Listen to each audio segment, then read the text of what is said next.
It was day 2 of the first leg of the Grand Chess Tour in Paris. After a day of action, the players were all warmed up and ready for a race to the finish of the rapids portion of the event. World champion Magnus Carlsen continued his fine play and closed out the day by defeating a tough opponent in world number 2, Vladimir Kramnik.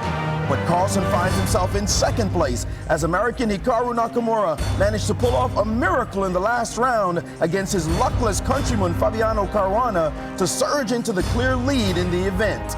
It's time for 10 of the best players in the world to show off their skills in Blitz. Day 3 of exciting action live from Paris starts right now.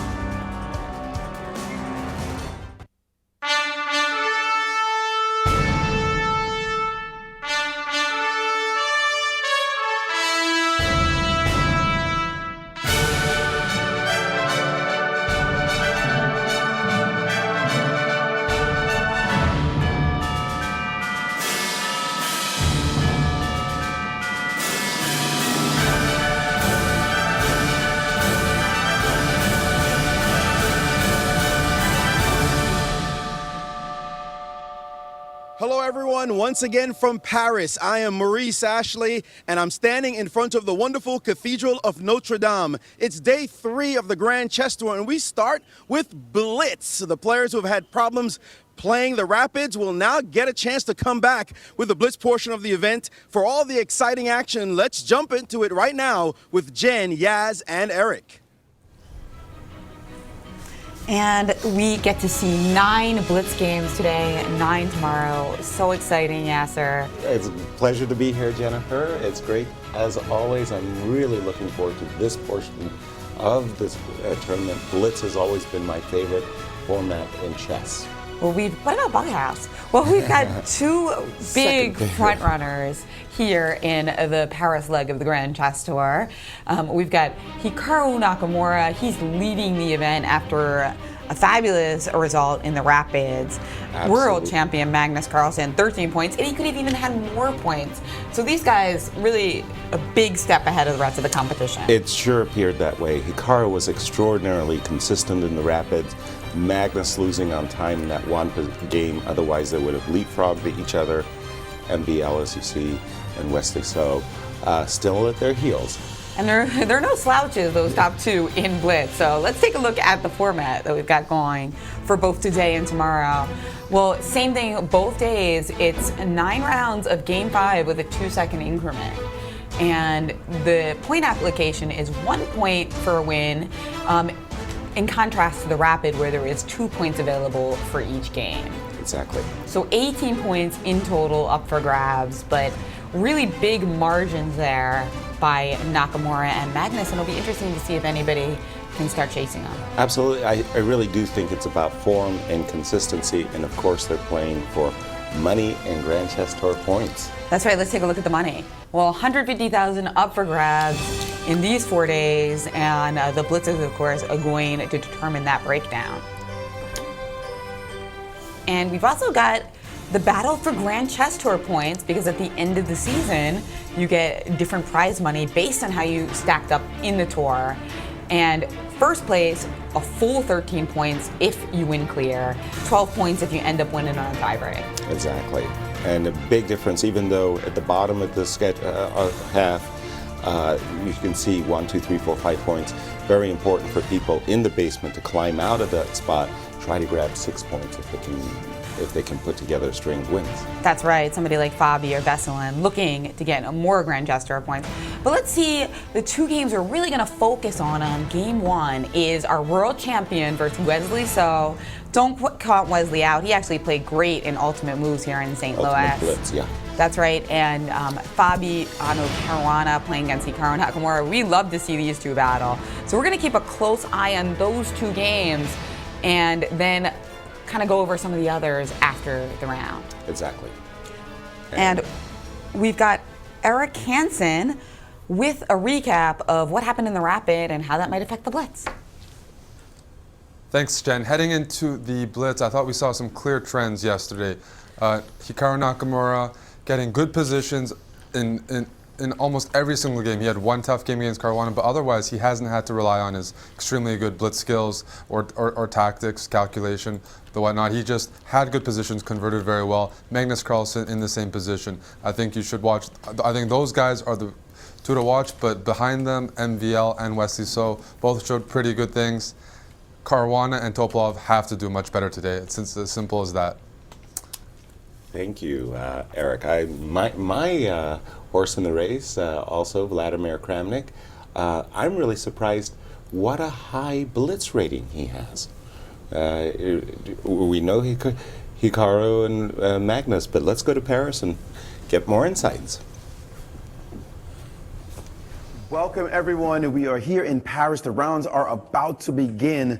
The first game of today, Blitz chess, all the action the fans love to see is going to be going lightning fast. And of course, we take a look at the leaders in the tournament. If you look at the live Blitz rankings, you see that that's pretty much consistent. Magnus is #1 in the world, Hikaru #2 in the world, and you see Maxime Vachier-Lagrave, who is in 3rd place in the tournament right now, tied. He is #4 in the world. It pretty much dovetails, as a matter of fact. The players who are down at the bottom of the list in this event are at the bottom of the list in the Blitz rating as well. So we expect to see a lot of excitement today as the games begin. And Alejandro, it's been wild. I mean, here, up, down, left, right, center, everything that could happen has happened. But Blitz is going to be even more so.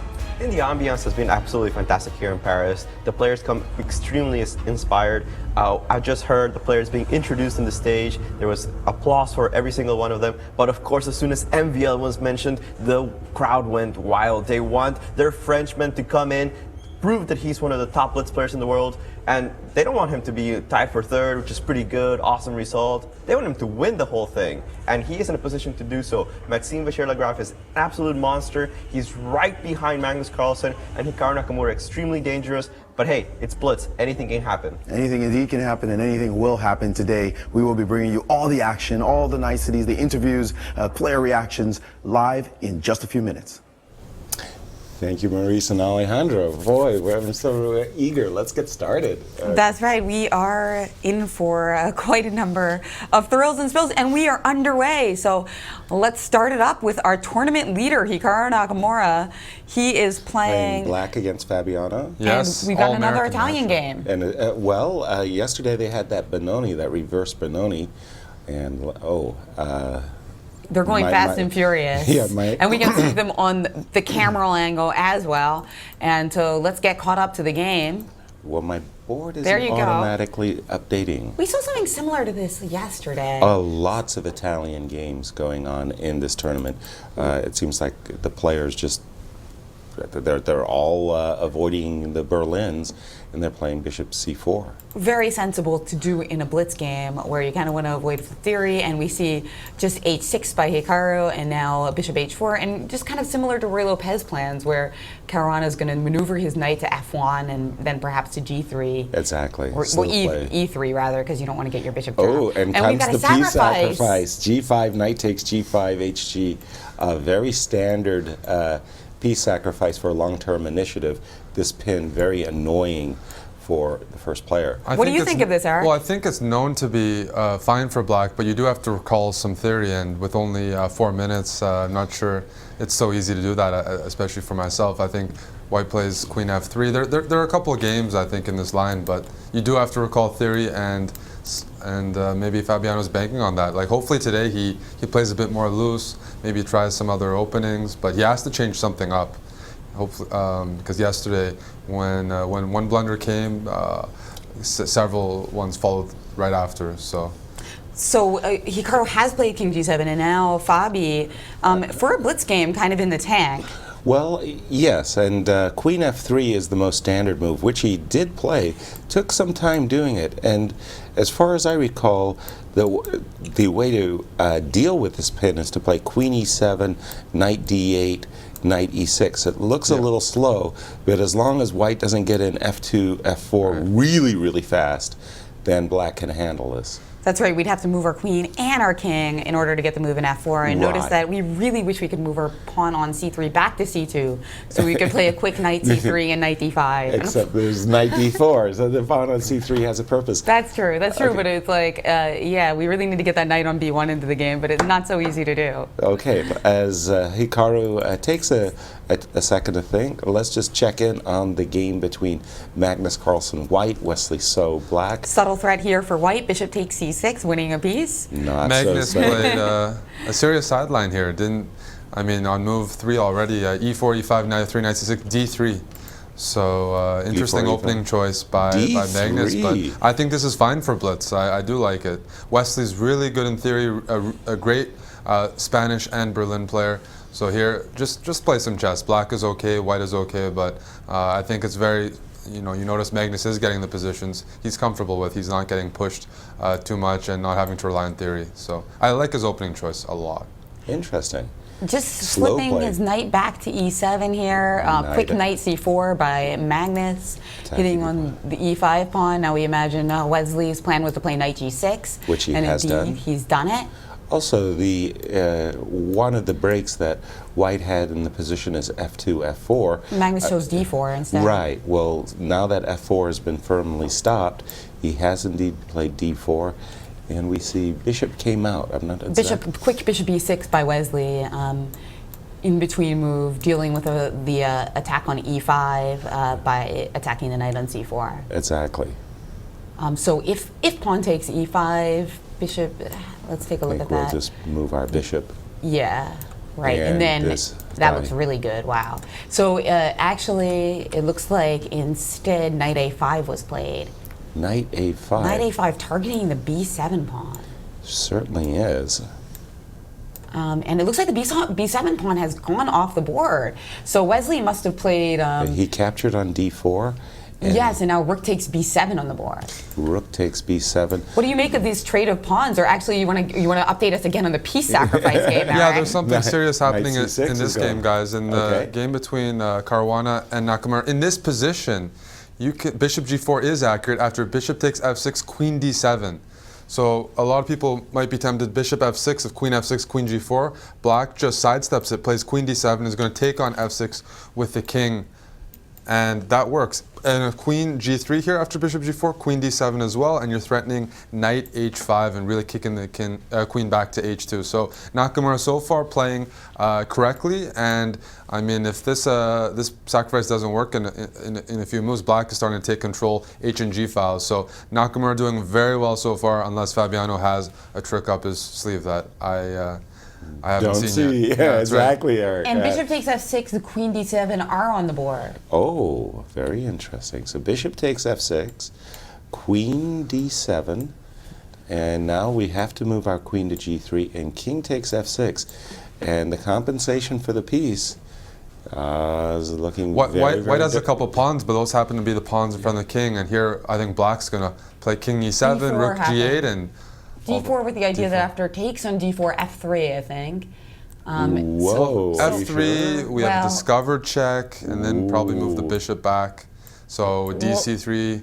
And There's something going on g5 though, right? where, So where do some- we move our king? Yeah. Up to the h file? Ooh. Then I'll take on d2 and maybe. Oh no, that's true. I can't take on d2. Take on d2, I can take on g4 with the pawn and a check. But I'm just going to try something. Yeah, it has king h1. Yeah, exactly. So my idea is that if you move the bishop away, I've got queen g5, which happens Exactly. to be a special check. An extra special. That's right. So if you can't do that, How about a move like knight e5, take the bishop, king comes back to g7. but something different happened. With rook h4 in mind? Okay, Something let's see different what. after let- d4. Sorry, I'm just coming. Let me update. After d4, instead of my idea of f3, Fabi just played e5 check. And Hikaru got on his bicycle. He's just running away. King e7. I like Running away this on the move. dark squares, which white Looks- happens to lack. Looks very Often nice. a good idea to move on the square your opponent does not have a bishop. You know, in Blitz, the initiative is huge, but if your opponent plays brilliant defense, like Hikaru's demonstrating it looks like the sacrifice is just going to be refuted. How about knight e4? Threatening knight f6 with the idea that if knight takes e5, knight takes c5. Yeah, just thinking that maybe black can dodge that threat you just mentioned, Jen, with the move with the move queen f5. He did try knight e4, so we will see if Hikaru plays your move. Queen a5, I guess rook a e1. Queen f5, rook a e1 looks right, Eric. Keeping the tension in the position. What an exciting game between our two exactly. Americans. There are ways for black to seriously go wrong here. For example, king d7, maybe bishop d3, and that queen is looking quite vulnerable. Hikaru played a different move. He played rook g8, so he didn't play your queen f5 as. And now after rook g8, we got knight f6 on the board, and then queen f5. All right. So this is how he wanted to deal. He wanted to defend the bishop on g4, so in this variation, we can't just play knight takes g4. Wesley So just very sensibly. very, very interesting move. A Also- very sharp continuation. And against I Magnus. like what Hikaru has done here, because he's also given his king a chance to run to the d8 square without entombing his rook. So Brilliant defense. I mean, Really good. Not the kind of stuff that a normal person sees, because obviously we can play knight takes g8, but that's not going to be very good because the knight's kind of the heart of our attack. exactly. So very, very nice play by Hikaru. And Let's flip. he's up almost a minute and a half on the clock too. Wow, So. that's big. We left it just after this move, rook b7. There was a big, big threat in the position for Magnus, knight c6. Wesley sidestepped that threat with the move queen f6. There was a rook trade. Knight came to c6, rook b1. Pretty unpleasant to be in this first-rank pin. Pin on the first rank, pardon me. Woo, big move, knight f4. Did you catch that one, Eric? Yes, I did. Ooh. And that's a very good move. Wow, nice play, Wesley So. Toe-to-toe with the world champion there with this move, knight f4, and keeping that pin. He's looking to recapture his piece with rook takes c1. I don't know if he's going to do it right now or first move his bishop. We've got a few moves, fast and furious, coming in, so you might want to update the game. I certainly will. Yeah, it looks like massive trades, and somehow Bishops of and opposite color. handshake. So I think this game has been a draw, actually. Oh, so bishop. So let's bishop d7, yeah, queen let's find out f3, takes, and the players agree to a draw. Exactly. So we got to draw in this position. So let's flip back to that piece sacrifice game. Absolutely. To probably get anything at all after Nakamura's very enterprising defense. Well, let's see, how did the game go? So we left it at these parts. The bishop came back to d3, attacking the queen dropped back to e6, b4. Bishop back to a7, c4, closing off this bishop on a7. What happened after bishop a7? This looks to be this looks to be the position on the board. No. Okay, we go had ahead. some Yeah. bishop a7, some move, c4, knight takes e5, grabbing the exchange. So now a rook for two pieces, rook e1, king f8. Wow, hard to guess Hikaru's moves. I thought he was going to the queen side, but he is defending his rook, so So f4. material count two pieces for the rook, and white also has totally even Steven in terms of pawns. And what has happened after king f8? A lot of moves. Okay, I just better update my board. Okay, so he did play f4. F4, bishop h5, queen takes g8, king g8, yes. And now this looks like a rook, two rooks for a queen, but that bishop on a7 is out of the game temporarily. Looks to me like Hikaru should be winning. This looks pretty Guys, good. can I get a confirmation about Yes, a game? please. In the Topolov-Aronian game, Yeah. I believe Veselin Topolov has just started off with the first big blunder of the Blitz portion. Okay. A total case of chess blindness. He literally moved his knight to a square that Aronian could just take that knight for free. Like Wow. an entire, and he's resigned already, immediately. But like in an equal endgame, opposite bishops with a knight on the board each, Veselin Topolov starting off horrendously, just giving a free piece and resigning. Just wow. We do have a result in the Hikaru Nakamura game. After Hikaru dropped back with his bishop, attacking the queen, there was a capture, rook f5, hitting the bishop on g6, as well as the pawn on e5. The bishop dropped back, rook takes e5, queen f6, check, king, bishop takes g6, and very important move, d3 check, and that's all she wrote. Just big designs start, here. big start for Hikaru Nakamura. And MBL still playing, so let's switch quickly to that move. That's the all-French game, MBL versus Fressinet. Fast and furious between these two Frenchmen. Another bishops of opposite color game. 2-in-1 blitz round. White's got an extra 2 pawns though. And that's enough. That's all she wrote for this game. Not all bishops of opposite color drawn. they're drawn. Actually, it's going to be 3 pawns for White right after king takes f5. Exactly. So King takes f5 is. There is bishop d1. I think we've hard to. There's bishop d1, and in fact, it seems that because of that, Maxime actually went for the other pawn so that he would have 2 connected, I mean, not 2 connected, but rather 2 outside pass pawns. And he's got this beautiful pawn. That game just ended. MVL. What do they do? What do the French fans do when it's an all-French battle? Who do they clap for? Somebody's going to get applause. And let's go to Paris for some insights.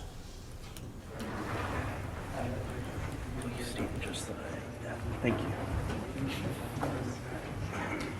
And we are with Anish Giri after a victory. We know Blitz is Blitz, but Vladimir Kramnik blundering a rook is quite unusual, Anish. Explain to us this was why my this only happened. hope. I saw this bishop, this back move for a long time. It was there, and there was always the hope in my head that he might blunder it. So we didn't see the game. Tell us the moment it happened. I got outplayed a little bit, well, clearly, and then here I was slow and weak, and I'm losing. This was the moment in the game.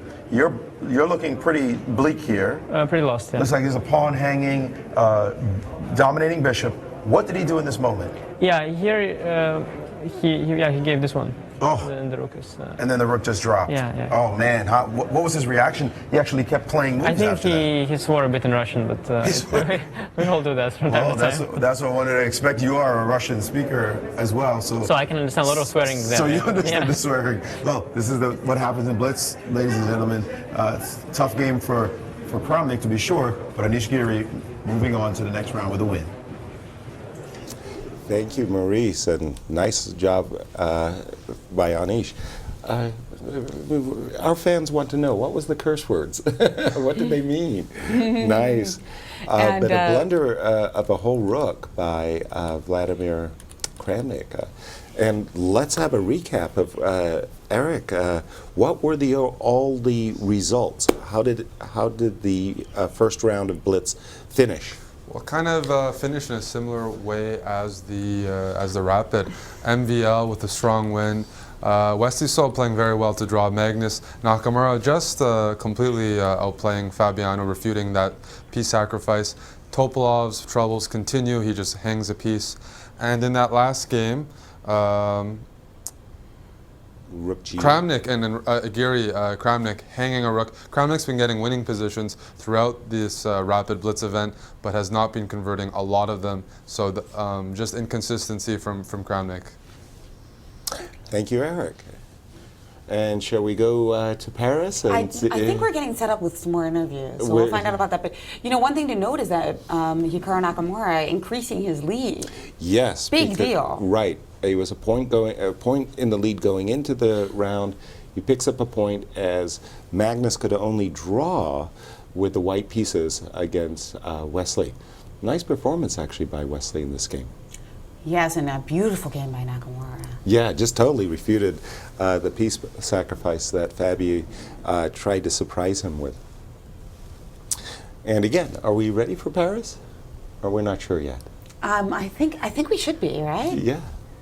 Yeah. Okay, yeah, let's move over to Paris for more interviews.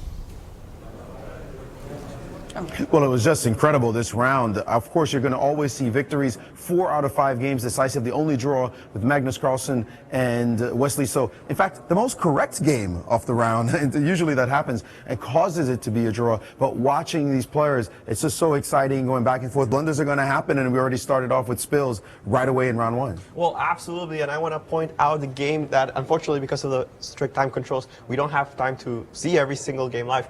But we can recap the game between Maxime Vachier-Lagrave and Laurent Fessinet. The duel between the Frenchmen was absolutely one-sided. It was a very positionally squeezed game in which MVL, despite the fast time control, he didn't go for any fancy tactics. He simply very slowly started crushing his opponent's position. You can see already out of the opening, White has 4 pawns on the king side against the 3 of the opponent, and that was pretty much a small advantage that took Maxime Vachier-Lagrave all the way to the end. If we can find somewhere around move 30, yeah, you can see how it's because of the structure the White keeps restricting all of his opponent's activity, and slowly but surely Fressinet was put into a corner and Maxime Vachier converted a beautiful endgame. It's incredible that they're able to play with such great technique in Blitz. When you see such good play, once it gets going, sometimes you're just going downhill and there's nothing to do about it. But as we said, 4 victories, an important round already as Nakamura wins his game. He's the leader in the tournament and starts to put a little distance between players. You know how Nakamura can do when he starts winning.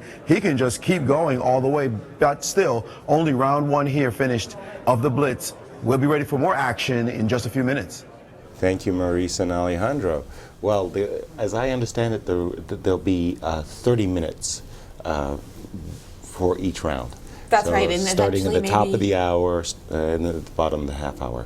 Great. Well, let's take a look at the standings after the blood spilled first round of the Blitz.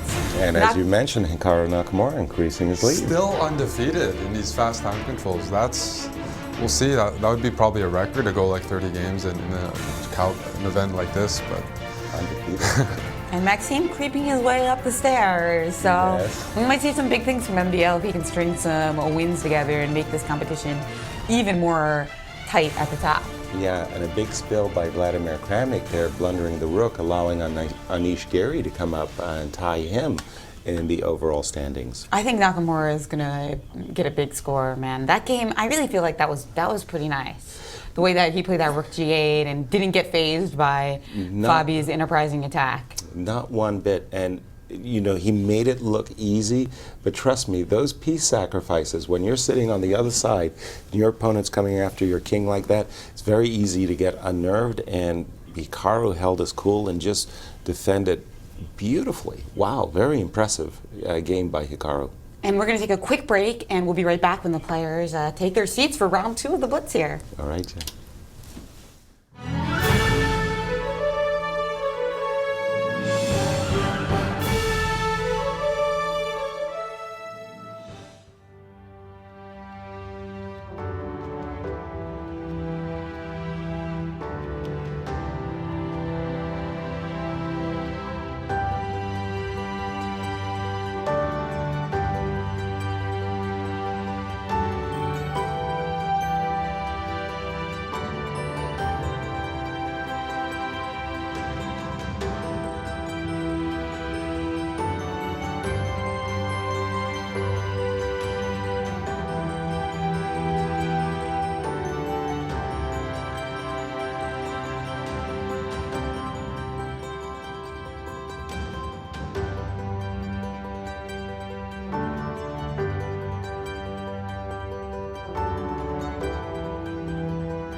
So welcome to round 2 of the Paris Blitz. The first And round, first game was pretty awesome, wasn't it, Jennifer? Yeah, I think it was. I mean, but I think actually this round might even be more exciting because our board on focus is going to be Nakamura versus MVL. I mean, Exactly. These two MVL guys is playing surging. so well. Exactly. So And what such we great did- Blitz players. So what we did in that first Blitz round was we tried to switch between 2 games. What we're going to do with this round is focus exclusively on 1 game at a time, and we'll ask our audience how they prefer that, whether we should switch between 2 or focus on 1. We'll experiment with this second Blitz game. Well, it's easy to pick what game to keep our eye on right now because we got Nakamura, who's actually a point and a half ahead of the field, and MVL, who's certainly surging here. Nakamura versus MVL, that's a big game. Big game. Carlson, Karana, also something we're going to want to keep an eye on. And yeah, Wesley So Geary, Topolov versus Kramnik, Right. Fressinet versus Aronian. I mean, every game has epic matchups, but the big matchup, of course, Nakamura versus MVL. Both players laud the other one's blitz skill. Exactly. And MVL playing in front of his Parisian crowd. He's certainly motivated in this game as he's playing the tournament leader at this exact moment. Players getting ready to begin. And I think Nakamura is a favorite in this game. I mean, he's just such a fine blitz player. He has White white. pieces. He has And, white, but both of those players are definitely in the top 5 in the world in blitz by most players' accounts. The top players by FIDE rating. So this is a battle between online blitz specialists, just players who love the fast time controls. And we have started, Eric, and bring up the game between Hikaru and MVL on your board Well, we as well. see the handshake. And the starting of the clock And C4. C4, one of Nakamura's many moves that he can play. And just call out the moves to me as he's playing them. Jen, C4, E5. C4, yeah, just they're really blitzing out the opening, so you They're might in- want to just I think they're in a reversed a reverse dragon, exactly. Yeah, Oops. CD. gotta like that for white. Yes, well, I've played it my whole life. Knight B6 and castles. Yes, and Bishop there's a E7. D3, A5, Bishop E3. So D3. really similar to the kinds of things that you see when Black also plays a dragon.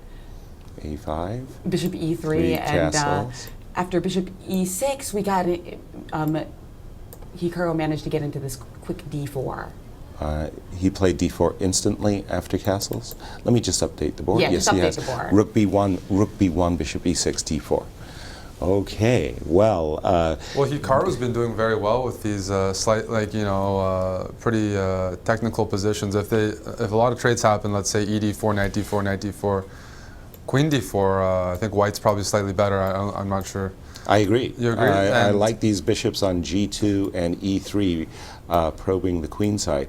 But let's see. They're going for it, looks like. But yeah, he didn't want any part of Maxime Sicilian, No. so I think it was a good choice so far. Eric, no queen trade on D4. Okay. Instead, Hikaru recaptured with a bishop on D4. Although he would have been slightly better in the endgame for sure. For sure. C7, C6. The difference by not trading queens is that this knight on B6 is now adequately protected. Maybe a slight slip there. After Queen D4, I don't think he liked Knight C4, which gets quite sharp.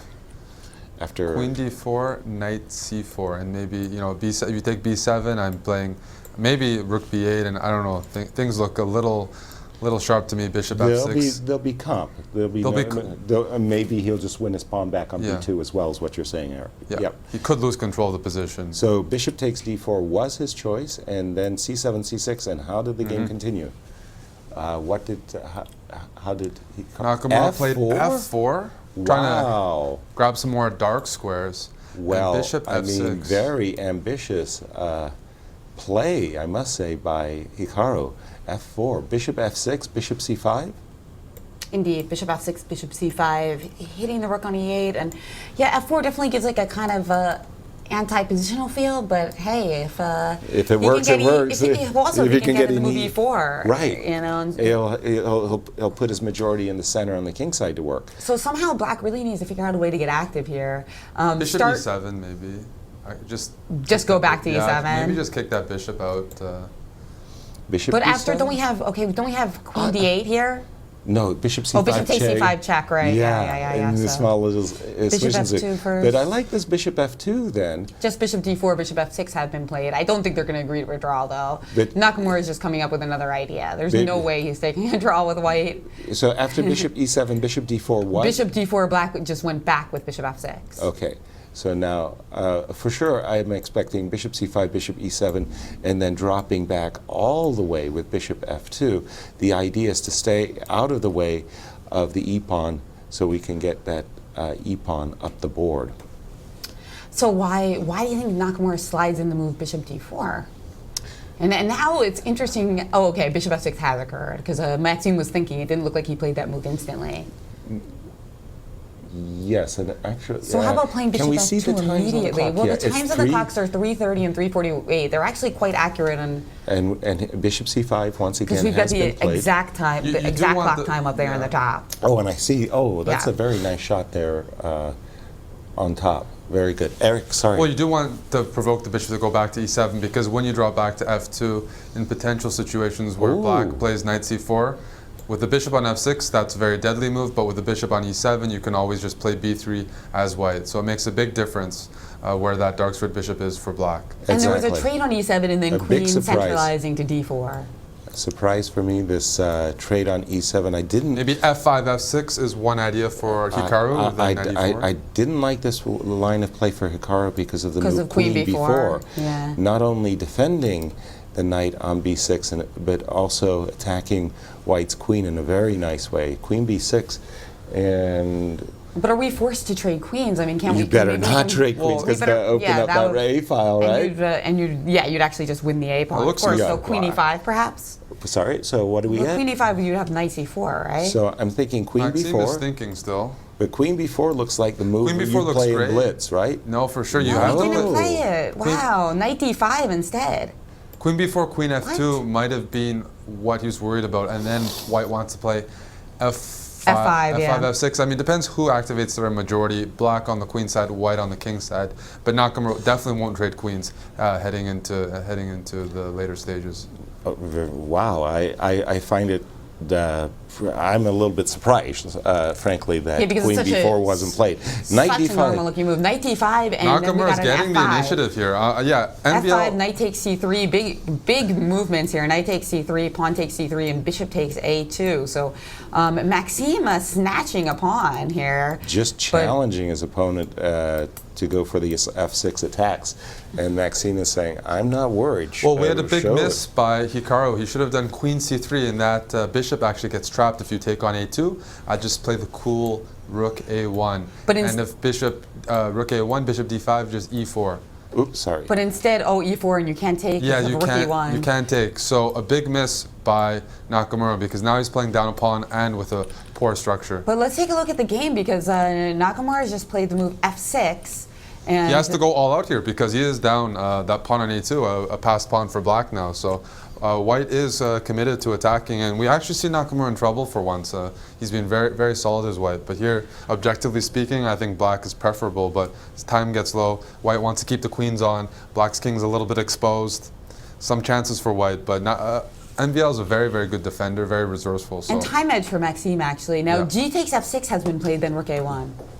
so far, Rook a lot of forced a1 moves. and not rook b2. I thought he would maybe want to guard this, but rook a1 was his choice. And we can see what Hikaru has in mind. Hikaru wants to go queen h4 and bishop e4 and checkmate on the on the h7 against the h7 pawn. So there's definite threats, and bishop d5. Yes, well, we're getting attacked, so he figures. Trade off the attackers.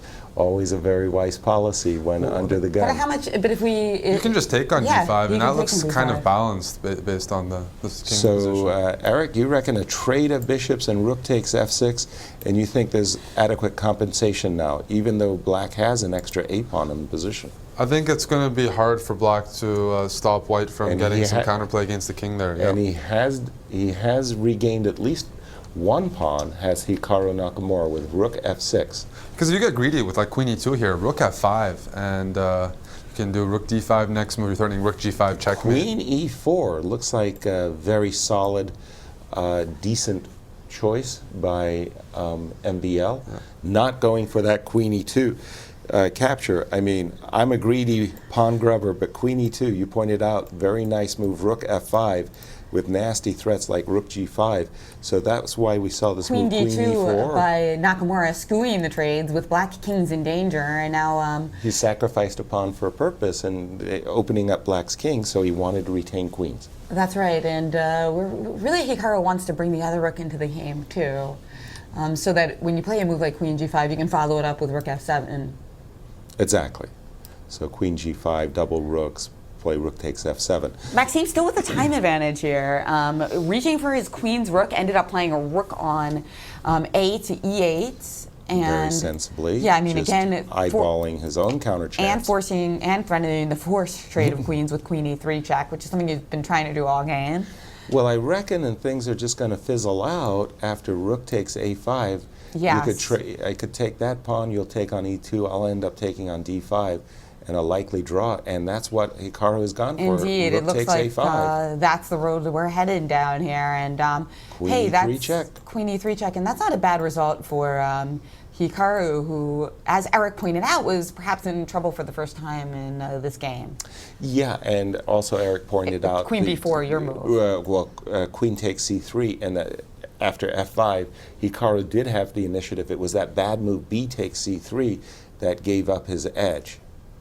And now we're in a balanced rook endgame. And Always nice to toss in a check, by the way, force the king into the corner. And that's exactly what Hikaru did. A real King h8, rook Blitz f2, pro. and the game is drawn. So Yes. with no further ado, let's go to Magnus Carlsen, our world champions game. And yeah, Okay. we're going to head over to Magnus Carlsen, our just, world champions game. He's also in second starting in this round, so can make up some ground if he wins versus Fabi. First thing Looks to like a notice- hedgehog type of position, and we see that Fabi has just played this, well, b7, b5, taking advantage of these two rooks on this file. And Fabi has a big time advantage, by the way, which is something you might not Really? expect. Bishop to h6, yeah, over a minute on the clock. We just see Wow. bishop h6, and then we got here just in time for Magnus to break through. He actually just played e5, and now after knight e5, knight takes e5. Knight takes e5, knight And takes it looks c5. like Fabi is trying to decide what kind of move order he would prefer here, and he decided to take on g2 first. Okay. So queen takes big g2. trades on g2. And d2 is hanging too, Jen. Exactly, and that's what. Magnus is just in a unpleasant endgame here. After bishop takes d2, how did the game continue? Bishop d2, I think the rook attacked the bishop, and then after it takes on e5, rook takes.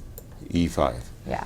So Fabiano Pawn takes e4, bishop b6. grabbing the loot.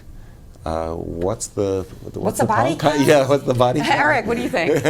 Well, I like Fabiano's position. I like that he played the Sicilian as well. He's changing things up, not playing, let's say, e4, e5 against Magnus, and showing some ambition and maybe trying to rebound with a win over Magnus. I mean, to get yourself out of a slump, that would be a good way to go for it. But he's played very well this game, a very well played hedgehog, and he is the only one.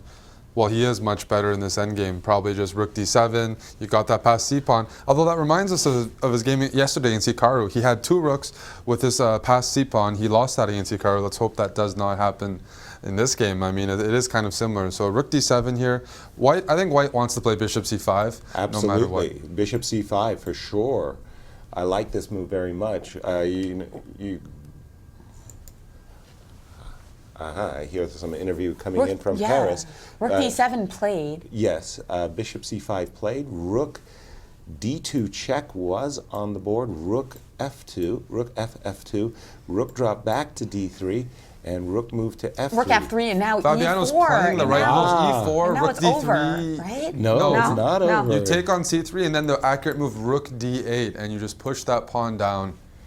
And rook d8 was played. Now, Fabiano's playing very well so far, and I think this is a great way to try to get out of and now his knight slump. coming into g6. Bishop e3 might be forced.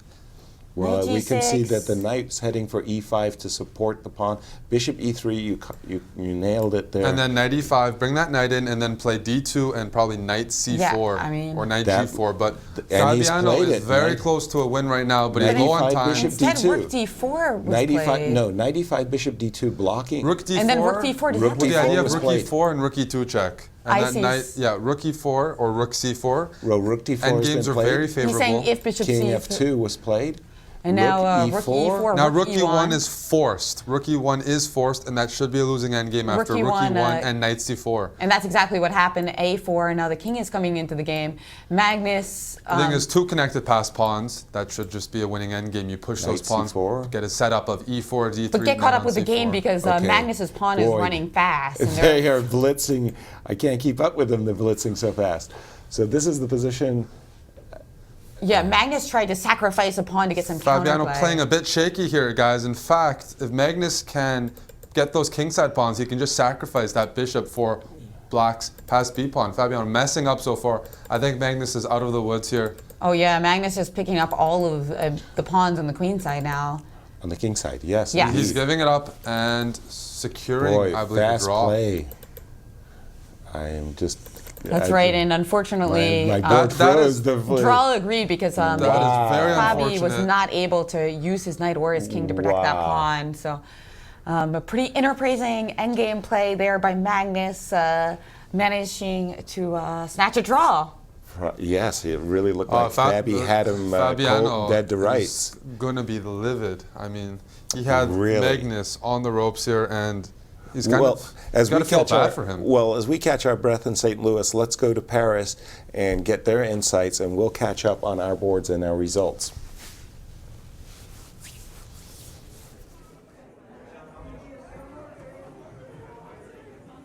Roll it.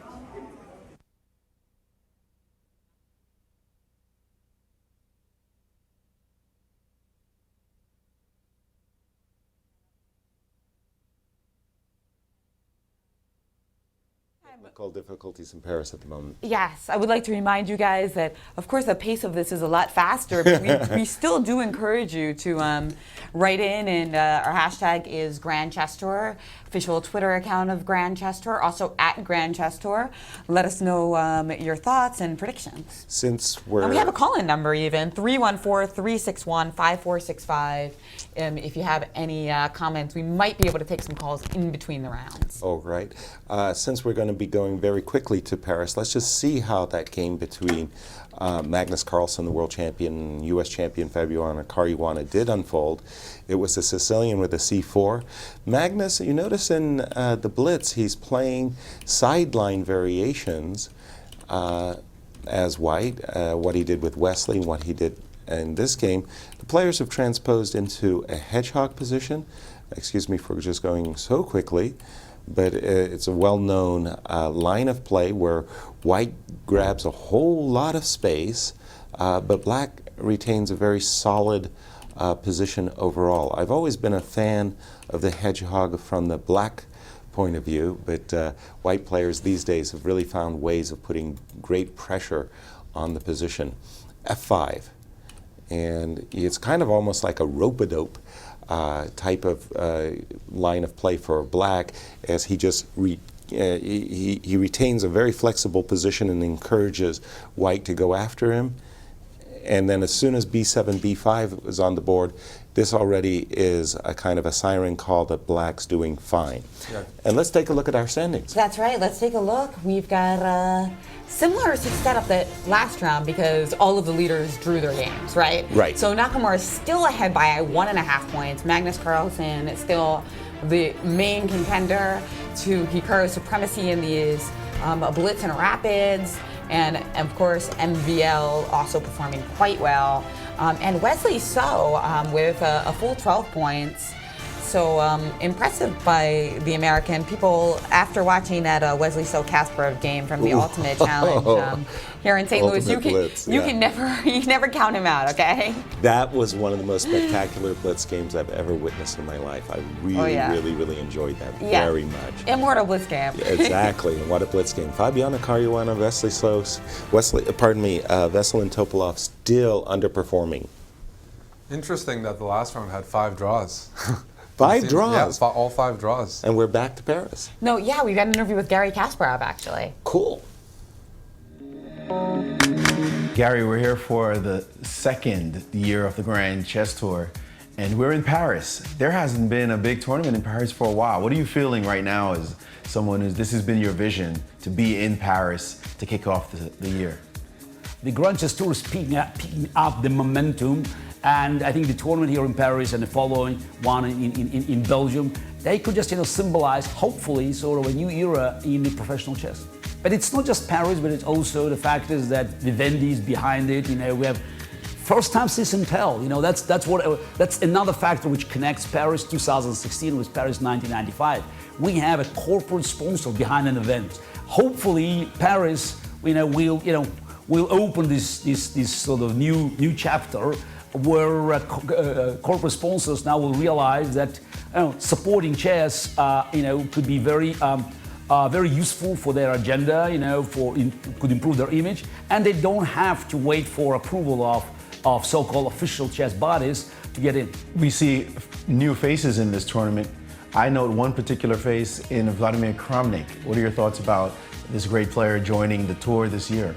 Look, it's quite amazing that when you say that, is we say new faces. Actually, Vladimir Kramnik is the only one who played in 1995. Yes, so we played in the final. So I met him in the final of 1995, a very dramatic final. So he missed the first one. I think Kramnik wanted to see whether Grand Chess Tour was a serious event, and now just he realized, we are here, we have backers. I'm very happy that Kramnik is here, because again, that's another, another connection from Paris 2016 to Paris 1995. Nice finish there, Gary, the visionary of the whole Grand Chess Tour. Nice to see him having fun, Jen. I wish we could see him play, though. Yeah, exactly. After that Ultimate Blitz challenge, man. Right. Eric, what did you make of the first couple rounds of Blitz? Who's in form? A lot of the same players who were in form in the Rapid. I guess they have, they don't get any days off. There are no rest days, so it's really hard to avoid the motions here. Topalov, luckless. Caruana has to be really kicking himself. He outplayed the world champion in a prolonged game and just messed up at the end. But otherwise, really, Nakamura, MVL, Wesley, so those guys are really showing their blitz prowess so far. So nobody from, let's say, the chasing pack outside of the top 4 guys has made their mark yet. And so we're still waiting for the field to tighten up. But I'm still impressed by the same guys as usual. Well, let's take a quick break as we get set up for round 3. Absolutely.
Hello and welcome back. We're in round 3 of the Blitz portion of the Grand Chess Tour in Paris, and Hikaru Nakamura increased his advantage already in this tournament with his first round victory over Fabi Caruana. Exactly. But the action's fast and furious, isn't it? And hard to keep up. The two contenders really in this tournament besides Hikaru are MBL, who's a fantastic Blitz tournament and currently in 3rd place, and then obviously our world champion Magnus Carlsen. So those two are actually playing in this round. So we're going to keep a close eye on that. That's a game we're going to focus on. What's our pairings, Jennifer? And let's take a look at our standings. They are pretty similar to what they were after the first round, since all the top players drew in the last game. Nakamura ahead of the pack by 1.5 points, and Magnus Carlsen right behind. Maxime Vachier-Lagrave also could shake things up in this tournament, especially if he manages to beat Magnus in this round with white. That would be huge. And yeah, we can see the pairings right here, how critical that game is. MVL versus Magnus, the two front runners outside Nakamura playing each other. Meanwhile, Nakamura playing Aronian with black. Also a game that we're going to be really interested in the results of. Wesley doing pretty well too, and he's involved in an All-American battle against Fabiano Caruana. If he wins that game, still hasn't found his form at all. And yeah, you're right. Sorry to interrupt, but if he wins that game, he's right there in contention. And Eric, what are your predictions in this game? Be bold. Tell us what's going to happen. Which game specifically? Because I got a few. I got a few predictions. Well, MBL Magnus. That's MBL Magnus is going to boil down to I don't think it's going to be decisive. MBL's been playing quite well, and with white, he's good in blitz. I think he'll be able to hold. But I'm expecting some. I'm not predicting 5 draws like last round. I think this round much more likely to have 4 or 5 decisive results. I think Kramnik's really, a few of the players who have not started off well, they have some, let's say, good pairings. Kramnik with white against Fresnay is going to really target the lowest rated player. And Nakamura Aronian should be a game we'll keep tabs on, because Aronian has sometimes been a pretty tough opponent for Nakamura. Absolutely. Well, I'll be bold. Magnus Carlsen going to win with black against MBL. I think MBL is in good form, but Magnus, when you save a bad game like he just did against Fabi, it really adds the wins to your sails. And in Blitz, momentum is so key. And anything could have happened in MBL's game. I mean, he could have won, he could have lost against Nakamura. Just now, yeah. That was a sharp thing too, yeah. But I'll go ahead and pick MBL just because I like to hear that. Just to be obstinate. I like to hear that rapturous applause by the French audience. And if he beats the world champion, then it'd be like France-Romania from the Euro Cup. I think the speakers are going to blow out. And there you see pensive Magnus. By the way, Magnus was caught singing in that soccer match yesterday. Should he give up chess? No, he shouldn't. Keep his daytime job for sure. But was he decent for like a karaoke? Like, suppose he was at a karaoke bar, would he be above average or about average? After a pitcher or two, he'd be above average. But you need that pitcher or two. And here we go. The game has begun, and we've got Roy Lopez and Magnus playing A6 variation, and another quiet variation, which we see so much of. Yeah. There's early D2, D3s. It's like everybody and his brother in this event has been playing both sides of these types of positions. Eric, I'm bored by this lines of play. You can't blame Magnus, because his last game in this event against Maxime, he won very easily as black in a D3 Spanish. So he's like, okay, show me something new. But now he's actually deviated himself potentially with D6. He may go G6 and go for a similar setup that Magnus used to beat Topalov yesterday. What we saw in the rapid was this line of play by Magnus.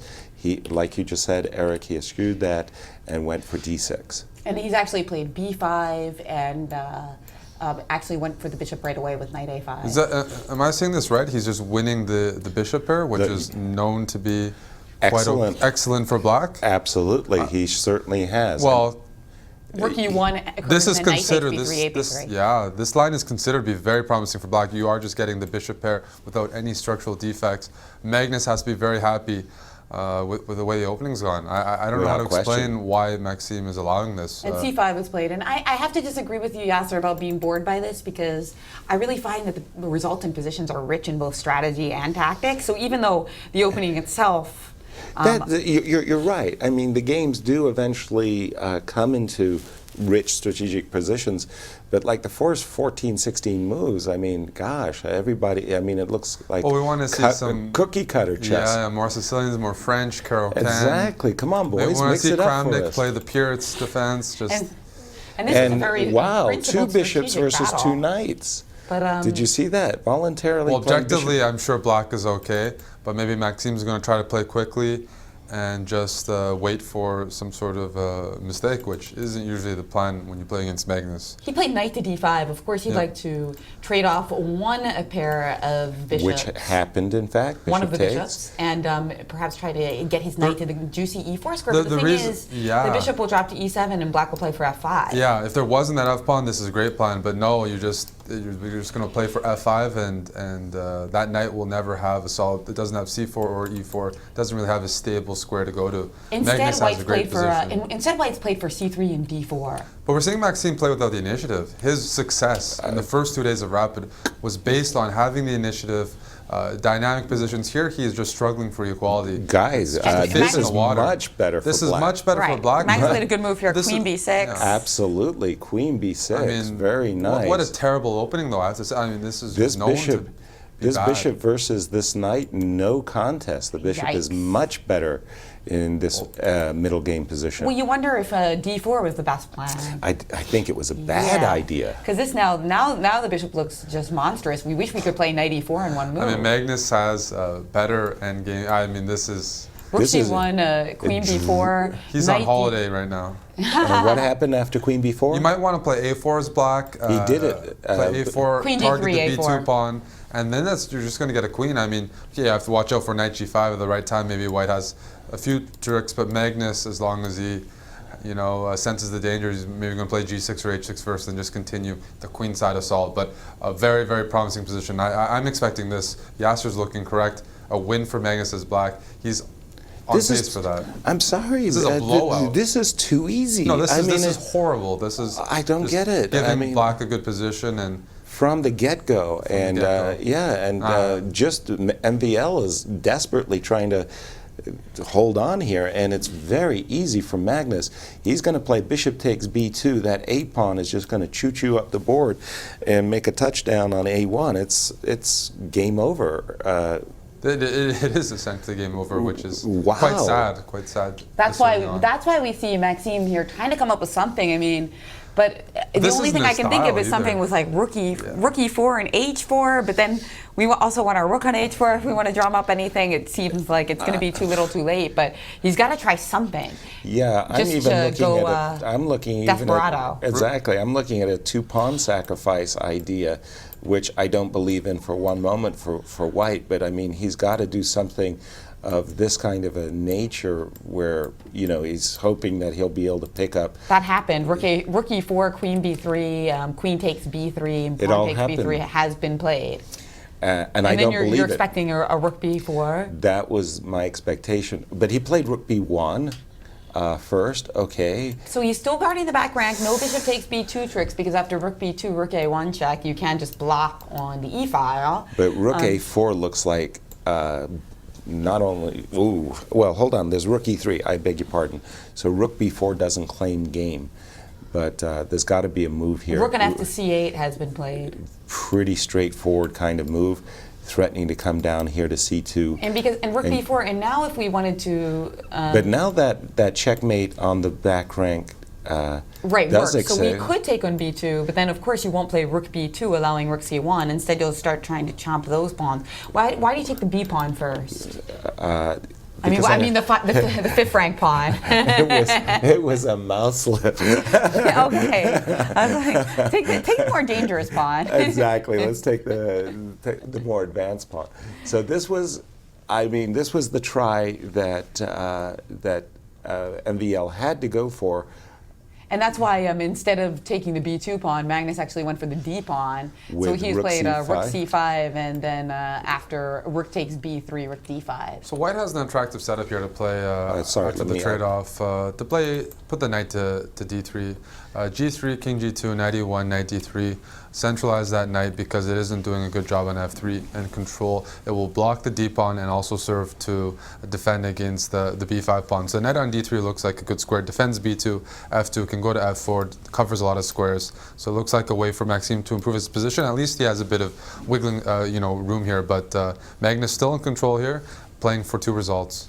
Exactly. Well, we see Magnus oftentimes playing for 2 results with less than a pawn. Ooh, and here's an interesting moment. He put his rook on A4, then he decided, I think he wanted to move another piece, maybe. Oh, but you did see that hesitation. Yeah. I think Magnus might be playing G5, G4 here, trying to fix the pawns on the dark squares. That looks like an interesting idea. And he started with king H7, and then after rook invasion on B7, he played king G6, improving the position of his king here.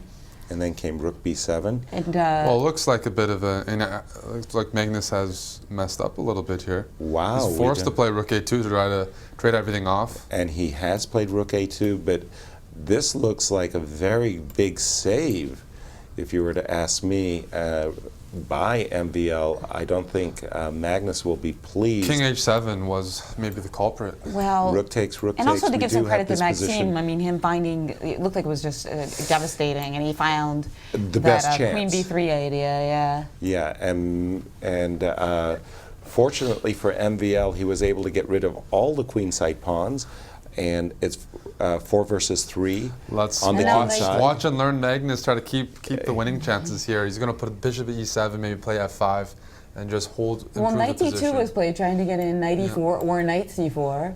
And White then- might be trying to play knight E4, G4, and try Which to he has done. solidify that knight on E4. And actually rook C6, bishop E7, All right. and G4 king- by Maxime. The king just dropped back to H7. G4 as- by Maxime, kind of typical move to try to gain some space and stop black from expanding on both sides. Black King needs, G8. Yeah, black needed to bring his king around. Oops. After G4, what happened? I'm sorry. King G8 and then H4. I think offering a trade of the H pawn for the D6 pawn. Sorry. You can get caught up with the position. Yeah, I just needed to refresh my. Okay, let's go back just a few moves. H4, like you say, offering a trade of the H pawn for the D6 pawn, a trade that Magnus declined. H5, very good idea, cementing the pawns on light squares. G6, I think the position is much closer to draw now than it's been since Yeah, the this opening is move. the best position. I think it probably will be a draw now, and well, I predicted that actually. If that continues to. Well, but with 2 minutes, with 2 minutes for both sides, I feel like Magnus certainly is going to. He's going to bring the king to D7, squeezing so the here. rook can free up, I think. But the knight on E4 is better than the bishop on E7, so it does give Maxime a lot of counterplay long term. I guess maybe E6 might be a nice square for the king in the future. To E6, maybe play F5 or D5. And the players are moving fast and furious. And again, I'm just trying to refresh my board to get caught up with the play. Ooh, there's been some kind of a pawn breakthrough by Maxime. Has he mistimed this G5? Well, No, I think it's okay It's still okay because the rook endgames should normally be drawn. All right. And it looks like Nakamura is not going to win his game either. That game also is a very balanced endgame against Aronian. So at least Maxime and Magnus aren't going to lose any ground in this game, most likely. No. And for Magnus, of course, he's playing a rival who is very close to him in terms of points. But I'm sure Magnus is going to be very disappointed with himself, being presented with a huge advantage right out of the opening. MVL really misplayed his opening early middle game. Yeah, and he's got to pick up those points and start to approach Hikaru somewhere. But he does have a lot of games to do it. This is only the 3rd game out of 9 today. Yeah, it's going to be a long day of Blitz. Well, 9 games of Blitz isn't really that much for these guys, right? Yeah, Especially except somebody the like game- Hikaru. Right, but there's a diff. The diff is the intensity of the play because the quality of the opposition. You and I can just have a lot of fun, and we could play 20 games of Blitz and not be feeling it. But when you're playing for $150,000 over 4 days, and you're playing against the world's best, those Blitz games tend to take a lot more energy than just on the grand stage, the casual. The grand gesture stage, in front of a live audience, in front of a massive online audience. Of course, the intensity is larger, but somebody like Hikaru likes to play 100 Blitz games. To be fair, those are bullet. Yes. While this is happening, Nakamura is in danger. I just is would he? Like to say I thought it was he's lost the pawn with terrible structure. So well, what's the current position? We are expecting that game to drift to a draw between world champion and MVL, and I just switched the game. Levon, Aronian, White, pawn up in a knight ending. It's going to be a long game, but knight. If you get the knights off for White, that's winning, and otherwise. The rule of thumb in knight endings is they're very similar to king and pawn end games, and if you're pawn up in a king and pawn end game, it's not a book draw. I think the knight and 4 versus knight and 3 is a win for the 4 pawns. I mean, look at the way that Hikaru is playing. He's playing like it's a bullet game. You're saying I think this is lost, Yasser? Yes. This is well. That would be massive. This is a bit of a psychological thing by Nakamura. He knows he's losing, and he's playing he's been playing the last few moves like it's a bullet game, and not like a game with a 2-second increment. Well, check out the times too, though. There's a reason that both players are blitzing 20 seconds each, and Hikaru's time is down to 14. Hikaru moves so fast. And now Levon's taking this moment to make this breakthrough with F4. F4. That looks very powerful. Indeed. A fantastic structure. Now White also has a big structural advantage as well. Exactly. Everyone in the field will breathe a huge sigh of relief if Nakamura goes down. Yeah, well, let's just be clear. Going undefeated, 30 games or whatever the number of games is, it would be a phenomenal. And now he's tried this breakthrough idea with H5. How does that look?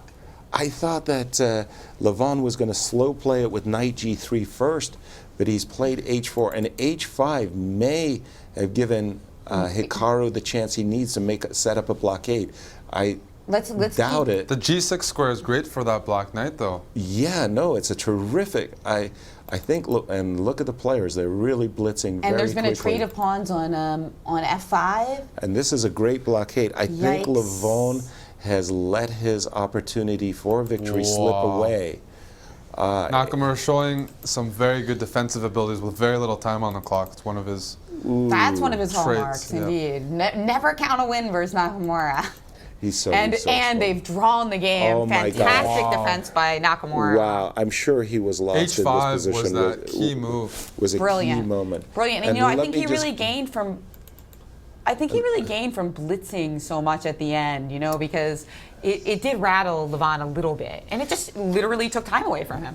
By the way, the other game was also drawn. As we see. MVL and Magnus have also drawn their game. So again, the tension just continues. Exactly. For Magnus, he'll be disappointed that he let his opponent slip, and for Levon, that was a big miss. Hikaru saving what I thought was a lost position. We'll go back to what I think. That's Blitz. Yes, I think that this was a key moment right here. After this moment, F4. Levon's playing it picturesque. Here he blew it.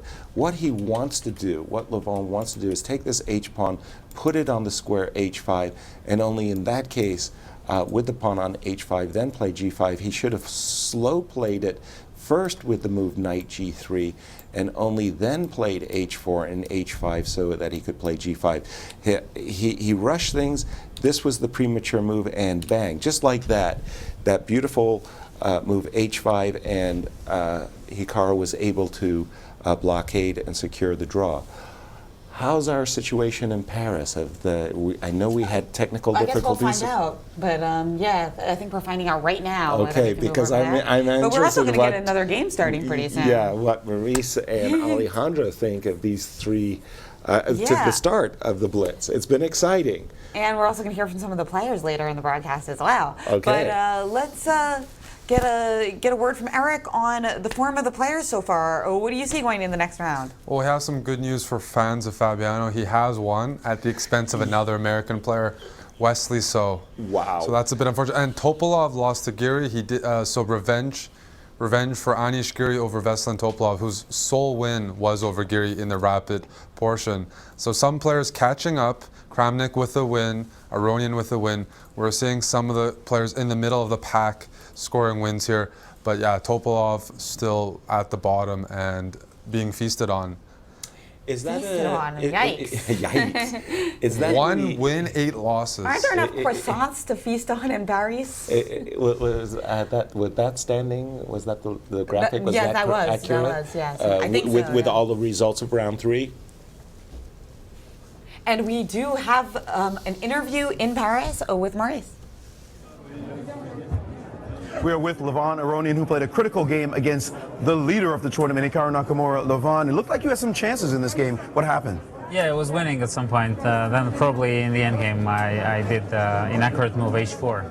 I should probably win slowly, no need to rush. But it's Blitz. Making the adjustments from rapid to Blitz, has it been easy? Yeah, after all, it's a 5-minute blitz, a proper blitz, what I call. So it's better for me, because I'm an old-fashioned guy. I like more time. Well, don't have much time before the next round, so we'll let him go. Definitely action starting to heat up now as we prepare for round 4 of the Blitz. Just love it. Thank you, Maurice. That it's almost instantly after you make a move that you realize your mistake. Levon instantly pegged that mistake h4, allowing h5 as the culprit for why he didn't win this critical That's right. game. And you saw the body language start to change too. And so starting with knight g3 with the idea of preventing h5, love it. And that's why Blitz is so instructive. Right. Because he would miss that moment in a regular game. And we have a special with Magnus Carlsen. Yay. Woo. Payet, Dimitri Payet, I just don't think you understand. He's super Slavin's man, he's better than Zidane. We got Dimitri Payet. Why do you never see Magnus that excited after he wins a chess game? I wanted to see him He's a sing. big soccer fan, and there he was in Paris as they're hosting the European Soccer The Championships. second most important sporting event going on there right now. The second most important sporting event. You're absolutely right. You I pegged thought it. he was okay. I'd give him, on a singing scale of like an average human, I'd give him like a 6. You're generous. Okay. What do you think, Erica? My guys singing haven't is heard worse me than that, sing. so I'd be pretty happy. I don't mind giving him a 6 because I'm pretty awful myself. Very good. We've got Maurice and Alejandro in Paris with their thoughts. Maybe they'll sing for us. Yes.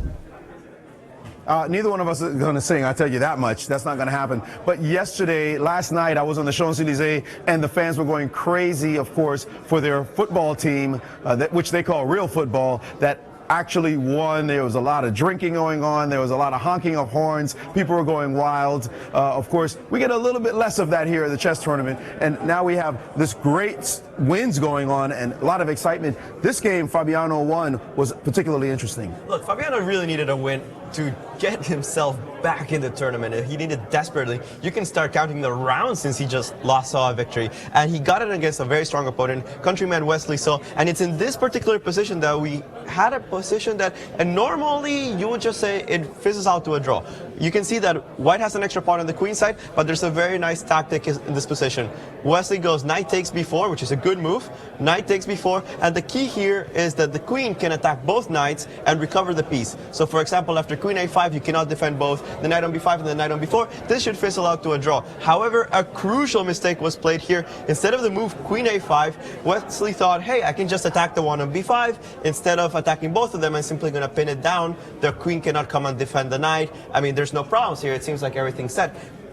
Wesley must have completely forgotten about the bishop on h3. It seems like it's not part of the game. It retreated back to f1, and suddenly there is no way to attack the knight on b4. The knight on b5 is now covered. The move bishop b8 doesn't quite work, as there's at least queen c4 check. There's other ways to defend the knight, and after that it was just free cruising for Fabiano. Even though he's in bad shape, an extra piece is way too much for the American. No, I think he could, in fact, handle that extra piece. Moments ago, I spoke to Fabiano Caruana in an interview to get his thoughts after the game. We're with Fabiano Caruana after a win against his fellow countryman Wesley So. Fabi, you had a terrible day yesterday, and now you're trying to make a comeback. How was the first couple of rounds in this one so far? I can't complain so far. I mean, I was winning against Magnus. Probably should have won that game, but I mean, 50% after 3 rounds is okay. I guess Wesley just blundered with Queen B8 at the end. It's probably a draw if he doesn't do that. But overall, I think I'm playing better than yesterday. How do you keep the motivation high, especially after not doing so well yesterday? What do you do to really keep the energy going? I mean, it was tough after yesterday. 4 losses, especially considering I was winning at least 2 games, is pretty demotivating. But what can you do? There's always a new day and a new chance to prove that I can play better chess. A new day for one of the top players in the world, a win against his countryman, Wesley So. And absolutely fascinating blunders happening. We'd call them just tough games. And we saw another game go a swing with Vladimir Kramnik against Laurent Fressinet. I think it was an awesome game just out of the opening. Sicilian, I don't think we've had many Sicilians in this tournament. Exactly what we want to see. In this position, you see Vladimir Kramnik throw up all of his pawns on the king side. He has the pair of bishops to compensate for an absolutely dreadful pawn structure. Notice that his king is actually kind of stuck in the center. He could castle king side, but hey, that's where he's doing his pawn storm. And Laurent Fressinet, he didn't care. He said, I'm not afraid of your attack. He short castled right into it. You would think this is almost a suicidal maneuver, but he had it very well planned out. Actually, Vladimir Kramnik followed up with the sacrifice G6 if we can get that on the board, and it seemed like he had kind of an attack, but it was the Frenchman that had a better understanding of the position. He managed to sacrifice a pawn to relieve himself of the tension and get a really acceptable position. However, the game was decided all the way on move 36, and in this position, after G6, which is G6 in this position, defending this knight that is currently being attacked on H5, Which is what happened in the game? Which is what happened. Bishop takes H5. Here is where Laurent Fressinet completely blundered the game away. He had to play this very important intermezzo. Rook takes E6, which attacks the bishop on E5, keeps the pressure on the bishop on H5. Again, a tactic that recovers the piece, leaves about equality on the board. Good-looking move. This move, absolutely, with the 2 bishops under attack. Absolutely. It would have probably guaranteed a draw. It's very hard to see any side winning this position. Instead, he immediately took the pawn, the bishop, sorry. You want to recapture pieces almost immediately. That's your intuition, but it just doesn't work here. After the rook G2 check, it just turned out the king had no good spots. If the king moves to F8, the move bishop D6 absolutely finishes the game.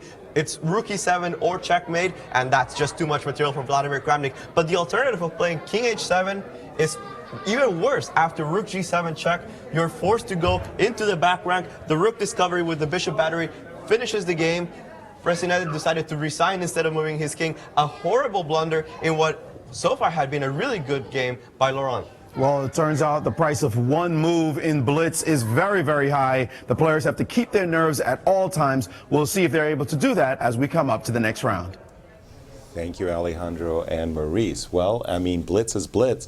There's going to be some ghastly mistakes, let's put it that way. But that's right, and we'll be back in just a couple of minutes for the start of round 4.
Yep. And here we've got Hikaru Nakamura Hold versus. on. Are we on? Are we on? We've got Hikaru Nakamura, Vladimir Kramnik. What game? Yes. Queen's Gambit. Declined. Declined. And we've got Hikaru Nakamura battling against Vladimir Kramnik. We've got a Queen's Gambit declined on tap. And this is another game. We're actually going to switch over to the Nakamura game. Yep, I'll just find it and bring it up on the screen for. Right, you got it now, right? Yes, I do. Bishop d6, that's not as standard, is it, Yasser? In this Queen's Gambit decline, usually Absolutely Bishop e7, not. Bishop Knight h5. Absolutely. That is very unusual to have the bishop placed on d6 when the bishop on g5 is already pinning the knight on f6. That bishop. It's interesting to see Kramnik. He's come up with new ideas. Little Blitz twist. and rapid games. Little twist to known lines, and clearly showing that he's still motivated. Without question. And players have been moving rapidly. Again, another little bit unusual to see this bishop on the square e6 interfering with this rook. Usually black is trying to eyeball this e4 square. The bishop on e6 does not assist in that attempt to conquest the e4 square. So I don't like Vladimir's setup. Let's see if Hikaru can exploit this. Vladimir playing very concretely, yes. He's playing c5. That is engine choice, and I mean, this might be, dare I say, like he knows this is still prep. Are you about to say that Vladimir knows what he's doing? He knows what he's doing. Well, I've learned after the first Be careful, day. don't say anything too crazy. I've learned not to criticize his openings because his openings are phenomenal. And we've gotten a trade on d4 and then a quick knight c6 by Kramnik. And yeah, I think you're totally right, Eric. This is actually preparation. And, it does feel like preparation, but I'm doubtful that black should be able to get away with this type of play. White just played bishop g3, by the way. Yeah, bishop to g3. Yes. Okay, he's taking a positional route where he's trying to conquer the c5 square, inviting a bishop trade on g3 so that the knight will jump to a4 and c5. And Vladimir played knight h5. And as you predicted, Yasser, knight a4, well, actually not take on d6 right away. In fact, he just played knight to a4. Allowing the exchange of bishop. Yes, knight takes g3, pawn takes g3, h takes g3. Big surprise. I would have traded on d6 for sure. Didn't want to allow knight f4, it looks like, or concede with g3. Wow. But, okay, but now we haven't completely conquered the c5 square. Well, frankly, black has a decent position. Queen f6 in the current position. Looks very good, actually, suddenly for black now, because black has this idea of queen takes d4. He's going to play rook c8 if needed to defend the pawn on c6. And so be careful. There is a lurking. If we get greedy with queen takes c6 here? Queen takes c6, I think, is just a trade of pawns. Queen takes d4. Okay, right. So just a bunch of trades here going on. Right, a couple of pieces. If queen takes d6, which piece are you going to take? I'm not sure. I like to take them both, actually. I'd probably pick off the bishop. Yeah, and then at least I have knight c5. But right, and it looks like it's going to go into a pretty even-steven kind of ending. After queen f6, has Vladimir... pardon me, has black... Yes, it looks like Nakamura has played a move, so you might want to update the board. I like black's position, h5, h4. Looks like a standard way to proceed here. h5 for Kramnik. Just a second. So rook c8, rook e1, queen f6, rook d1. And sorry, Eric, you were mentioning, I had mentioned it as well, h5, h4. Yeah, h5, h4. They're playing very fast. Yeah, and Vladimir moved his bishop to g4. He's playing and, all the top engine choices, guys. This is looking quite favorable for black. Kramnik. Bishop g4, very accurate, precise. If f3, g3 is critically weak. We got something really interesting that just happened. So after rook takes e8, rook takes e8, Nakamura just played queen takes c6, not worrying about the rook on d1 hanging because e8, of course, is hanging. But a lot of stuff in take here. It's luckily for Nakamura that pawn is on g3 because otherwise bishop h2 check would would end the deal. Yeah. Oops, my arrow. But hold on, isn't Rook C8 just winning? What am I missing? No, because the bishop still can't take on D1 if you play something like sorry, Queen A6 Queen here. A6, Yeah. right? Okay. Okay. Wow. But that did happen, by the way. Rook C8, Queen A6 on the board. On board. And yeah, it does feel like kind of shaky for white somehow, but Very, very dodgy. Yeah. Yeah. yeah, I mean, it feels like we should be able to take something. I mean, we can't ever take on D4 because you have bishop H7. But Nakamura is up a pawn, so if Kramnik doesn't follow through here, So how Nakamura's going to about be Rook entering a D8? pretty How favorable about just endgame. Rook D8? Doesn't Rook look D8. like Kramnik's reaching for that. He's played bishop takes G3.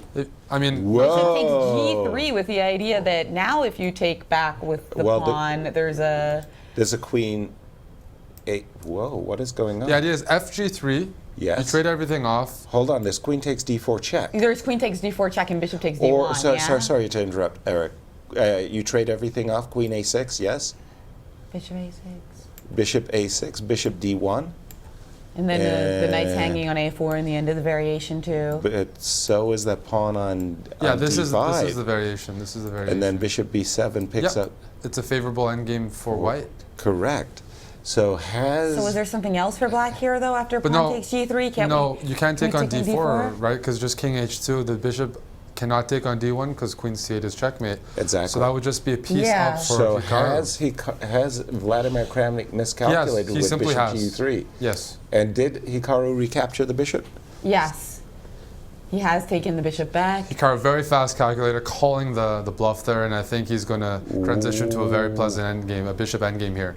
There aren't really any other options. Queen D4, King H2, you're down a piece, so you go into this Bishop D1 endgame down a pawn. Maybe Kramnik missed Bishop B7 at the end of the variation. Well, that for a player of his skill, he should have calculated that ending to the end. Yes. Bishop B7 is Especially is with all clear. that time on the clock that he had. Now, I mean, he's burning it now, but I think back in the critical moment, he still had It's a too late. time edge. Right. It's too late. He's committed himself. And again, the line that we're expecting is Queen A6, Bishop A6, Bishop takes D1 to regain the piece that he's So are there any other moves at that moment instead of Bishop takes D1? I mean, we're just down a piece, but like, so if we try to attack your bishop or something like that. With Rook C6, C6. Bishop B5. Bishop B5 to handle everything. So no, this is a really forcing variation. Yeah. I'm sure he's going to go for it. Well, going for it is one thing, but walking into a dead loss position is another. He's desperately looking for a way to recuse himself from his error there with Bishop takes G3. That just was a bad move.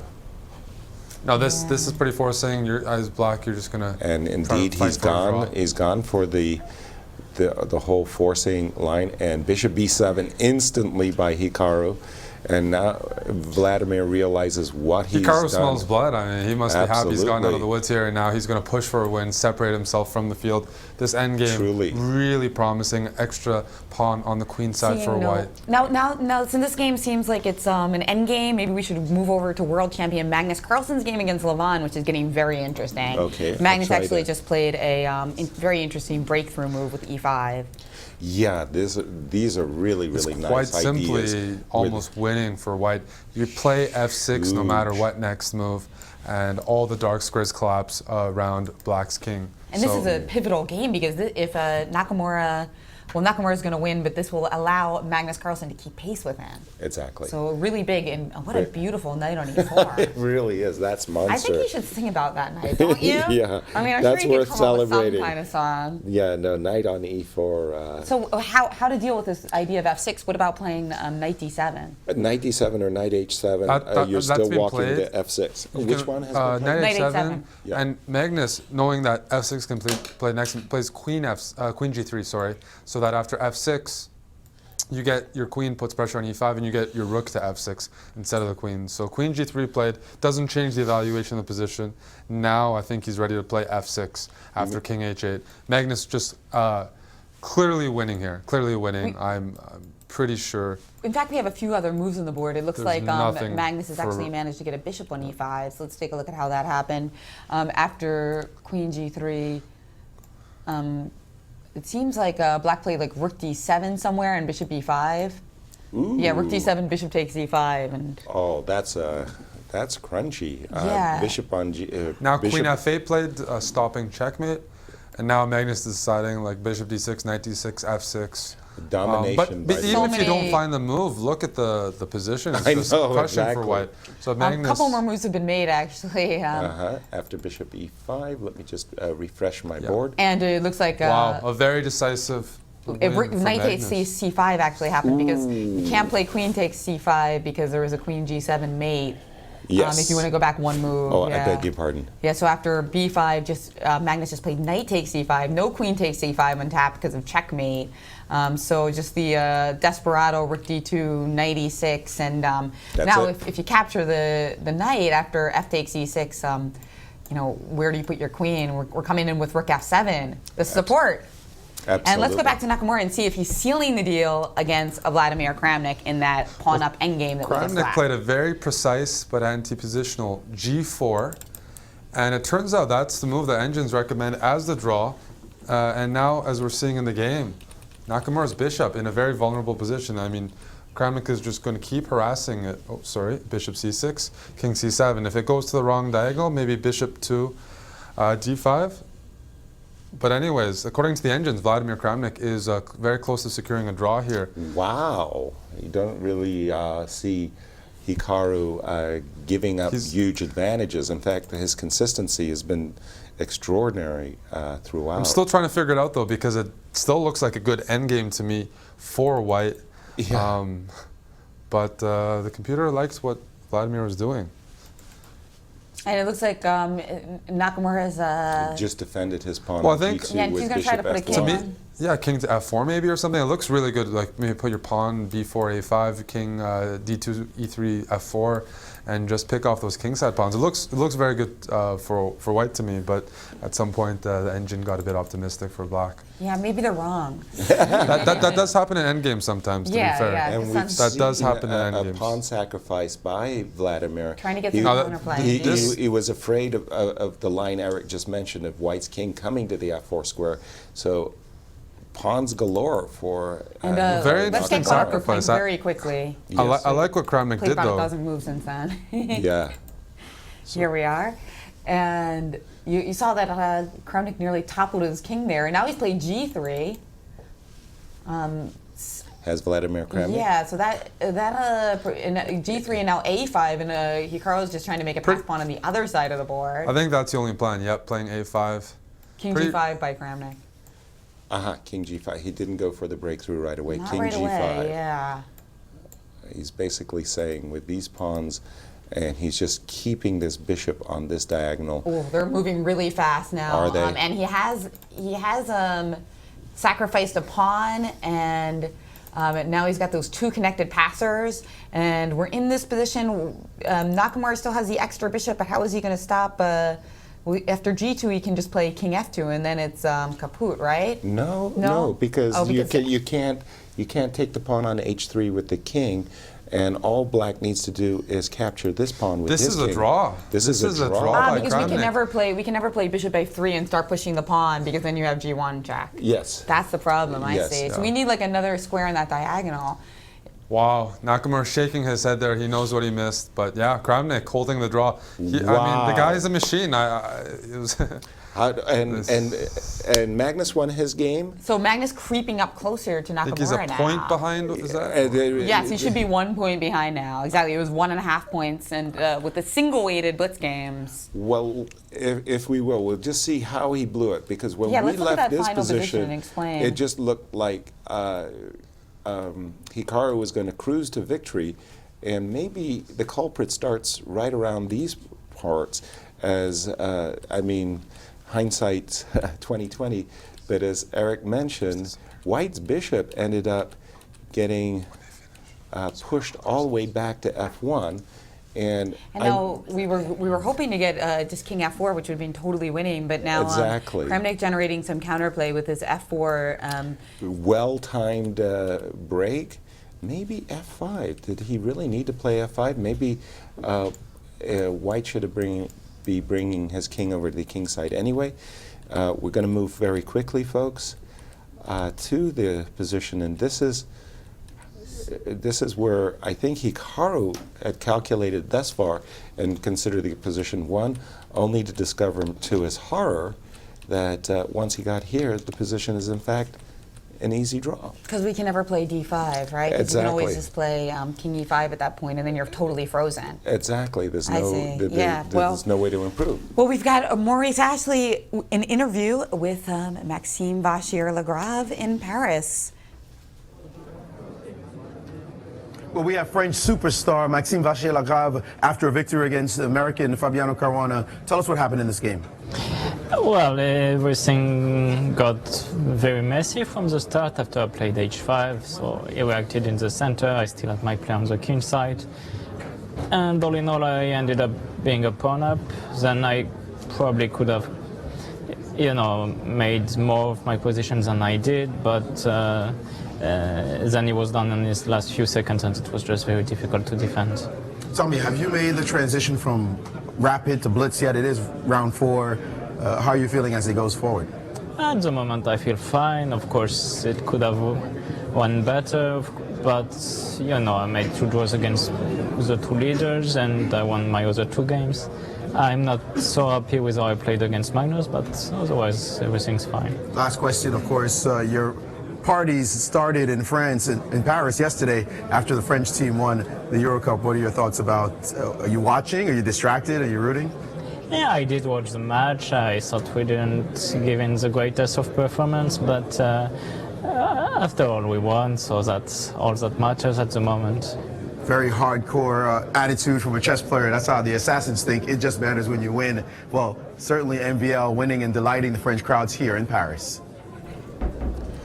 Well, it continues badly for Fabiano. There you had the interview with the MVL. I was just playing through the game during that interview, and it just looked like Fabiano lost a pawn out of the opening, never got full compensation for it, and MVL played really, really well. And Anish Giri also won his game. And that's 2 in a row for Anish, so finally stringing together some wins. It's a bit unfortunate with Fabiano. He won a game, he was looking optimistic, and now right back down.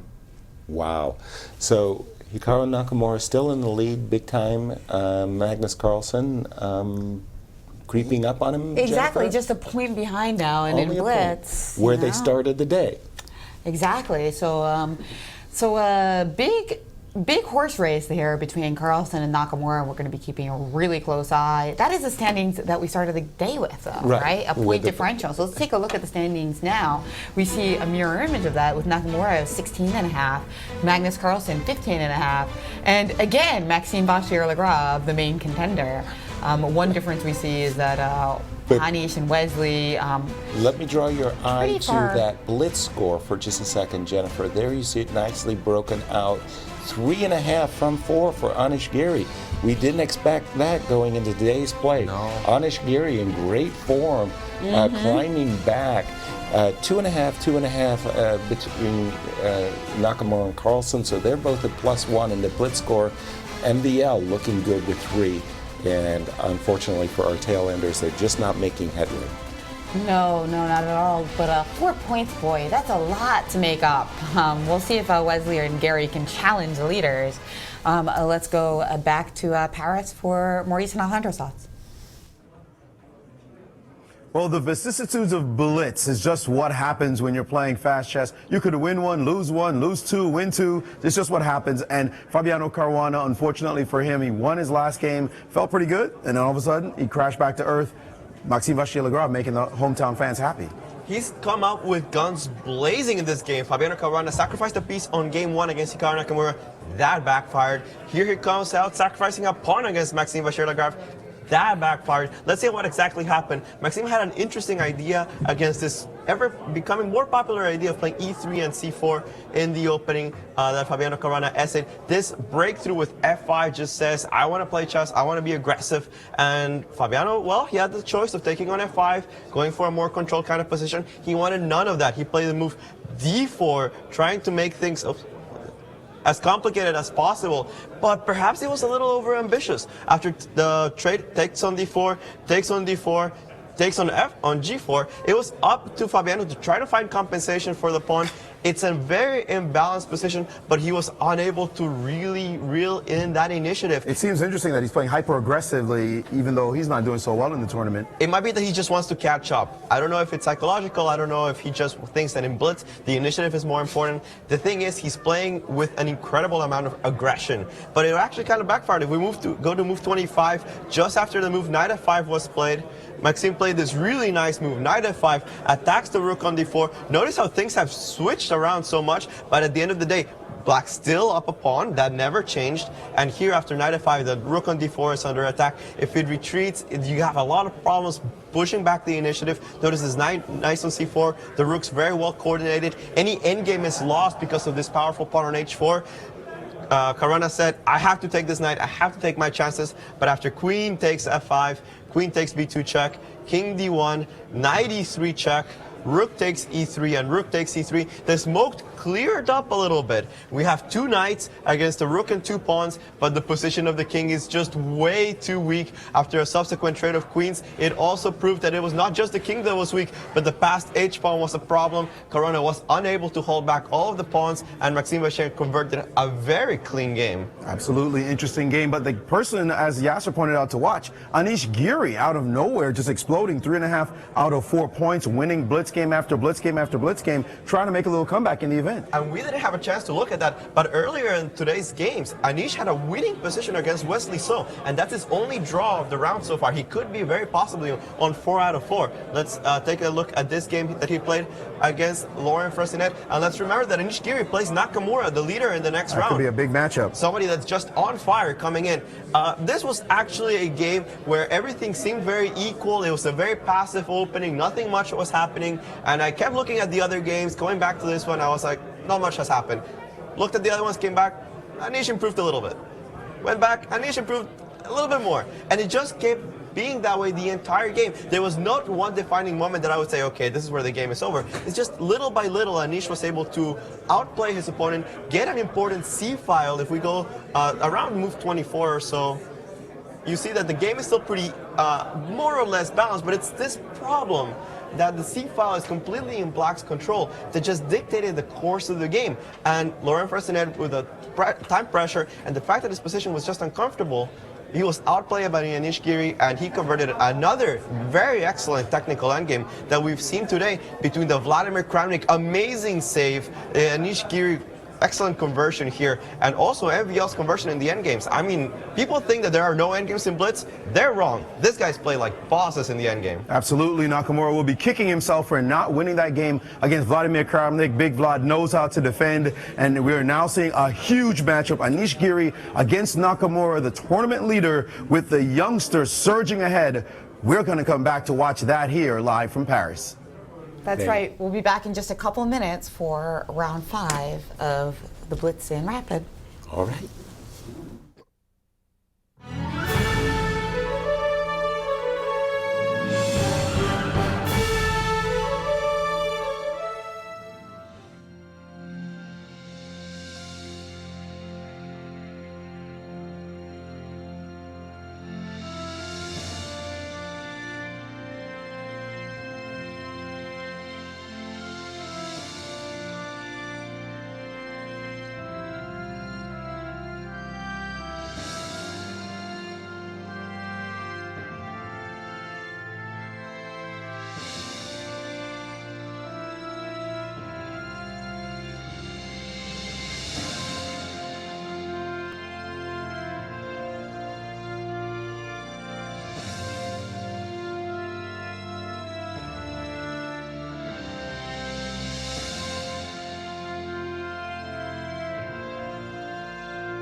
Hello and welcome back to our coverage of the Paris Grand Chess Tour.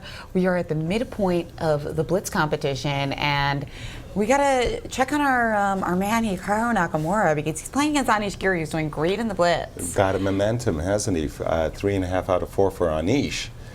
And there's our standings, and you can see where Anish has scored 3.5 out of 4, 2.5, 2.5 for Magnus Carlsen, both at +1. Both showing some weakness. Not little bit. converting positions that we would expected them to, and in particular Nakamura, 2.5 out of 4 for the Blitz legend. I think he might even consider that par at best. Yeah, at best. But he has lofty standards. Of course, Yeah. that's true. And the round has begun. We have opening moves. That's right. And our featured game will be, oh, pardon me, I clicked on the wrong one. Hikaru Nakamura versus Anish Giri. And we've got E4, E5, double king pawn. We're going to see another Roy Lopez. A Berlin this time, and another anti-Berlin with D3. Surprise, I surprise. hope you don't get bored. We see it again, yes. Oh, I'm telling you. Repeating what Fabiano did? Is that right? In a way, yes, because now they've inserted the moves A6, bishop A4, right? Yep. And so now we have transposed. And again, bishop G5, H6, and a B5, immediate bishop C2 here by Anish Giri, and another G5, and Anish decided not to sacrifice. Having seen it didn't work earlier for white, Fabiano Caruana.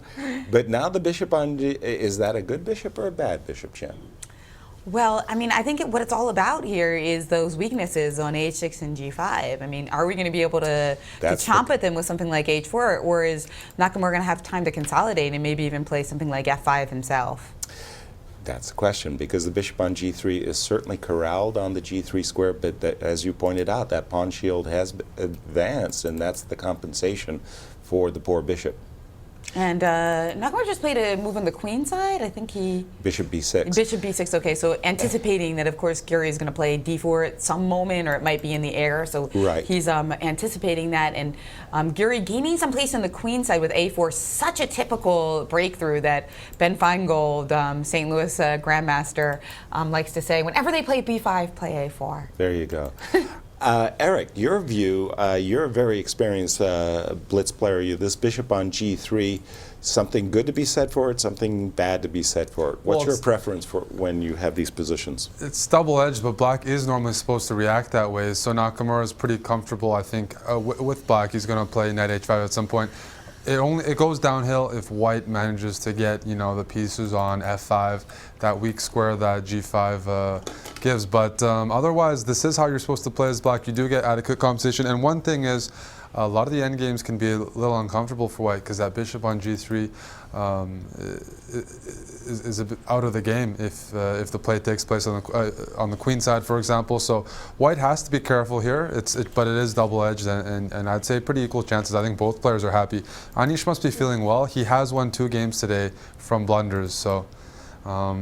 Let's catch up with the game. We've got a bunch of moves popping off here. Knight f1, and it looks like h5 was played, another committal move. H4, attempting to play h4. G4, h5, yeah. But now with the king on h1, we saw why Anish had cozied up with his king to h1 as he's preparing the move f2, f3.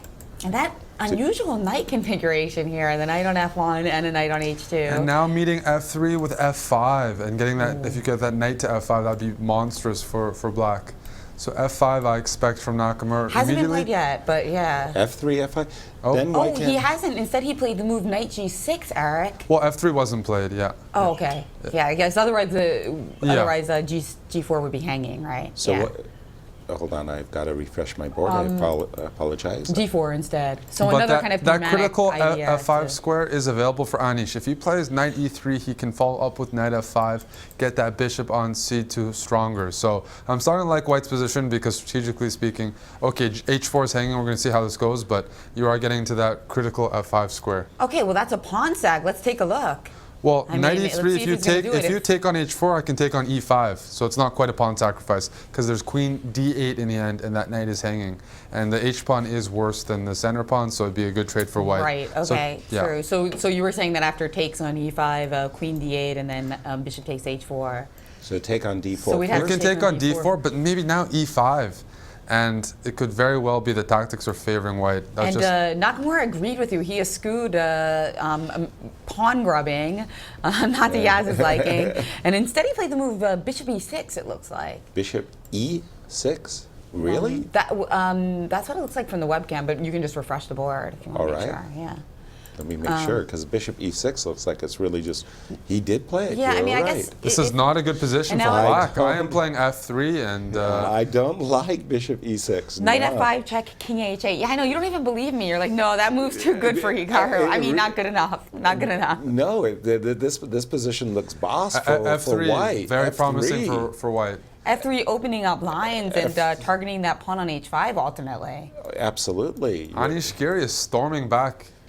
A very impressive position is, for white, in my view. Trouble is Nakamura's going to have to start thinking about bailing with a move like bishop takes f5, but that's also, as Eric mentioned earlier, going to make that bishop on c2 a real monster. Bishop f5, Well, E5. as the position opens up, it's just favoring white's bishops. Trying to find a moment where we can take on h4 safely. I always think of these bishops on c2 as kind of like in a silo, you know, like a missile, just waiting for that diagonal to open up. And really looks great. Hikaru's not going to be pleased about this position. And normally speaking, when he has a really bad position like this, you can see it in his facial expressions. And his time management. And he his time usually stays management. ahead on the clock in Blitz, but right now he's in the tank. He's been thinking, I think, for almost 40 seconds here. Which is a huge thing for Blitz game. And for Hikaru most especially. And he hasn't moved yet either. I mean, he's deep in the tank. His position's rotten. That's what's going on here. Look at rook on a1 versus rook on b8. Look at the knight on f5 versus the knight on h7. Yeah. It's all looking good. Eric? And the moves are natural. They flow naturally for white. Anish is playing all the moves quickly, confidently, because that is the only direction of play for white to pursue. Finally, Hikaru captured on this pawn on d4. I think he had to do that earlier and go for those knight h4 positions. Is he trying to trade pieces with after cd4, maybe bishop f5, rook e1? Is that a way of trading pieces, or just giving white an even better pawn structure, now an open c file? Because now we can't grab on h4 anymore because you've got rook takes c8 and just capture our knight. Precisely. And if but Hikaru has grabbed, and like Eric mentioned, he's trading off some pieces. After rook takes e1, queen takes e1. Not to his benefit. Hasn't been played yet, by the way. Well, it's going to be played. Yeah. Not to his benefit, because basically he's tossing the g4 pawn, and Hikaru's busted. This is horrible. He played knight f8. He can't take on h4 anymore because the queen on e1 lends support, and Anish has taken on g4. Yeah, this is just a fantastic position for white now, because this pawn on g4 is toast.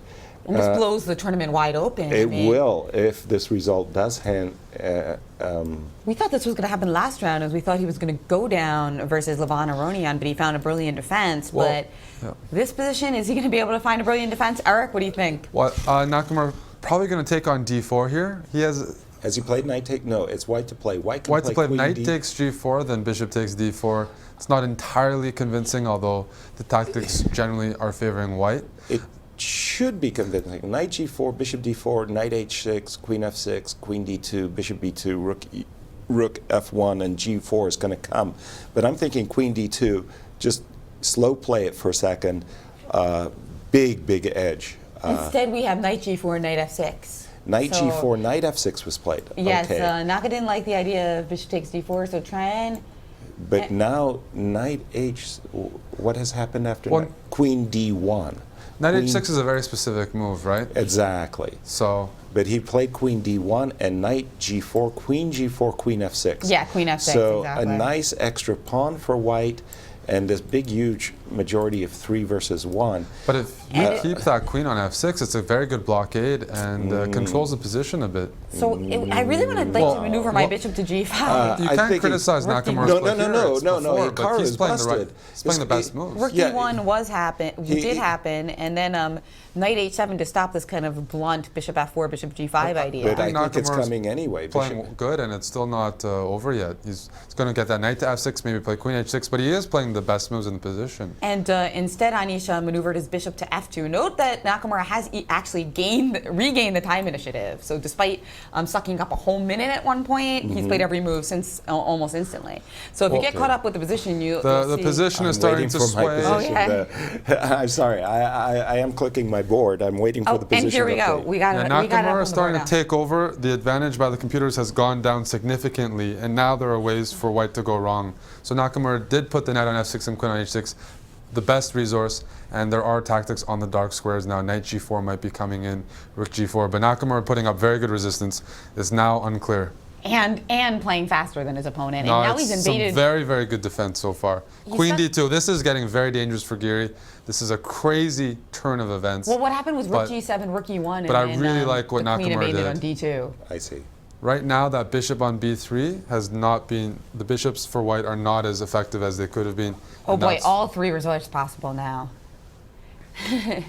Wow, I really let his advantage slip. I thought he was just simply winning. But it wasn't that easy with the blockade. You really want to activate those bishops. Queen e2, hoping to trade queens with maintaining the pawn advantage. Nakamura instantly saying no thank you and playing queen f4. Yeah. And now the move knight g4 wins on the spot, guys. d5 knight g4. And d5? d5, which allows this tactic move. knight g4 played After by bishop Hikaru b6, Nakamura. queen h2, king f1. You can just simply take back the bishop with a monster attack or play queen h1.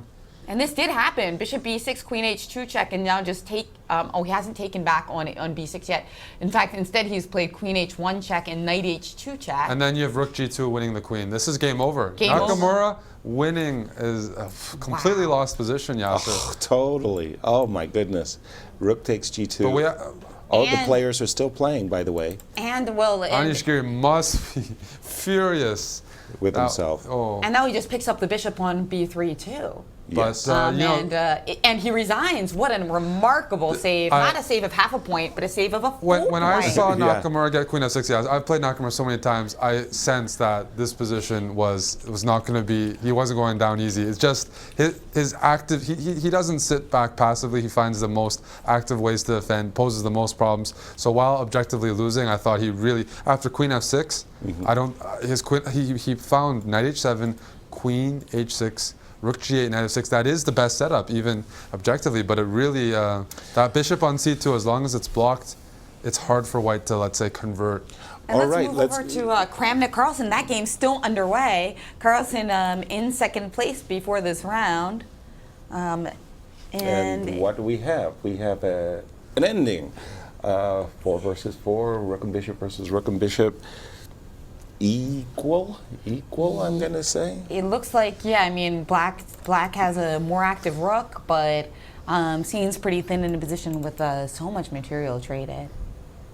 Okay, yeah, just keep. And some results that we have in the game as well. MVL has drawn against Wesley So. Important, those two players playing just on the outside of the bubble. Exactly. Yeah. Within striking distance as well. And fast and furious moves played here between Kramnik and Carlsen. Is anyone getting any kind of advantage here?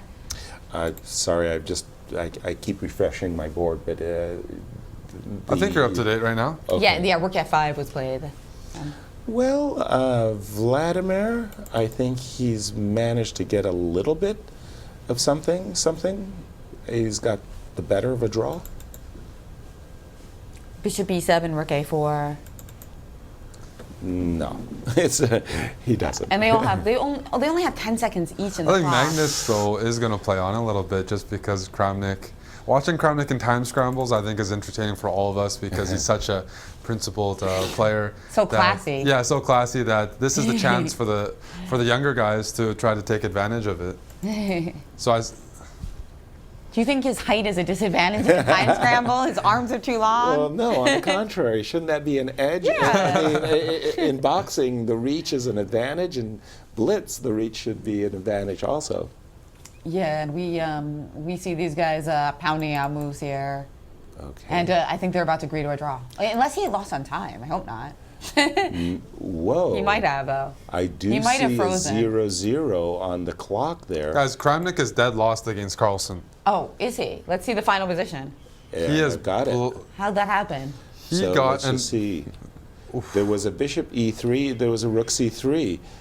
Magnus And set up a mating net. There's a Oh, trick. no. Oh, so Rook this was a little takes, tactic, yeah. Check, and the rook goes. And Aronian Caruana still underway, but that was a brutal little trick there.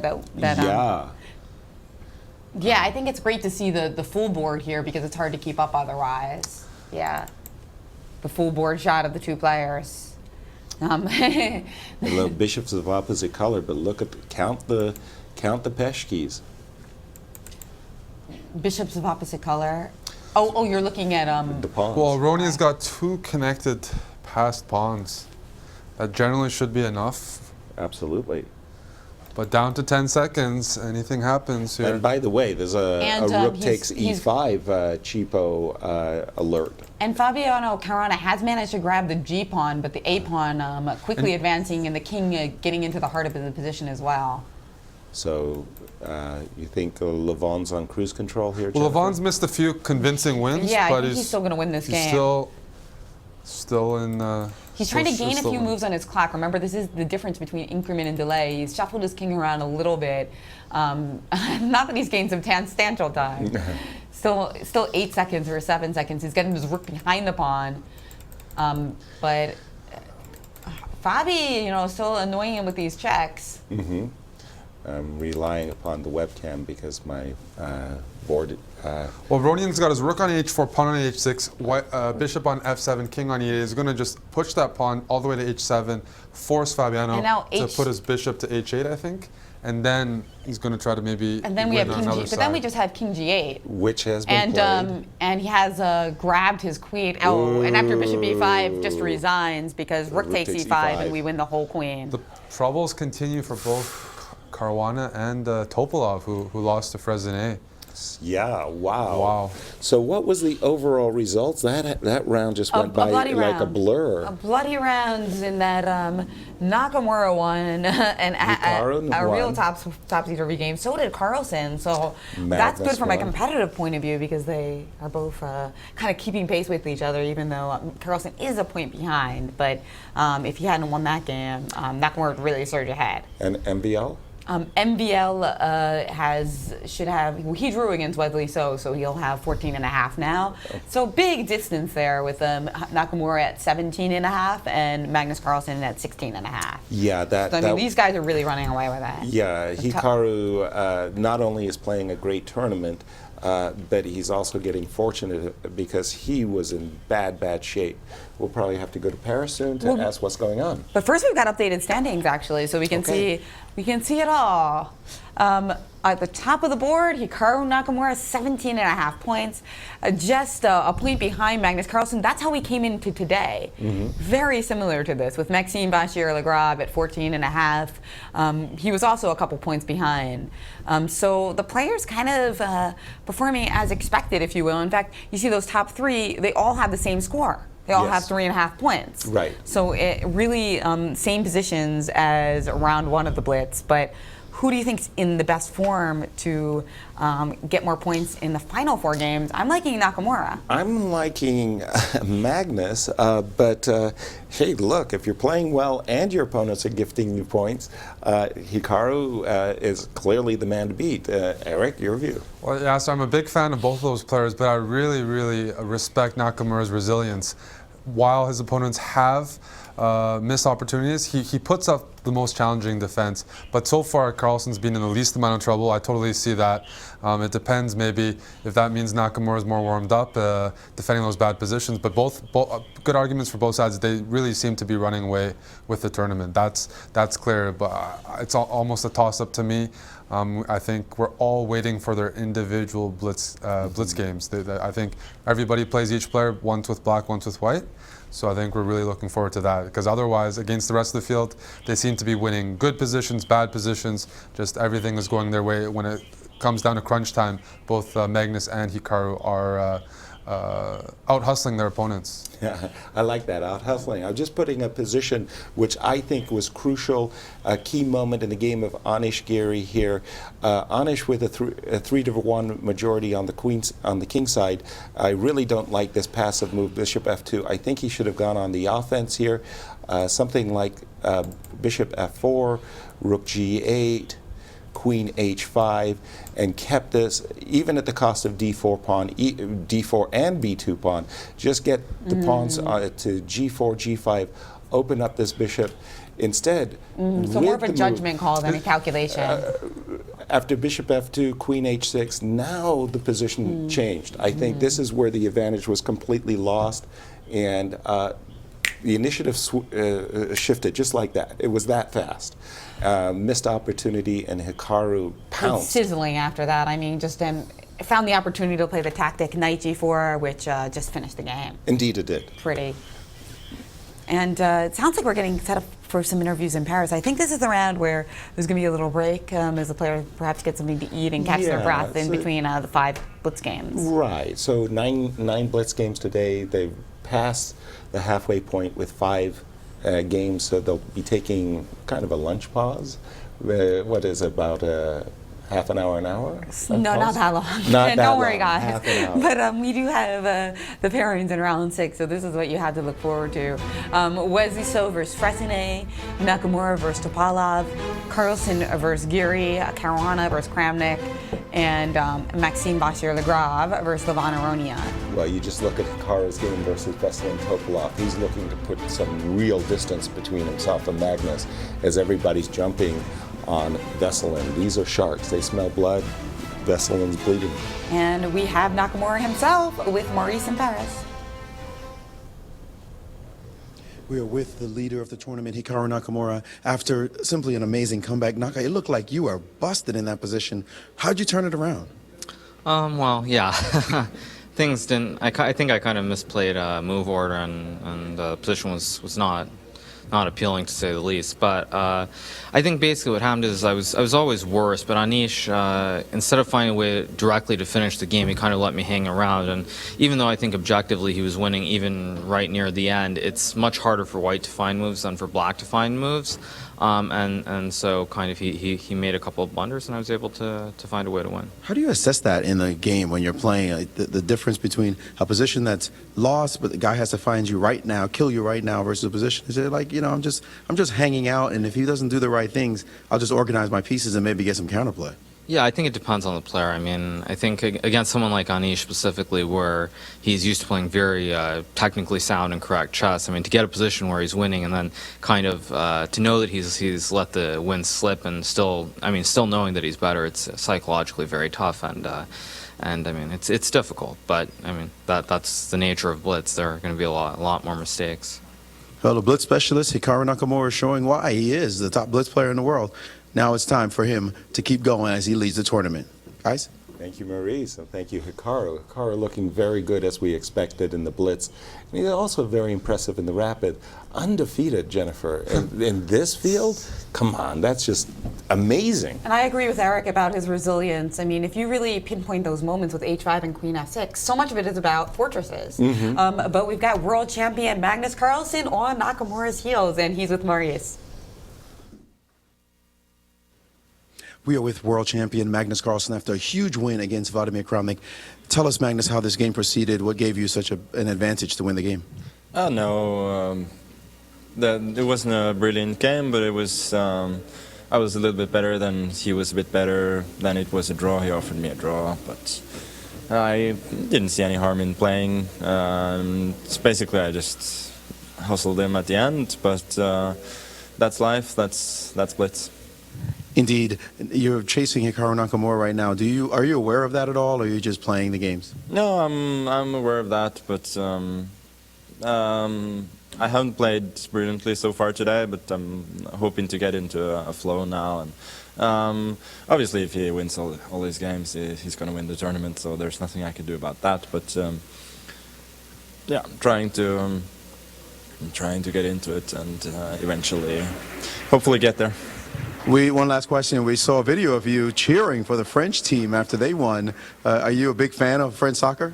No, I like football, and the atmosphere was wonderful after the game, so that was fun.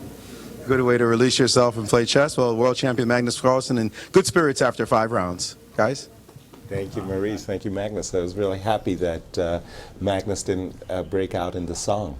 Oh no, I would love to hear it. I mean, maybe if he wins, we should hold him to that. But it's great to see Magnus admit that he's watching Hikaru. I feel like a lot of players in these top tournaments are like, "Oh, I'm just playing my games. I'm not following the others."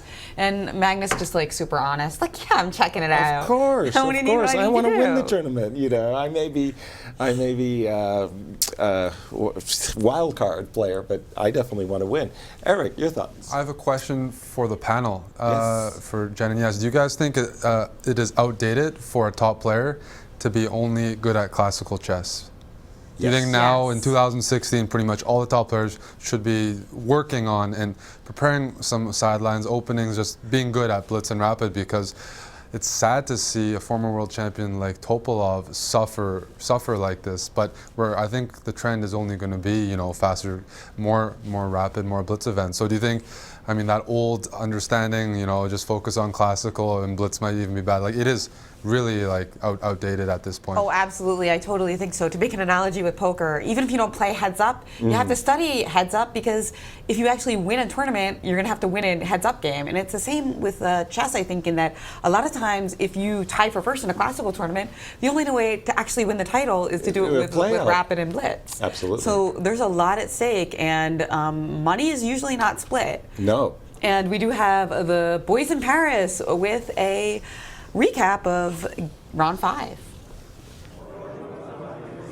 I think it's absolutely right. You have to be able to play all forms of chess, whether it's classical, whether it's rapid, whether it's blitz. The trend is only going to go to faster and faster time controls as the fans really enjoy this pace, the speed, the commentary, the whole nine. And Topalov, he had already told me before the tournament started that he sucks at both rapid and blitz, and he's playing like it right now. And against the tail ender, Fressinet, who he outrates by a solid 100 points, classical chess, now he goes down to the delight of the French fans in this round. It doesn't matter how much preparation Topalov could have had for this tournament. It's just not in the opening that he's suffering.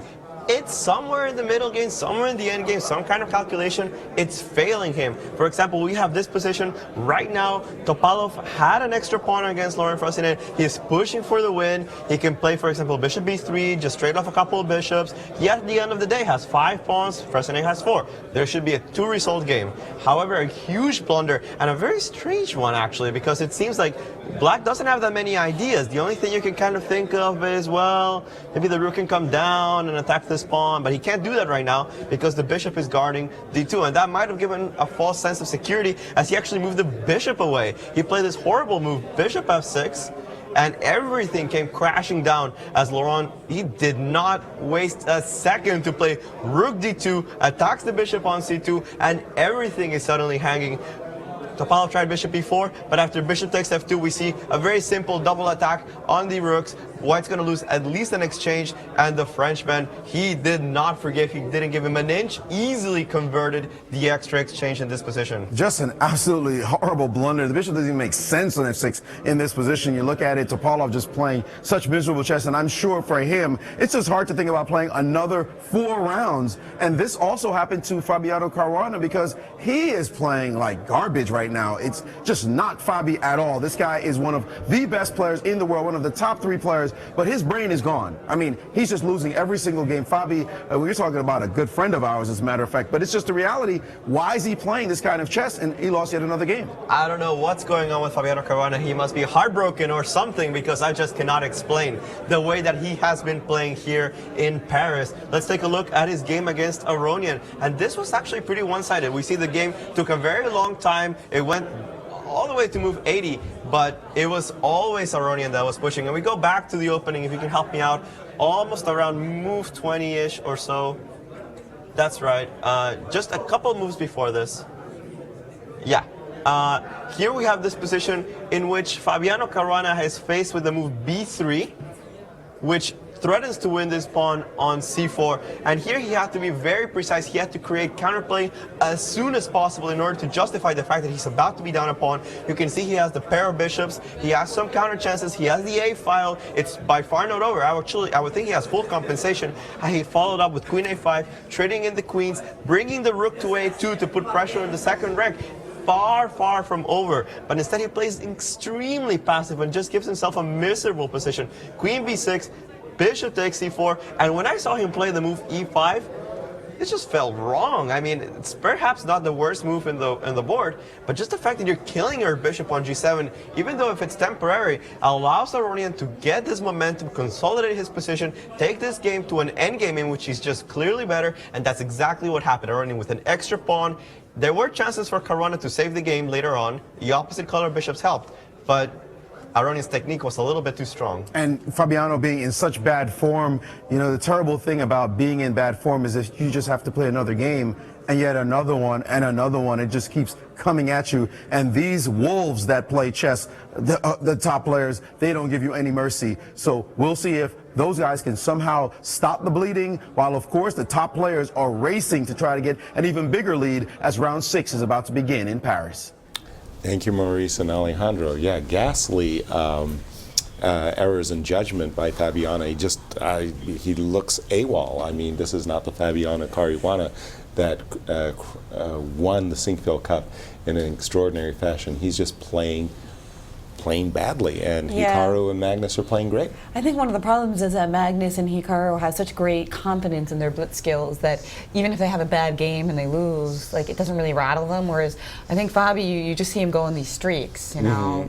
Like when he played the match against Nakamura, he played brilliant blitz and beat the legendary blitz Specialist Hikaru Nakamura. And you know, everybody was surprised, but then some Fabi fans were like, no, that's kind of normal. But we see, like, from the Ultimate Chess Challenge and then here that the opposite is happening, and Fabi definitely has it in them to play good blitz, but I think he needs like a massive confidence boost. Right, whereas what you're saying is like Magnus and Hikaru always seem confident. Even if they lost a game in like a stupid way, they just be like, oh, that was just a stupid thing. That's not because I'm not the best. I'm still the best. Yeah, I'm ready to clobber my next opponent. And that's such a great quality to have. You know, it's really useful indeed.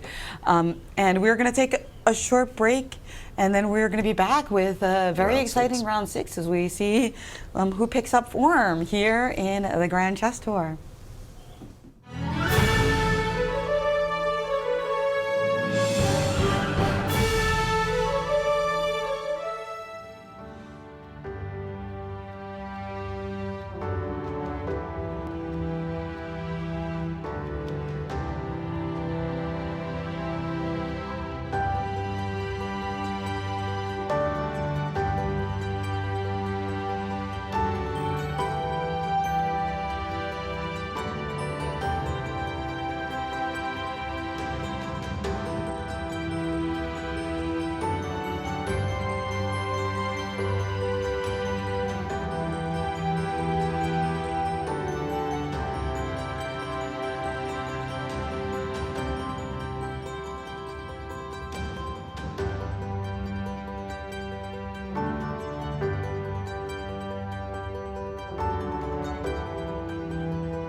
Hello and welcome back to our coverage of the Paris Grand Chess Tour, and we are blitzing today, and we will be blitzing tomorrow. Exactly.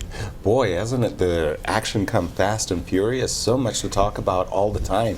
Just moves are popping. It's amazing broadcast to be on and watching 5 blitz games at a time. By such elite players, indeed. It's fabulous. And one thing we've seen is that the standings are very similar to what they were coming into the day, in that the 3 frontrunners, Nakamura and Carlsen, and MVL just behind, all have gotten 3.5 out of 5 in the first 5 games. So the only player to match their success is actually Anish Giri, who actually just went down to Nakamura in a game that he could have come out on top on. So which of these players will put the pedal to the metal in the last few games?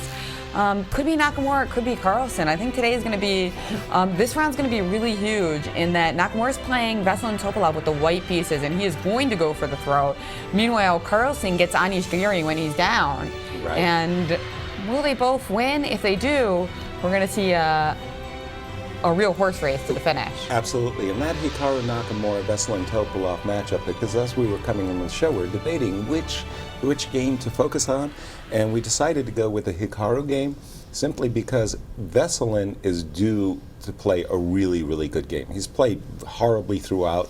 Will he continue to play horribly? We'll soon find out. I don't know if it works that way, though. Yeah. It certainly doesn't work that way in poker. But let's take a look at the format. We've got 9 rounds of Blitz today.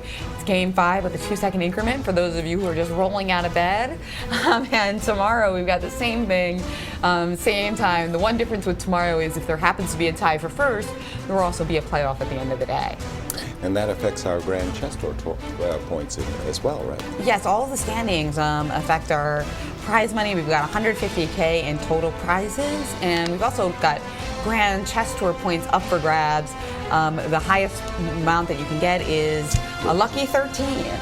Right? And to score 13, you have to win it clear without a playoff. Yeah, there's a very good chance we're going to have no playoff in this contest because there's really only 2 players who are likely to tie for first, and the chances of them both having exactly the same number of points not that high. So I'd say we're likely to have a clear winner. Yeah, again, it all depends upon form. If Hikaru can keep his undefeated streak going, he's going to win this tournament, no question about it. But if he wobbles and allows Magnus or MVL to come up, there you go. And here we have our pairings for the 6th round. That's right. Those 2 games that we're going to start with Nakamura Topalov and Carlsen Giri, also a game that we're going to be keeping our eye on because these are the players that are likely to be getting in first place. And I think the difference is that if there's a lot of bunching up at the top, then it's more likely that there's a playoff because there's just more players who can catch up with each other. Yeah, the but chances are higher. with Nakamura and Carlsen seeming to be dominant and not surprisingly the 2 best blitz players in the world. Mm-hmm. Is that fair to say? Yes. Yes. I mean, Grishuk would be like the sleeper pick, but he's not in the Grand Chess Tour this year. Exactly. Eric, your thoughts? Well, one other guy is MVL. He has white against Aroni, and both of those players have done well in the Blitz today. So that might be a third matchup to pay a little bit of attention to because MVL is still in the hunt, and this is his best time control. Thanks. And of course, he's playing before his home crowd. That's right. Speaking of the home crowd, lots of Parisian fans of chess, and there's also lots of Parisian street chess. And Grandmasters Alejandro Ramirez and Maurice Ashley actually went to the gardens and had an experience. Luxembourg Gardens, and started to throw some croissants. All right, let's tune in.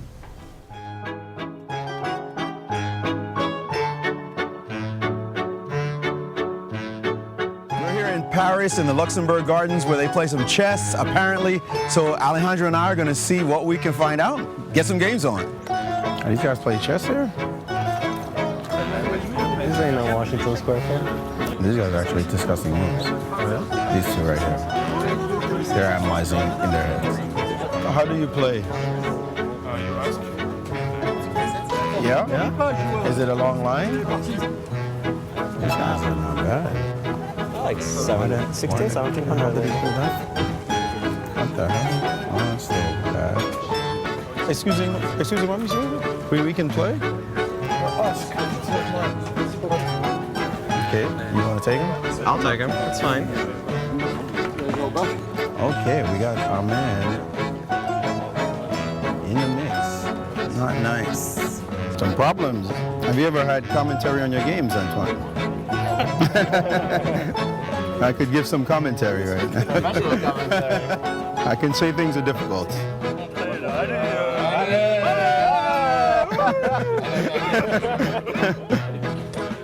Too much fun. He's having too much fun. He's having too much fun. You ready? Yeah.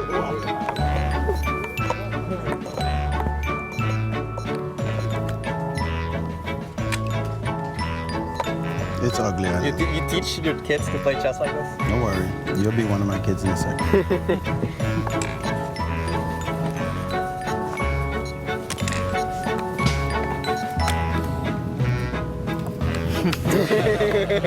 One more. One more? Revenge? Go. What else am I supposed to do? What kind of move is that? Are you still talking? Yeah. Oh. Sorry. Good game. So we're finished here at the Jardin Luxembourg, the Luxembourg Gardens. We had a lot of fun, the players playing in the back.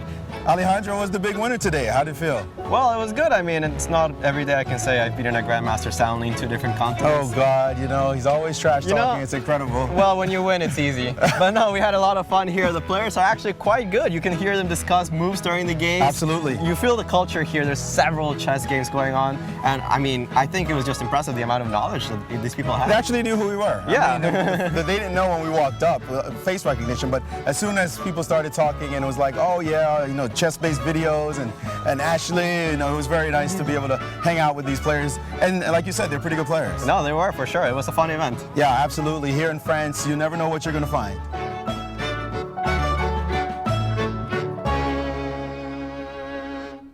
Pretty soon, they're going to be stopped every time they ask for a croissant. Exactly.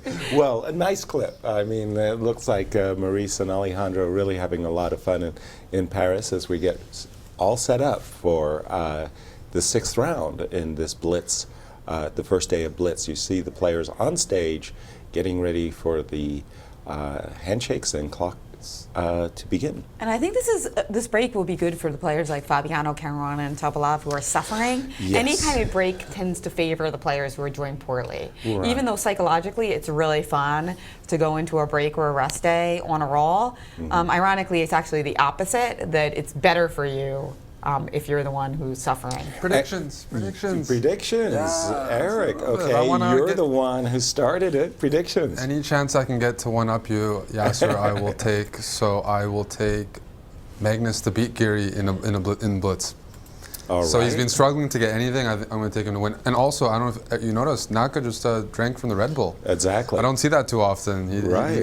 So he's pretty energized. Wait, who do you think's going to win? I think Magnus will beat Geary.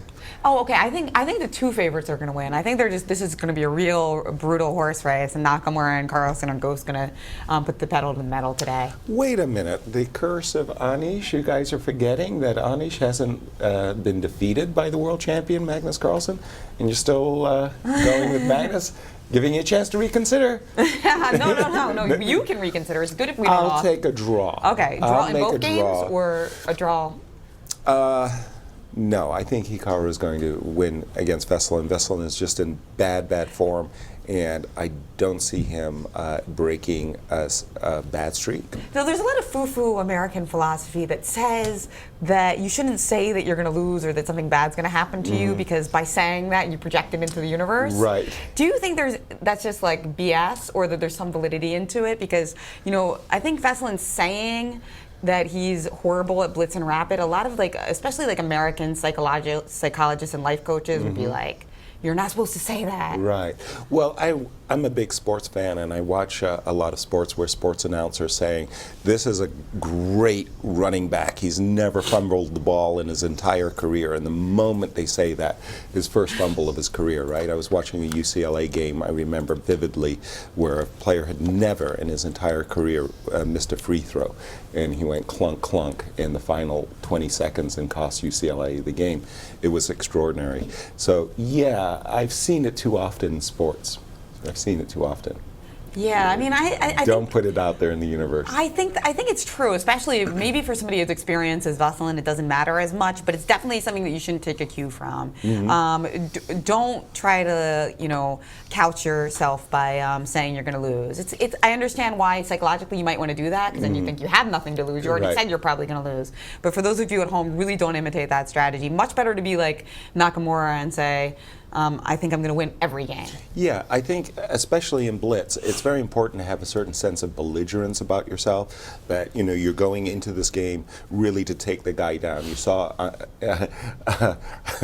Alejandro and Maurice just playing the Blitz and trash talking a little bit each other there. Is this what you teach your students? Asked Alejandro. Yes, it is. I'm going to teach you as well. And they like each other. Of course, they would have trashed out a lot harder if they didn't, or maybe less. So a little belligerence is good. We do have the games, I think, just starting up now in Paris. So, I haven't gotten any moves yet. It looks like they're just finishing their open here, but they're just about to get started here. And once again, we have gotten a couple. Oh yeah, the beautiful playing hall. Again, every time I see that, it just really, really looks so good. That stage for me is near ideal. And by the way, we do have some tweets coming in to our hashtag Grand Chess Tour. So we encourage you, if you want to chime in. One viewer mentioned that it looks like it's casual Saturday for Magnus Carlsen. But I have to say, from a female point of view, sometimes the white T-shirt is appreciated. But we've got the game underway here. We've got a Nimzo Indian. And we're usually not seeing a pure Nimzo Indian in this tournament. We're seeing some avoidances. But here we go. We got Nakamura playing one of the most principled lines with E3 and an early knight E2. Yeah, the Rubinstein variation as white tries not to get double pawns on C3. He wants to recapture with the knight. And let me just keep the board updated if I can. There you go. We saw just back here D5 played, A3, and the Blitz. The players are playing very quickly. That's right. What do you think about this line, Yasser? Are you a fan of this idea of, like, instead of the traditional knight F3, knight E2, knight G3? No, I'm not a big fan with the bishop on C1. I know that Garry Kasparov tried such ideas in the style of Botvinnik with castles and F3 and B4, bringing his rook to A2 and his rook to E2, but I really don't like this bishop on C1. I go with the old saying, one bad piece spoils the position. So it's like kind of like one bad ingredient spoiling the cocoa one bad apple spoils the barrel. Yeah, there we go. So let's see. Again, this all looks very, very theoretical discussion. Immediate C7, C5. Oftentimes, black slow plays this move, waiting for the move F3 before playing C5, but Veselin played for it right away. This gives solves the bishop problem that you were talking about. It helps white solve his bishop problem, absolutely. And we've got an isolated queen pawn type position where generally white is going for more strategic play and trades and activity for Veselin Topalov. Yeah, the big question is how do you like this type of position where black has a passed pawn in the position, but white's structure on the center is a bit more mobile, and maybe this pawn on D4 becomes more of a liability. So it's not so easy to solve that problem of your isolated queen pawn. So let me just refresh my board. I think I have the players played. D4, E4, knight E5 are all on the board, indeed. And Nakamura, yeah, pat on the back, man. Okay. You deserve an extra escargot. Escargot. I'm not a big fan of snails either, I must say. The French love them. F4, knight takes D3, queen takes D3. Veselin loves his bishops. He always has played very, very well with his bishops. No F4. Instead, Nakamura decided to play bishop to F4, taking a totally different strategy, not wishing to weaken his pawns in that way, or his king position, rather. Yeah, so I think actually bishop F4 is a better choice because I wasn't liking the outcome of this F4. But there you go, bishop F4. And Eric, what do you think? Yeah. Well, I think Veselin has come out with a pretty reasonable position, so I think this is a position where tactics can come out of nowhere. He's got a very active position. I think he's pretty happy here. So I think it's pretty balanced. But Topalov, at least here, he has some play, he has some activity. He's not getting ground down. This should be a pretty sharp game. And as you said, Yasser Veselin is very good with bishops. Yeah, he definitely loves his bishop pair, but again, it's all this. The big question is this pawn on d4 a liability or a strength? Liability. Yeah, Veselin has happily grabbed the two bishops, but we can see that Hikaru is going to eyeball this pawn on d4. And instead he played f4 actually right away, and then after rook e8, f5. So going for an attack kind of reminiscent of his game against Maxime Vachier-Lagrave, where he's aiming for this f6. And you notice that the knight on g3 before, you know, not so sure, but now it's coming to this convenient square h5 perhaps. Mm-hmm. One of the very important features of the move f5 is it does bottle up this bishop, this light square bishop. I can see that Veselin, however, will want to play bishop d7, a6, and bishop b5. If he can get those moves in, he could easily take over the... This looks like a nice position, Yasser. I'm starting to like Black's position here. Bishop d7, a6, as you said. If you can ever dislodge that queen away from d3, Black is going to play d3 himself and achieve a very, very good open position. But bishop d7, a6, the tactics should favor Black, so I think... I'm not sure what Nakamura's plan is. I'm very, very, very doubtful about Hikaru's play here. Well, bit optimistic. It looks very artificial. And I'm thinking bishop c7 and bishop e5, pocketing the bishop on this beautiful square e5, adding protection to the pawn on g7, and I'm warming those up dark to squares. I mean, that's what warming f5 up to Black's position. Instead, Veselin played queen g5. Queen g5, maybe queen h6 is the plan after rook g4 and just queen e3. Queen Controlling e3. a lot of dark squares. Yeah, queen e3 as well. Yes. But, queen g5, that really puts the kibosh on the attacking This ideas. is a very good position for Black. Absolutely. Quite simply, and it doesn't require a lot of precision. Hopefully, like I do want to say, I did say that Veselin might win this game for some reason if Hikaru overpushes, awake a bit of a maybe a sleeping giant, although in Blitz.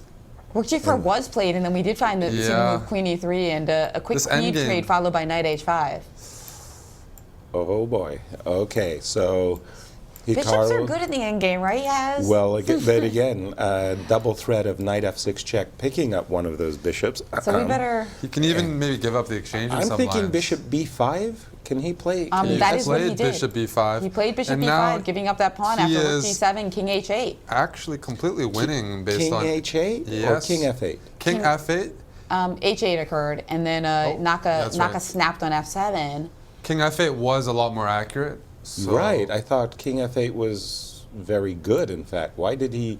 Because now you've got the old knight f6.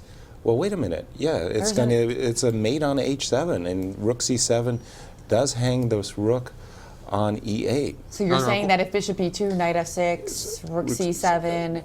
and we trade rooks and go knight takes e8, and we're happy campers. Right. It's just a big blunder by Topalov, as simple as that. Too bad he if didn't he had take played his time king there. f8, what the heck did Hikaru have in mind? He's probably going to try to play like f6 and rook h7 to get some for example, counterplay, or maybe f6, rook h7 to start. Rook h7, bishop e2, f6, then I'm going to play king g8, and now put my king to h8 because now the knight can no longer go to f6. And you're up a piece, man. Yes. Yeah, that's true. We need like the pawn on f6 and the knight on f6. A huge and we have to pick one a at huge time. error, a huge error, and that's just error. Well, then you know he's really out of form when in a dynamic position.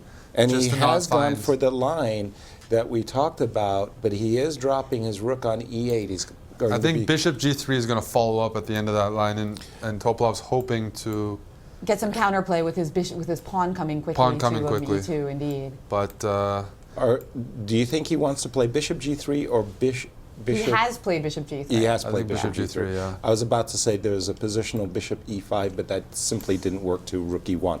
So, But he's got to watch the f pawn himself. So in this position, e5 is the only move that retains a big advantage for white after bishop g3. If you move your rook away, black plays the light squared bishop anywhere and then plays e2 and e1, and it's very hard for white to stop that. But if e5, just pushing those pawns and trying to distract that bishop away from g3. And if you were to play f6, they just bishop h5. king attacks, g8. Well, king g8. yeah, Just keep those pawns under lock and key. Nakamura has found the only move e5. That's not an easy move to find either. I mean, it's a little like... Well, sometimes force moves aren't that difficult, but why is this so impressive after, for example, bishop d3? Bishop d3, f6. I'm just going to keep pushing the pawns. And then king g8? King g8, e6. e6 now, E2, so I have them working together. And, we might see this because it looks like e2, e7. It does look like Veselin is F7. reaching for his bishop, so it looks like we might see some of these variations on the board. He's played bishop b5 instead. Yeah, bishop b5. Attacking the knight. So now knight d6 is boxed. Knight d6 played. Knight d6 is good. There's bishop takes e5, isn't there? No, knight f7 check. Yikes. Those tricky knights. No, this is now Hikaru got his knight out with the tempo. Bishop d3. Topalov played bishop d3. Now f6, continuing to just push those pawns. If you play e2, I'm going to play e6. And even though black is going to get a queen, white's going to get... Hold on, you're hanging the knight on d6, aren't you, in that line? Oh, after f6, bishop takes e5, you mean? No, I can still f6 play knight e2. f7. No, f6 e2. I'm going to play e7 anyways. And probably play rook e1, rook takes e2. Okay, crucial moment here. But that is a hard line to see, you're right. That Yeah. is, e6 could easily be missed. Maybe f6 instead.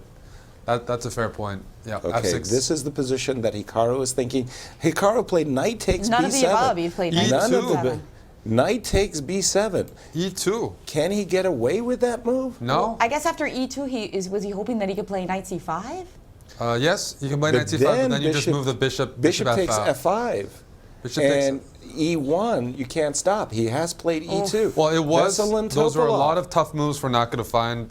Wow. I have the engine, but he doesn't. Yeah, now Veselin might be Topalov. playing his E2, best blitz game. e2, and now Nakamura playing e6, hoping to get some counter. King g7, king g7. Just That's automatic. Yeah. You've got to get your king, blockading those pawns. Precisely. But now black is very close to picking off those pawns as well. I mean, Big you time. play king g7. I don't know No, how that king knight can g7 support is it. an automatic. Come on, Veselin. Wait, why are you rooting for Veselin? Because you feel bad for him. Oh no! Well, he's played bishop takes f5. Maybe that's not Bishop a bad takes move. f5, e7, and Bishop now bishop g6. g6. And then b5. This is. But this is a little different now because when you play e1, we can now take and play knight d6. I guess Hikaru wants to play Now we a4, play a5, king maybe g8. a6, run the a pawn down the board. King g8, a4 played very quickly. I don't believe this for Hikaru, however. But the bishops are so strong in an open board. And the king's gotten into King the fray. f7. King f7 has been played. Wonderful move, wonderful play by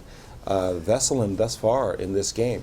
a5 has been A5, played. now bishop c2 with the devastating Bishop threat of d1. bishop d1. Oh, this is Bishop losing. d1 This is dead. This is dead. What did he do Bishop after d1, bishop you're going to c2? play e1. If you play, well, bishop c2, with the idea of bishop d1 looks over. If Yeah. you play rook g1, I'll play bishop f2, and then take the rook. You can't move the rook back to a1. Oh, and Naka's going into blitz mode. Look at that. because Slamming he knows moves. he's busted. Oh my goodness! I have to refresh my He's board. played, yeah, sorry. refresh your board. He's played. King d6 is the move here. King d6, not Which has bishop been d1. played. Which has been played. Yeah, king d6 on the board. By the way, the bishop on g3 covering that b8 square. How crucial is that? Naka playing another best move. Rook c1, still losing, but black has to play e1 and try to convert two bishops. Oh no! He played e1 without promoting to a queen. Instant forfeit. He didn't put the that's queen crazy. on the board. I'm a huge Nakamura fan, but that's painful to see. Oh my God, because The Rex Rex is going to feel, Sinkfield. at least Rex Sinkfield's going to feel better. Yeah, I the don't know Rex what- Oh, Sinkfield God. blunder. Brutal. In this position, Veselin Topalov played e1 equals queen, And forgot to forgetting actually to get put the his queen on the queen. board, Oh. press the clock, and that is an illegal How move long has that been loses. a rule? I think Veselin, has obviously been playing Blitz before that was an official FIDE rule, and Right. somehow regressed to We all where do it wasn't. because we play so many friendly blitz games. But that that's we not just, a rule. Yeah, sometimes you don't even have an extra queen and there's 2 queens on the board. So that's only a rule in official blitz competitions, not in Precisely. casual blitz. Exactly. And we're so used to the casual. This What is a tragic. shocking! It is winning in the end. Hikaru, so fortunate. Well, that oftentimes happens to win a tournament. You got to be lucky, and he was lucky. He's lucky. Wow. And what's happening, by the way, in Let's look at Magnus's game. Magnus We'll switch. destroyed Giri at the end, at least. I was right, guys. I You said mean the Magnus and curse? Nakamura are both going to win. But the he curse has played been lifted. Yes. Okay, We're both right. by We're hook or both by right. crook, I mean. Okay, well, we're going to get Hikaru's thoughts on this game. In fact, Isn't this Hikaru's second win on that? He was the recipient of the Rexingfield and Garry Kasparov game. He was on the other side. He was on the other side of the Yeah. team. I think Yeah, so he won. So he's won 2 very important games, extremely pivotal career Ultimate games in the same moves, way. And now in the Grand Chess Tour. Wow. I think all the players now know about that rule. You do have to place the queen on the board. I had a bad experience myself, but Veselin doesn't play blitz events very much. So, but still, I think it's a rule all modern players. This has been established for a long time, has it not? Yes. So you don't feel bad. You don't feel too bad for Veselin. No, I feel like you should have read the rule book. I mean, I had to take the tournament serious. That's inexcusable. Let's go and get Naka's view of what happened with Maurice. An absolutely stunning development here in Paris as Vasily Topalov, just didn't know the rule or forgot about it. A brain cramp. Naka, you were cruising in this game at some point, and then you're kind of made some difficulties trying to find the right moves. But have you had this experience? The only time we know it is Rex Sinkfield in the Ultimate Moves Challenge, not promoting and forfeiting. What can you say to explain what happened? I mean, it's happened to me once before too. I did this in the World Blitz, I think in 2009, I think it was, against Grachev, where I pushed a pawn to the 8th rank as well. I mean, surely it was just a brain cramp because we both didn't have a lot of time, and it just happens. But I mean, come on, we all know the rules. It's just a matter of Veselin just simply forgot in the critical moment to grab a queen. Just really an unbelievable development for you, given that you're doing really well in the tournament. Magnus himself won a pawn in like 6 moves, just straight like that against Giri. Are the players tiring now? It's 6 rounds in? Well, I think it's difficult because first of all, there are a couple players who, realistically speaking, have very little left to play for. I mean, if you look at the bottom half of the table, there's not much in the way of motivation, perhaps, other than trying to finish off well, and even in the middle as well. I mean, there's such a big gap between the top and the middle that I think it's difficult to maintain focus. And yeah, some of us have done a better job than others, but still, I mean, there's a long way to go. There's still a whole nother day tomorrow as well. Absolutely. Well, Hikaru Nakamura maintaining his lead after what simply is an unbelievable development here after round 6. Guys? Thank you, Maurice. That's indeed. So no tissues for Eric Hansen. He doesn't feel bad for Veselin. You feel a bit bad. Do you feel bad? Yeah, only because Veselin has played such a poor tournament. He was putting together the best game he's played in the whole tournament, and then to lose it like that, yeah, I do feel bad. But now at least Rex Sinkfield's not the most famous player in recent years to fault for this. Well, I have to confess, I did it as well. I did as well in Berlin. I just, like you say, a brain cramp. You know, you play this automatic pawn to the 8th rank without putting the queen on the board, and it got called on you immediately. It got called immediately, yeah. Just as did for Hikaru, and we'll go back to Paris. And we're actually going to go to standings before we go back to Paris. Sorry. And we'll see that Magnus Carlsen still a full point behind Nakamura. And I'm sure he's probably one of the unhappiest people that Veselin forgot that rule, right? Absolutely. Maxime Bagier-Lagrave with 15. He lost a little steam there as Magnus and Hikaru both won their games. And Vladimir definitely slipping as well. Wesley, okay, but boy, it's a 2-horse race. And Hikaru and Magnus are really lapping the field, if you will. And some really nice tactics there, you know, with the advanced pawns. I think it's like a lot of players when they're starting out, what they do is they do a lot of tactics around checkmating and attacking the king. But you know what? Tactics involving pawn promotion also very important. Oh, without question. And we've been seeing a lot of them in the Grand Chess Tour. Yeah. And we have Maurice and Alejandro Ramirez. No. Well, we are back in Paris. It has been a brain cramp round, and we just saw it happen to Vasilij Topalov. It did also happen to Anish Giri. How often do you see a grandmaster lose a pawn for no reason within 6 or 7 moves? Here's what Giri had to say after the round. With Grandmaster Anish Giri, Anish, this was a bizarre game. It seems like you lost a pawn in move 6 or 7. Yeah, it's true. He played a very harmless system, but you know, it's common to develop your bishop to g7 like I did, but not right away. And after g65, suddenly maybe already in trouble.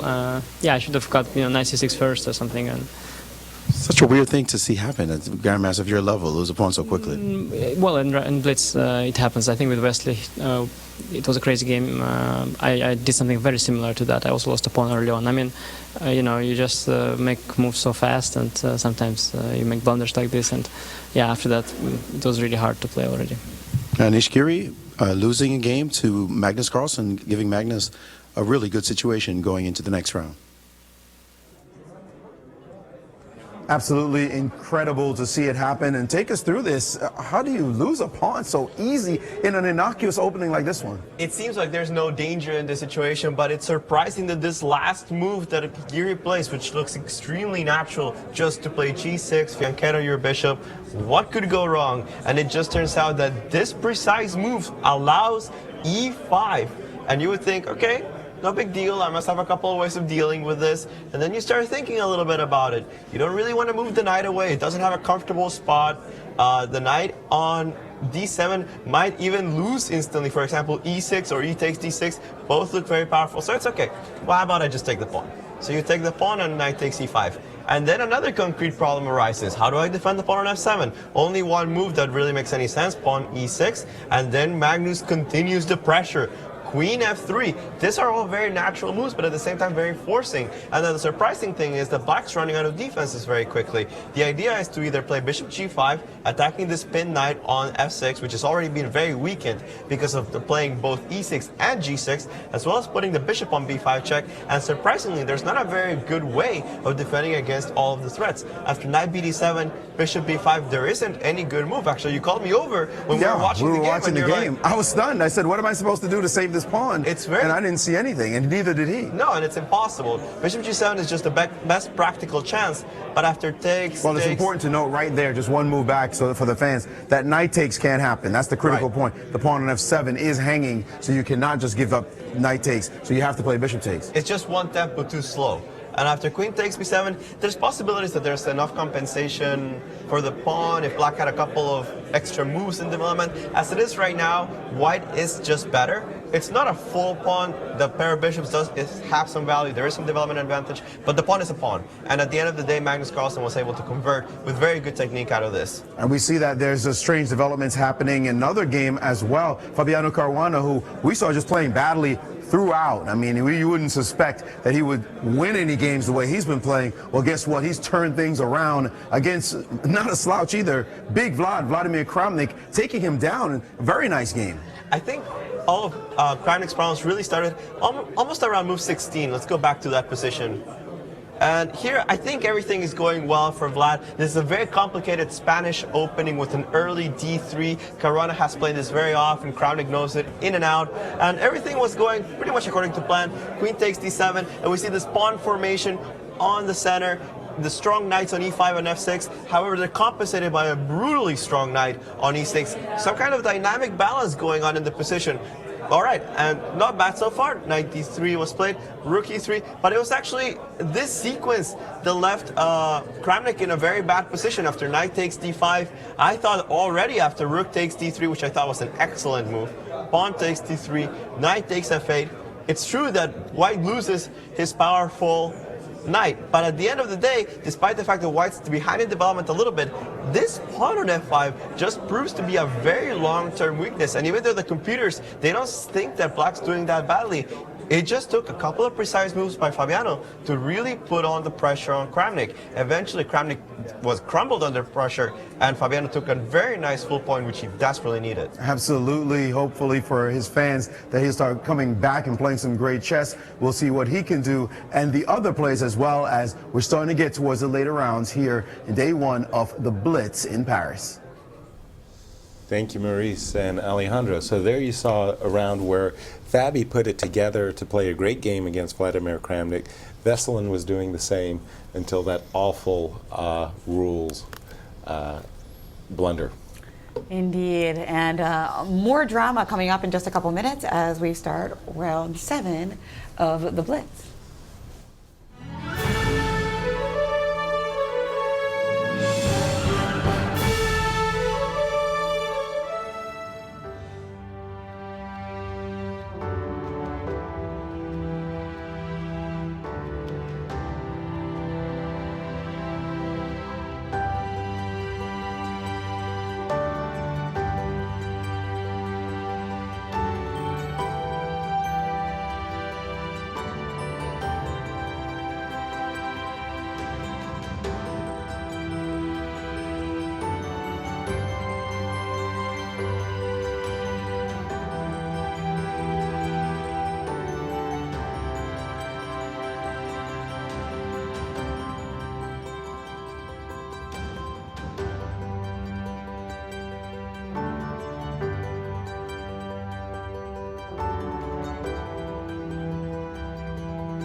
Hey guys, and welcome back to our coverage of the Paris Grand Chess Tour. We just had a very dramatic round, but guess what? The drama made the standings kind of stand still. So let's take a look at how that looks now. Well, our front runner, the same guy, Hikaru Nakamura. Fortune favors the brave. Magnus Carlsen, he's a point behind. He also has 4.5 out of 6 in the Blitz. And MBL with 4, so the 3 best Blitz players proving their mettle. But Hikaru showing the best chess combination to have, and that is to play well and to get lucky. Get very lucky indeed. We're getting a lot of tweets about that particular game. Ole Morden Person says, a crushing win for Hikaru Nakamura over Veselin Zabaev. No, he actually says Magnus Carlsen over Anish Giri.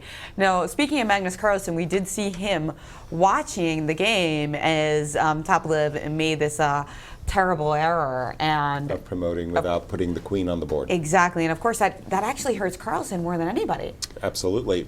And we are going to look at Carlsen now playing against a guy you might just be a little bit mad at. Although you know how Carlsen is. He's super chill. I'm sure he's not personally angry at Topalev, no. But he's certainly regretful, and he wishes that he had told Veselin before the game, remember that rule. Remember that rule.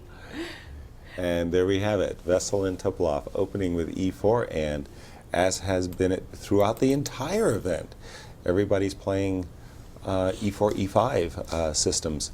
Normally speaking, we're very happy when players open up with e4, but boy, I tell you, we've been repetitively hit with these openings. I had a funny comment about what happened. These guys are in a nice event. There's extra queens you can see behind the clock. But if you play in a normal Blitz event, I've had this experience where I want a queen, my opponent's taken my queen and they've like hidden it. You have to reach over the board, and then you really do have situations where people are trying to promote with a pawn because they have to reach over. But the players here have a queen right beside their hand, so that's a luxury that not most chess players don't have. Oh yeah, you see the queens right next to the board here. So you don't have to reach over, which I've seen people like knock over the queen so the person can't queen, but not here. Isn't it right to pick the correct queen though? I mean, like you have to pick the right one, don't you? The proper color? You don't want to end up with the wrong woman. Come on. Of course you don't. Either one. You can pick either. I'm not good at picking. Either the replacement queen. You're not good at. I'm not good at picking queens. No. Oh no. So far, not By so the good. way, one interesting story. Yasser can help you with that. Yeah, sir. I need some wisdom. Well, one interesting story was in classical chess in the great Linares tournament. It was the game Anatoly Karpov versus Garry Kasparov. Garry put a pawn on the 8th rank, pressed his clock in time trouble, did not put the queen on the board, and Anatoly declared the unpromoted pawn as a knight and made another move. And it was a big scandal, and eventually the queen was put on the board. But Garry was not forfeited for having pressed the clock. Different rules between Blitz and classical chess. Yeah. And let's take a look and see what kind of position we've ended up with. It seems that Veselin has just maneuvered his knight from f1 to g3. That's a very typical maneuver in the Ruy Lopez. And Carlsen following suit, putting his knight on g6. Absolutely. And the idea is that these knights are eyeing the f4 and f5 squares respectively. And now Veselin decided to go for this break d4. Finally, yep.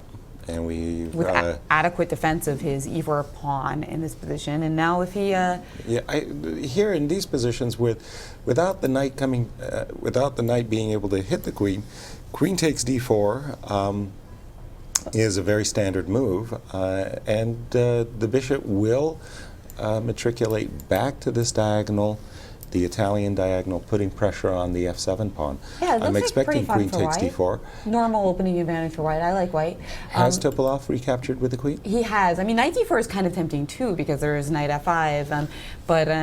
Yes, Topalov took your idea, and now he's played rook to c8. Magnus and played rook to c8. Immediately bishop b3. The bishop kind of wanted to go there anyway, right? Yeah, well, this bishop is such a good bishop. I'm expecting Magnus to play the move bishop e6. I don't think he wants to live with that bishop on b3. It's looking quite balanced so far. But he hasn't. He played knight e5. That's fine. That's still okay. You can still play bishop e6 afterwards.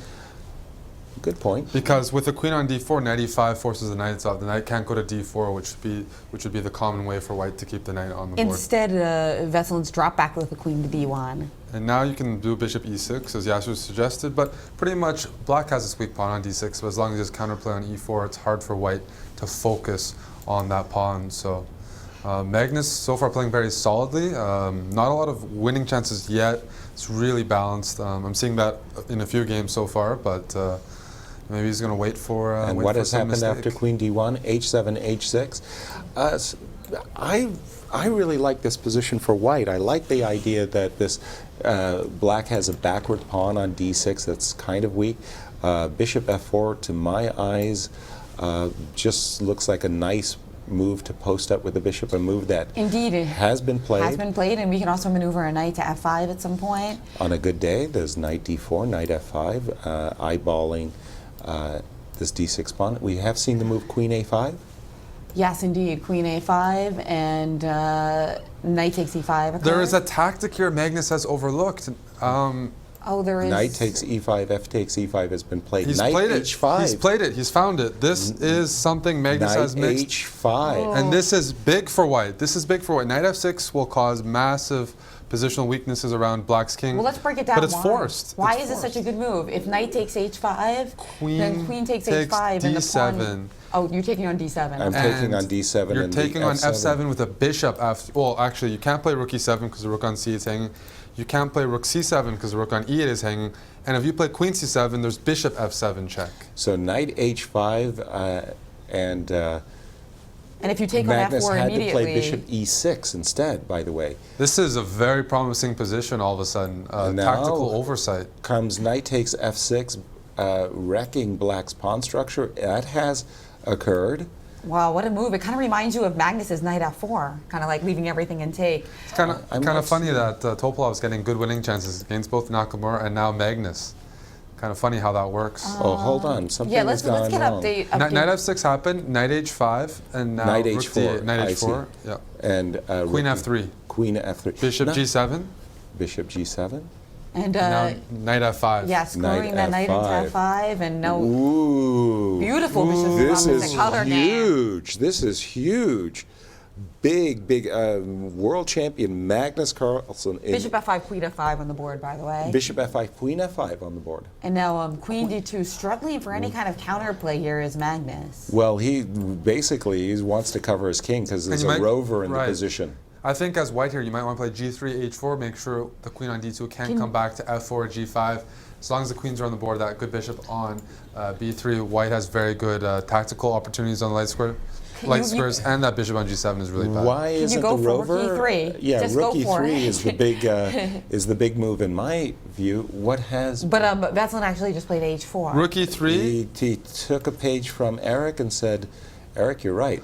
Well, rook e3 was a totally fine move. Queen b2 would have followed, but white can easily give up that pawn. So rook h4, e3. queen f4. Queen f4, Veselin queen said, h5, keeping queens on the board. Magnus, attacking f7. There's just Yasser. There's too many good moves. I think this is just we have this case. What Veselin is doing is great. He's going to play g3, rook ad1. I believe rook d2 has been we got played rook in this d2 queen and then f7. queen takes f7 check, king h8. And there's a threat on f2 pawn, so we probably have to stop and defend it, which That's did exactly happen. what Rook f1, queen e4. Now rook ad1. Just trade off one pair of rooks, get rid of those mate threats, and prepare to move the rook to d7. And look at the difference between bishops. That bishop on g7 is really nothing more than a glorified pawn at this moment. No, Magnus would never take this position strategically. The problem was that he missed that move on knight h5. And tactically alert as ever was Veselin Topalov. Will Magnus get as lucky as Nagamura, though? That's the question. Rook takes d1, rook takes d1, quickly played, and we have a move by Magnus. Rook f8. Yeah, I was about to say, it can't be bishop f8 because there would be a mate on the board. F8, queen h5. Queen e7 looked much more cozy, didn't it? Absolutely. Because now Magnus gets to play f5, and you see that this bishop on g7 is crying a little bit less. Well, Magnus will find some resistance. He will play some good Well, moves wait a here, minute. but objectively, We it's have, I was a light rook d6 threatening rook h6 check. That's That Well, looks pretty juicy, We're going to doesn't have it? to prevent that by fortifying That's close to winning, H6. Yasser. Well, it is Rook winning. D6. It is winning. And then after, so I guess we have to play something like Queen F4 because your threat is Queen F4, then G3. G3, Queen C1, and King H2. And we're probably going to play F4 next move. F4 And- just blocking. Well, that's a Yeah. pretty tactic. Do you guys want to show just the simple Sorry, threat? what? Well, Rook D6. And then with this- after, so you're threatening Rook H6 and Bishop H6, Queen H6 is actually checkmate. Correct. And But that unfortunately, did not happen. unfortunately for Veselin, I don't think he did that. He went after F5. What did Veselin play? He played a bizarre move. He played a bizarre move. That Queen H5, F5. He played Bishop D5. What? Yeah, he just ended up completely- going back and forth. I Bishop, can't. he went It Bishop doesn't make B5, any Queen sense to C2, me. Bishop E3 Yasser. takes. Magnus played Queen C2, and he's after Bishop B3. Magnus can even go pawn hunting, but the advantage has gone down significantly now. There's Queen C1 check, Queen F4 check in some variations. So And this Rook is D6 is not as simple as before. No, Veselin is Messed up. playing a lot of bad moves. Yeah, this is definitely a mess up because now this Queen on E5 and this Bishop G7 actually Look at are how defending active each and other coordinated in Black is all of a sudden. really well coordinated. Remember way. that Bishop G7 was just such a god-awful piece Well- a few moments ago. It suddenly... Veselin played King H3, by the way, to get out of the jack. all Yeah, I'm right. starting to feel a little bit bad for Veselin now. I mean, if Well, he that messes move this, I'm Bishop starting to D5 feel was this just is tough. shocking. Rook Just D6 because- is Rook D6 is was so automatic. Yes. F4 by Magnus, continuing. I think Magnus is going for a win because of how Poorly. Veselin is handling this. But Bishop C2 now, and you have some serious light squared holes in your position as Black. Bishop C2 Bishop C2 is still huge. is huge. I think- Because the endgames are still very pleasant for White. Right. Oh, so no, we can't, Rook we can't just F7 has easily been bail played. out with Queen F5 because with B7 and E4 hanging, that's going to be a lot of dough. A lot of that. Rook F7 is not a bad move. Rook F7, Rook D8 on the board. And again, I really Bishop like this C2? Bishop C2 move. I think that is... One thing Well, I'll give him by the way, credit Bishop for, C2 is to stop Rook D3 right? check. I do give Veselin credit for putting that king on H3. And It's he's actually done it. surprisingly Bishop safe. C2, he's got only 28 seconds Oh to my Magnus's goodness. minute and a The half. king is But- well placed on H3. There aren't perpetuals. There But- aren't but- a lot of tactics. But look what Veselin is trying to weave. He's trying to create this battery so Queen H7 is check and mate. That's right, and if we And- play something like Rook D4, we always have to watch out for F3, forcing the issue. Exactly, and if you play Rook E8, I'll play Bishop E4 as well because your queen is tied to the defense of the pawn on G7. Exactly. The bishop so, on G7, so sorry. if Rook E8, Bishop takes E4, Queen E4, there's just Queen G7 mate. If Rook On the- D4, F3, we're just playing Bishop E4 next move. What on earth can the world champion do to prevent Rook D6 and try to Rook- go into an endgame. Rook D6 is forced, and he has played it Yes. after quite some time. Rook D6, and he's given the pawn up on E4. Veselin still has mating threats against the king. What happened after Bishop takes E4? The rook went to D2. Rook to D2. Well, Veselin's botched it, Yasser. He shouldn't have traded queens if he wanted a clearer way to win. A3, now this Rook A2. endgame, despite White does have 2 extra pawns on the king side. A3, Rook A2. Yeah. And, well, sorry, I've got to refresh my board because it's... Yeah, we're getting a lot of fast moves. We're now. getting a lot of The fast advantage has gone away completely. And the two have agreed to a draw, it appears. This was a terrible game by Veselin Again, because he had, after knight h5, a strategically won position. Yeah, note that knight h5. The idea was just that you you couldn't take on h5, and we were also threatening knight takes f6 and bishop d and queen d7. So Let's move to the Fresney Nakamura game indeed, let's go to because the art of something crazy just our front happened. runner with Nakamura.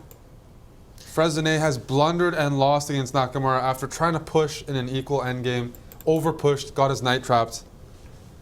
So Oh, no. everything is going for Hikaru Nakamura so far. Wow. So Nakamura now extends his lead with yet another victory.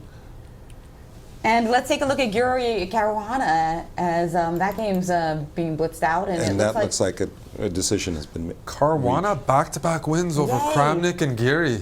wow, beautiful. Wow. It looks like Fabiano Caruana. What I said about having that break, that really has helped Fabiano. Since then, he's gone 2-0. Wow.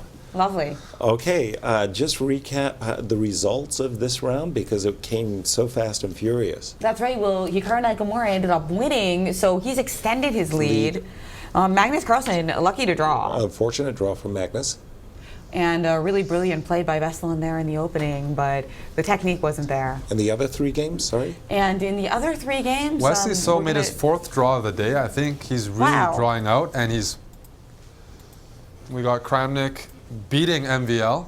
Oh, big recovering after his loss against Fabiano last round. Nakamura won, Carlsen drew, but yeah, the big news is Caruana getting a couple wins on the score sheet. Nakamura continuing to extend the lead, and Topalov is he's providing a lot of excitement, but not in the way that he'd hoped for. And Maurice is with our tournament leader, Hikaru Nakamura.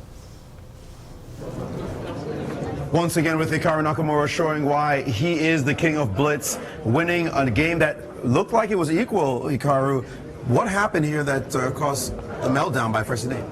Well, I mean, the position was very equal, kind of. It's what I was aiming for. It's just a position where I could just play a lot of moves, and I think maybe at some point I was risking even being a little bit worse, but I don't think it was ever really in danger, so I just kept playing moves. Then Laurent started to get a little bit too aggressive. I mean, in a classical game, I never would have gone for this F5 and bringing my king towards the center, but in Blitz, you kind of have to take some chances. And then Laurent played this Rook D6 check move, after which I think he's probably a little bit worse, very slightly. I don't think he can really lose, but then he kind of just lost his mind because he also had no time left. So I just made the most of it.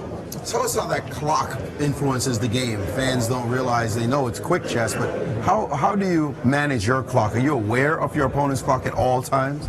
Not at all times. I mean, generally, I try not to fall behind really far on the clock. And actually, when I have, I've gotten in trouble, like against Anish and Levant specifically. So I try to stay ahead, but generally, I don't really pay attention to my opponent's clock unless it's probably like 5 seconds or less. And then maybe I'll try and blitz them off the board. But otherwise, it's not that big of a deal.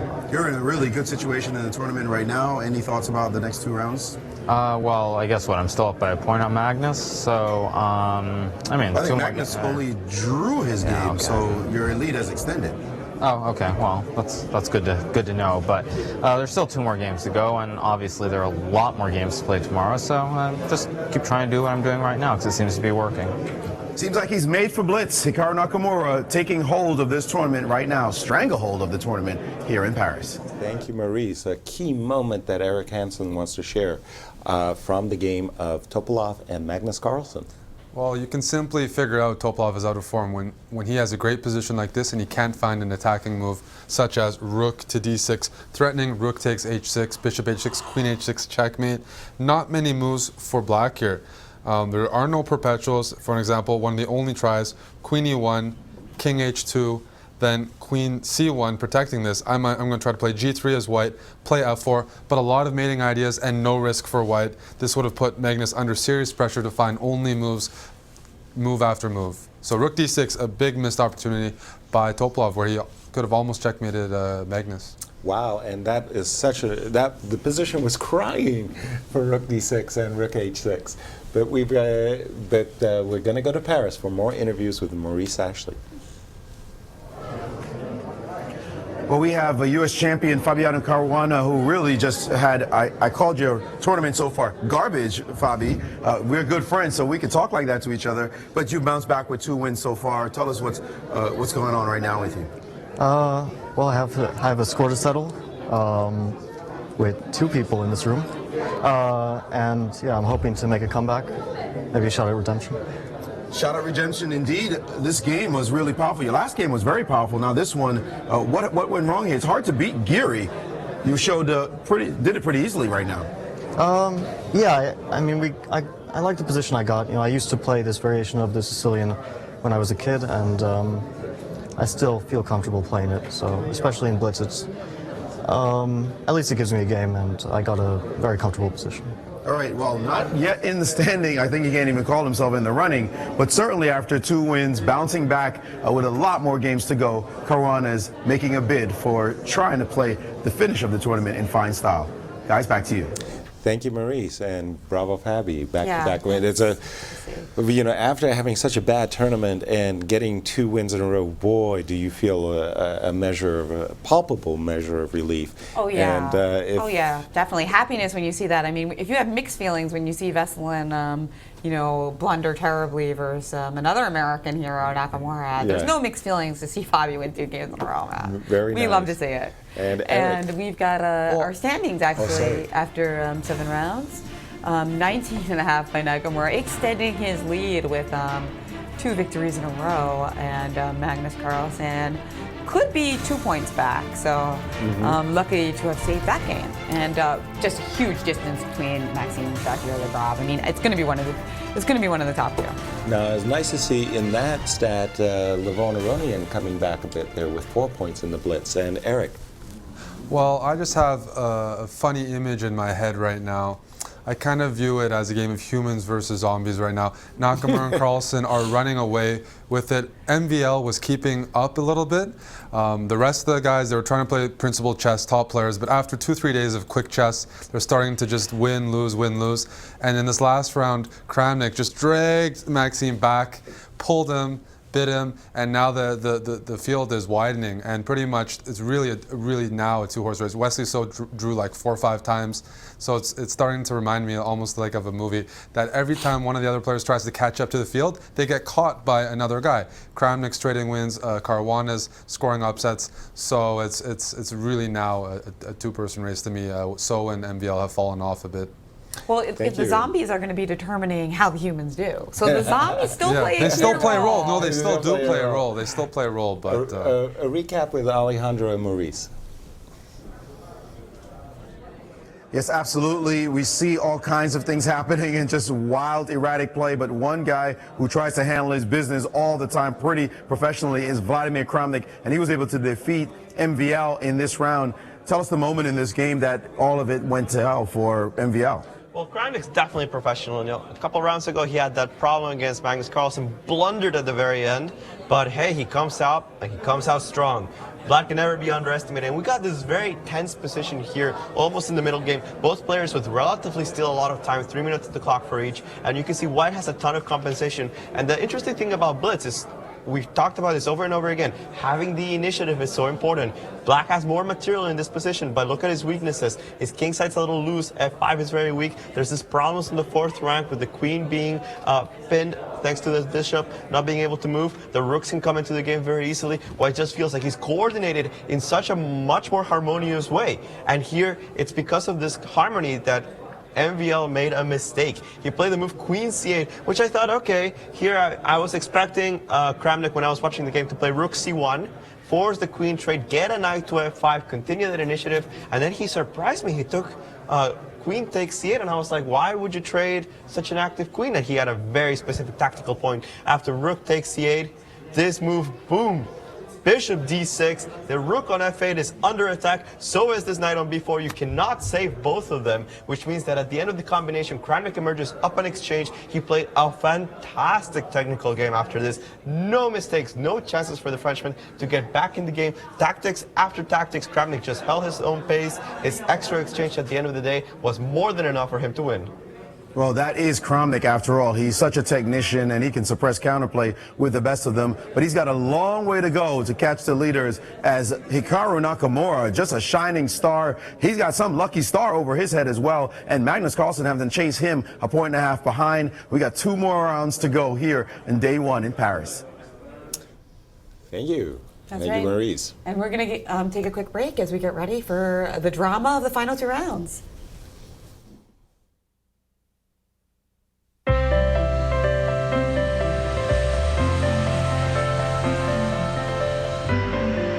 You could fly to Venice or Paris or even Copenhagen. You could fly all over the world. But why? When you could just come to St. Louis. Your trip begins at ExploreSt.Louis.com. I'm Mike Matheny, manager of the Cardinals and chess fanatic. At the world-renowned Chess Club and Scholastic Center of St. Louis, across from the World Chess Hall of Fame, St. Louis' status as the chess capital of the nation is on full display. With a welcoming environment and scholastic outreach program that works with over 100 schools, our goal is to teach, play, and promote the sport. So whether you've played for years or never before, we invite you to experience all chess has to offer.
Hello and welcome back to our coverage of the Grand Chess Tour in Paris.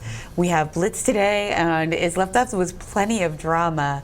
I mean, no kidding. Fast and furious drama at that. Yes, and Veselin playing like such creative, good moves in the last 2 games, but not being able to get the 2 points against the leaders that we might have expected from the positions. But you know what? You can't expect anything too firmly in Blitz, right? Yes, it can move. It can change on a dime. Do you expect the unexpected this round as too, Eric? Well, when we saw, I think it was the first day of Rapid, the last couple rounds, people were making a lot more blunders, getting fatigued. We might see some of that. I don't expect that from the top players, though. The blunders are really happening in the middle and the bottom of the field. I would keep my eye out for Wesley So. He needs a win. He's had 5 draws out of 7 games today, I believe, drawing way too much to keep pace, and MVL as well. Those guys do need wins because, as I said, it is separating a little bit, and I'd like to personally see a competitive finish heading into the final day tomorrow. But I'd keep my eye out for Magnus against Fresnay. He needs to win that game. And Nakamura is playing against So I think that's a game we're going to keep our eye out on. But a few players probably really need to play for the win this round. Thank you.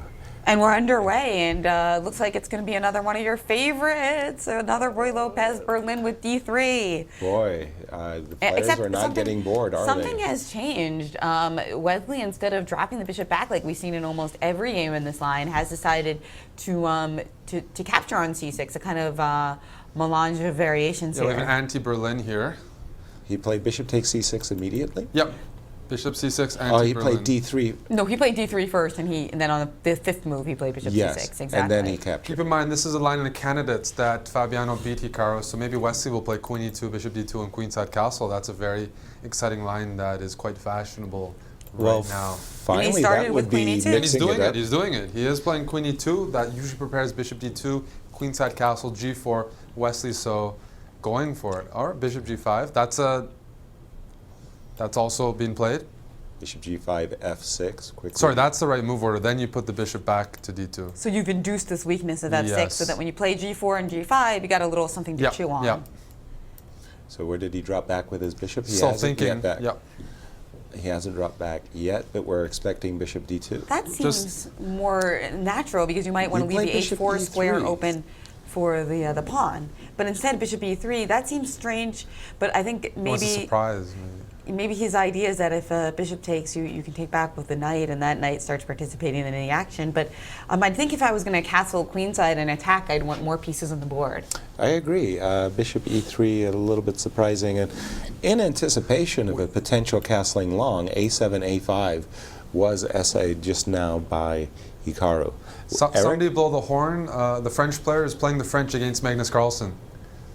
We've seen E4, E5 almost exclusively, a couple Sicilians, but I just wanted to note that that is happening right now. Thank goodness. Oh yes, and we'll definitely get to that game if this one fizzles out. But okay, after not A5, sure. I think it's time to castle short for Wesley here. I mean, it just seemed, I totally agree. I mean, it seems strange that we would combine this Bishop E3 move with the queenside castles, because at least if we castle short, we might even be able to take with a pawn on E3 upon an exchange. Castle short, recapture E3. We'll probably still take with the knight, especially because our knight's actually getting pretty bereft of squares. After the move A2, A4, basically that's We're definitely not we're not going long. No. So I'm expecting Bishop E3, Queen E3, or Bishop E3, Knight E3 in case of any trades. But Nakamura can also just keep the balance, because we don't really want to play Bishop takes E5 and improve the position of your knight. Exactly. In this particular case, I'd even consider Bishop B4 check and dropping back with the bishop, but I'd drop back with the bishop. He did choose the square E7 to drop back with the bishop. I think he's keeping the idea of knight F8 to E6 alive. And we did castle short. For those of you at home, castling queenside is already a luxury because you got to take another move to play King B1. When you have a pawn on A4, no way. Definitely don't try it at home. No, I think C6, C5 is the approach here. And that's you what want happened. Yes, you want to delay this break d3, d4. So black is looking either to maneuver his knight to d4 via the e6 square, or he could do it in the style of Paul Carrez and go to b8 and c6. Now, Wesley So has played knight h4. Just because he castled short doesn't mean he's not going to try to attack at all, right? Exactly. Knight f8, and he has the idea of playing f4 at some moment.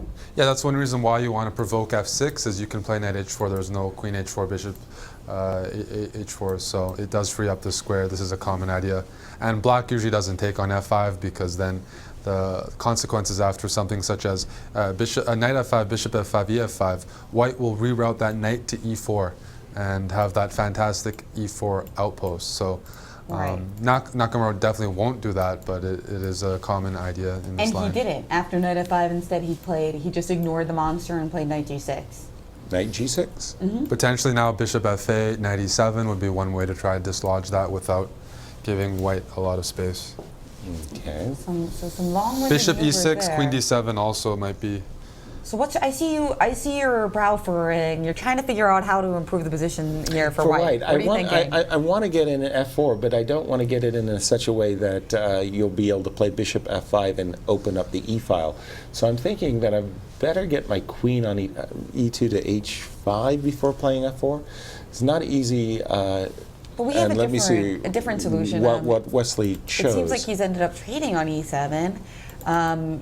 He captured right away? Yeah, I believe so. And then after queen e7, he's fortified his knight on c4, and he's played f4, even though the knight is on g6. So what do you think of all that? I think f4 was necessary. That's basically the only break in the position that white has. Take on f4 happened, and now bishop takes f4. Okay. And from Nakamura's point of view, what are the pros and cons of capturing that bishop on f4 right now? And he's actually thinking about it a little bit. It allows white to double the rooks quicker because knight f4, rook f4, you're going to play rook a f1. You can do that in one go. Maybe a move like bishop a6 or bishop e6 is a bit more solid. And it's interesting to see Nakamura take his time because he's such a fast blitz player, but there are moments in the game, and oftentimes kind of like strategic moments like this, where he does sit back and spend 30 seconds, and then you're like, oh, Nakamura's lower on time, and inevitably a few moves later he's ahead again. Yeah. Well, the question for me is, should black play f6, f5? He's done it. That's the ambitious move. Yeah, and he did it. Oh, very good. He did play f5, so... That's the ambitious move. So what happens if we play e5 now? Well, then that the opens problem up is the bishop e6, and this pawn on e5 is probably a greater liability than an asset. That's right, because now you're starting to take on c4 and take on f4 and take on e5. And once you play e4, e5, maybe you should ask this bishop on f4 how much it likes that. Pawn on e5, the bishop becomes a defender rather than an aggressor. Having said that, the only alternative for white is just to play rook a e1, but after takes on e4 followed by recapturing on f4, I think black equalizes. So I think the move f6, f5 was very well timed. A good time for Nakamura to take a breath. And bishop g3? Wesley's played bishop to g3 here, indeed. Okay, I find that a little bit surprising. Because c7 I think is hanging at the end of the variation if you take Oh. twice on e4, right? Well, I wasn't thinking so much as taking twice on e4 as I was thinking of taking once on e4 and then playing bishop a6. Well, Did he take? He took once, but Wesley actually recaptured with the queen immediately. Right, So. because otherwise... Well, even rook e7 after taking once, I don't see how white can gang up on c7 easily, but bishop a6 looks very reasonable too. I think Nakamura is quite okay in this position. He's equalized comfortably. Yes. Agreed. I like capturing once on e4, getting a pass pawn / isolated pawn, and then playing rook e7. I liked your suggestion very much, Eric, here. Yeah, if you play rook e7 first, there is knight e3. It gets a little bit complicated, so bishop a6 forces trades. And he has captured on e4 and played rook e7. Okay, well, that's okay because knight e3, you can still play bishop b7 or something, but... Well, knight e3, interesting. I didn't consider that. So knight e3, you're allowing rook takes e4, but your idea is knight d5, and you're ganging up on c7, and there's no way to protect that. Wesley has played rook on f1 to e1, sidestepping that pinning move bishop a6. Now I'm black is definitely okay. Bishop b7, perhaps? Yes, bishop b7 is being played. It's going to double play either rook a e8 or either rook a f8, but I don't see white's pull here at all. Agreed. And there could be some bad endgames. It's simply fine, nice. Yeah. And Naka might throw in an h5 at some point, who knows, but some easy ways to improve the position for black compared to white. One position I would say that I do like for black is that if white plays e5, e6 in this position, you go knight f8 and stick the knight on e6, a beautiful blockading knight would be very nice for Hikaru in that situation. And we've got rook d1 and rook e8 now. By the way, it looks like Magnus Carlsen doing very well against Fressinet. Yeah, he's already won. In a pretty crazy attacking position, so you might want to just take a quick look at that. With Fressinet's king is on e7. The game is over already. Oh, the game's already over. Just Magnus has won the game. Magnus has won the game. That's why the players are playing e4, e5, and not the French defense. Try to defend his honor there. But by the way, e4, e5 was played by Wesley. And you are liking Nakamura's position. Absolutely. Knight immediately you saw Hikaru.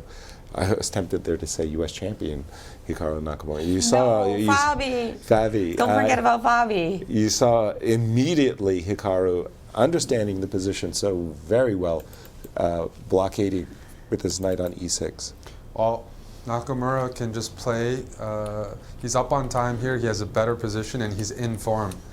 This is not good news for Wesley So. Nakamura playing very clean chess. He's getting a small edge against a very dangerous opponent here. With the black pieces very early, and well, this is very good for black. That knight on c4 will be dislodged at the right time. In the meantime, if you notice, black's placed both rooks and both minor pieces on the light squares, full control over that. Plus the c5 pawn controls d4, so a nice mix for black here. And obviously Berlin characteristics. Yes. Yeah. And normally speaking, black has issues with his king. Not so in this case. King is very comfortable on g8, not being in the center of the board. But the players continue to play very quickly. I must say that Wesley is a very practical blitz player. I see him, he's very rarely significantly behind on the clock. The players are now up to 36 seconds for Wesley, 50 seconds for Hikaru.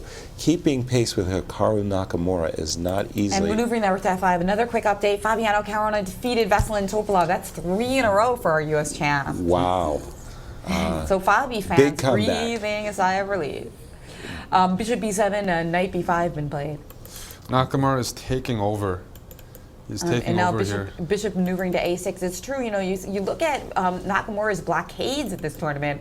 There was the one where he played h5, then there was the one where he put his queen on f6. It just seems like he's doing great at stopping strong pawns. And then the knight on f6, right? Just against Anish Giri. He's given up his light squared bishop, a pretty critical decision. I think he's going to go pawn hunting, knight d4. Is that the case? Or is he going to bring his king to f7 to e6 and use the king as a blockade and use that knight on to go to d4 and pick off white's pawns? I think he might be bringing his king in. And yeah, absolutely. King f7, knight d4, king e6. And his king is moved. This is almost strategically winning. We're getting close to that point. Because that bishop on h2 is there. Yeah, very, very nice. Magnus winning, and Nakamura sees that and just keeps pace with him. Yes, he'll clinch the lead if he for tonight this, if he manages to convert this. Yes, because he'll still be 1.5 points ahead. He has wins available in this position. c4, getting an outside pass pawn after and he bc4. Played knight f4 check, king h2. And knight f4 picking up the pawn on g4. Oh, that's this should be over. And as you can see on the camera, he's picking up more pawns. It looks like somehow. Fabi played a great game against Veselin. I didn't see the whole game, but in the final position, just a really nice attacking position. He did play c4, common Berlin idea, getting that outside a-pawn. And oh, that's huge. This is huge. This is yikes. Easy. It should be easy. Based on how Nakamura hasn't been messing up good positions. He's been saving bad positions. But his technique has been fantastic so far. And he's about to get that rook behind the pass pawn. Now don't forget, Nakamura, you gotta grab the queen. Any predictions in when Nakamura is gonna grab the queen? It's getting a little bit iffy though. Wesley's improved his king a lot. He's gotten that e-pawn really far down the board. See, yes, and he's played A3, Rook G7, King F8. Wesley with just 2 seconds left on the clock. No way. A2, and now Nakamura is coming with the reserves, and this looks golden for Nakano. As all of his activity has been squelched, Wesley, unfortunately, in the time pressure. Now he is getting his king to C3, it looks like, from the camera. But 3 connected pawns should be enough. That's right, because he doesn't have to push B3 right away, allowing king C3. You can play C5 check. Yeah, like starting with C5 check. 7 seconds for Nakamura, too, so they are both down to seconds. And then he found this move, Rook A3, cutting off the king. And now B3, and it's over. It's got to be over now. All the results, all the games have been completed except for this one. But just some little mess there. H7 threatening to queen, and Nakamura taking time out to stop that. Ooh, Hikaru. No, he's playing very. He knows he's got this. Yeah. Oh, and he the does queen it. On the board. Queen on the board. That was the last hope for him to play B1. Exactly. Wouldn't that be fair, though, in a way? That would be like justice. Well, Hikaru, being the recipient of a pawn promotion, a legal move, he knew the rule. That's right. So some fantastic technique, and you see that like people talk about Nakamura. He's a great attacker. He's great at tactics. You know, he wears a lot of different hats, and today he was a strategist. And a good technique. I mean, I remember there was an interview here during one U.S. championship where Maurice Ashley asked Hikaru about his favorite part of the game, and he said endgame. And today, this game in particular was a masterclass. Beautiful. For a Blitz game, unbelievable. I mean, it is kind of unbelievable sometimes to see the concepts that Nakamura comes up with in Blitz. It's just this absolutely sped up process. Yeah. Just consistency throughout the tournament so far, which is why he's undefeated and leading the field so dramatically. That's right. Let's take a look at the standings. Magnus has maintained at least just a 1.5 point deficit because he won his game as well. But this means that Nakamura is going to be going into tomorrow, Sunday, with a lead. It's guaranteed because even if he loses and Magnus wins, he'll be ahead of the pack. And boy, these two guys are just way ahead of everyone else. Maxime Vachier-Lagrave is 5 points behind. And now Fabiana Caruana with 4.5 points in the Blitz. Fabiana was an effective zombie. 3 wins in a row. And we've got Maurice and Alejandro in Paris after a crazy round. Yes, we're starting to see some trends for sure, and they just keep going and going and going. First of all, at the bottom of the tournament table, Fabiano Caruana showing his skills, coming back, winning 3 games in a row, and he looks confident now. Took him a while to get there, but he's there as it is. He's won 3 in a row, but it's really all about 2 people in the tournament. First of all, Magnus Carlsen winning an easy game against Fressinet. That was just a wipeout. Well, we can actually show that nice little tactic that won Magnus Carlsen his game, already in a very suspicious position by Fressinet. His opening, not something I can agree with. He used the French in France, but his handling of it left a lot to be desired. And I think all of his problems started with this move 13, C takes D4. Already I was not a huge fan of this position. He probably expected the automatic recapture with the pawn, which will leave an unbalanced French position. He goes B4, whatever. Magnus was having none of that. He took with the knight, and that just proved to be way too powerful. The problem is the queen is now being attacked by this bishop on E3. This queen's going to G4, the knight's jumping to H5. This bishop on A6 doesn't get the B4 break it needs because of the lack of time. That means the bishop's going to be buried, and we can see we just jump ahead to move 19. Let's just play a few moves here as we see the trade happen. And look at this bishop just completely corralled. And now this move G5 looked very committal, weakening squares, chasing the knight away, and thinking that he could grab this pawn. Honestly, G5 was just an ugly move. It's a move that you make when you're in a desperate situation, and there was nothing else you could say about Fressinet's position. He was completely desperate. He thinks, okay, G5, maybe I can get queen takes D4 in. I'm going to suffer for a pawn. But Magnus had calculated beyond that. After queen takes D4, the completely winning idea here is knight F6 check. The knight is actually taboo, as if you take on F6, I am not going to recapture. The problem with taking the knight is that a bishop takes B5 check. Suddenly, this discovered attack on the queen wins a huge amount of material. Even Yeah, and more. I mean, everything's going to be hanging once that happens. When Magnus played Knight of 6, he looked like the cat that stole something. He just had that look. You saw it, and it's like, well, I'm sorry, dude. You're out of here. He started looking around. He just knew it was over. First Knight played the move King E7, but actually that doesn't help him at all, because after Knight takes D7, if you want to recapture this knight, the same problem. Bishop takes B5 check with this discovery on the queen. It's an extra piece. Easy win for the world champion. Absolutely. And then, of course, the boss in this tournament so far is Hikaru Nakamura. You know, he had that slim lead to end the rapid portion, but now in the Blitz, he's starting to try to extend it. Of course, Magnus is fighting like crazy, and then Magnus wins an easy game, and might pray that Hikaru doesn't win. Not a chance. Hikaru is just winning everything he sees. He's winning in every way. He's winning some games in positional ways, some ways sometimes because his opponent made an illegal move, sometimes just killing his opponent with precise technique. And this is what actually happened today. I think Wesley was just very slightly better out of the opening, and every single move that Hikaru made is precise. The blockade came, suddenly Black's position was taking over despite the fact that his pawn structure was a little bit worse. The knight was just much stronger than the bishop. The transition into the rook endgame extremely precise. The rook endgame calculation beautiful, even though there was only seconds left. At no point did Hikaru let go of his initiative. Just a precise, beautiful game in the Blitz mode. I'm starting to wonder if these players might not need to have Hikaru spot them a pawn or something. Just take a pawn off the board, Hikaru, because he's playing so well. He could win in any situation. We'll see whether or not it keeps up in what is now the final round of Blitz here in Paris. Thank you, gentlemen. And what a round we have to finish the Blitz event. That's right. Eric has some information on what we're going to be seeing next round. What more can you ask for? Both players, Magnus Carlsen, Hikaru Nakamura, head-to-head, leading the tournament the whole way, and they are playing on the final round of today's Blitz, which I think means tomorrow they'll also play on the final round. But what a way to cap it off. Both players in great form. So I mean, this next round is the round you want to be here for. If Magnus Carlsen wants to. At this point, Nakamura's proven he can beat the field. So Magnus even said in his interview, well, if he wins all his games, he can't really catch up to Hikaru. But he has the head-to-head games to look forward to, because otherwise, Hikaru's steamrolling the rest of the field. Let's hope that we have an exciting game here, because we don't want Nakamura to run away with it. We want to see a bit of some tense moments ahead. But there are 9 games. There's tomorrow, 9 games, so. but they're only playing better, and the other players are taking points off each other. I mean, I'll spot you guys massive odds. It'll be either Magnus or Nakamura winning this tournament in Paris. I don't even know what kind of odds I'll give I take 90%. I don't think 90%. Captain Obvious over here, isn't But he? I'm giving.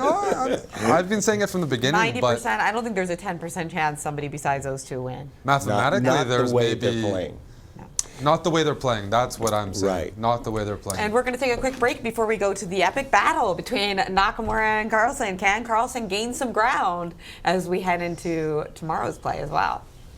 We'll be back in just a few minutes.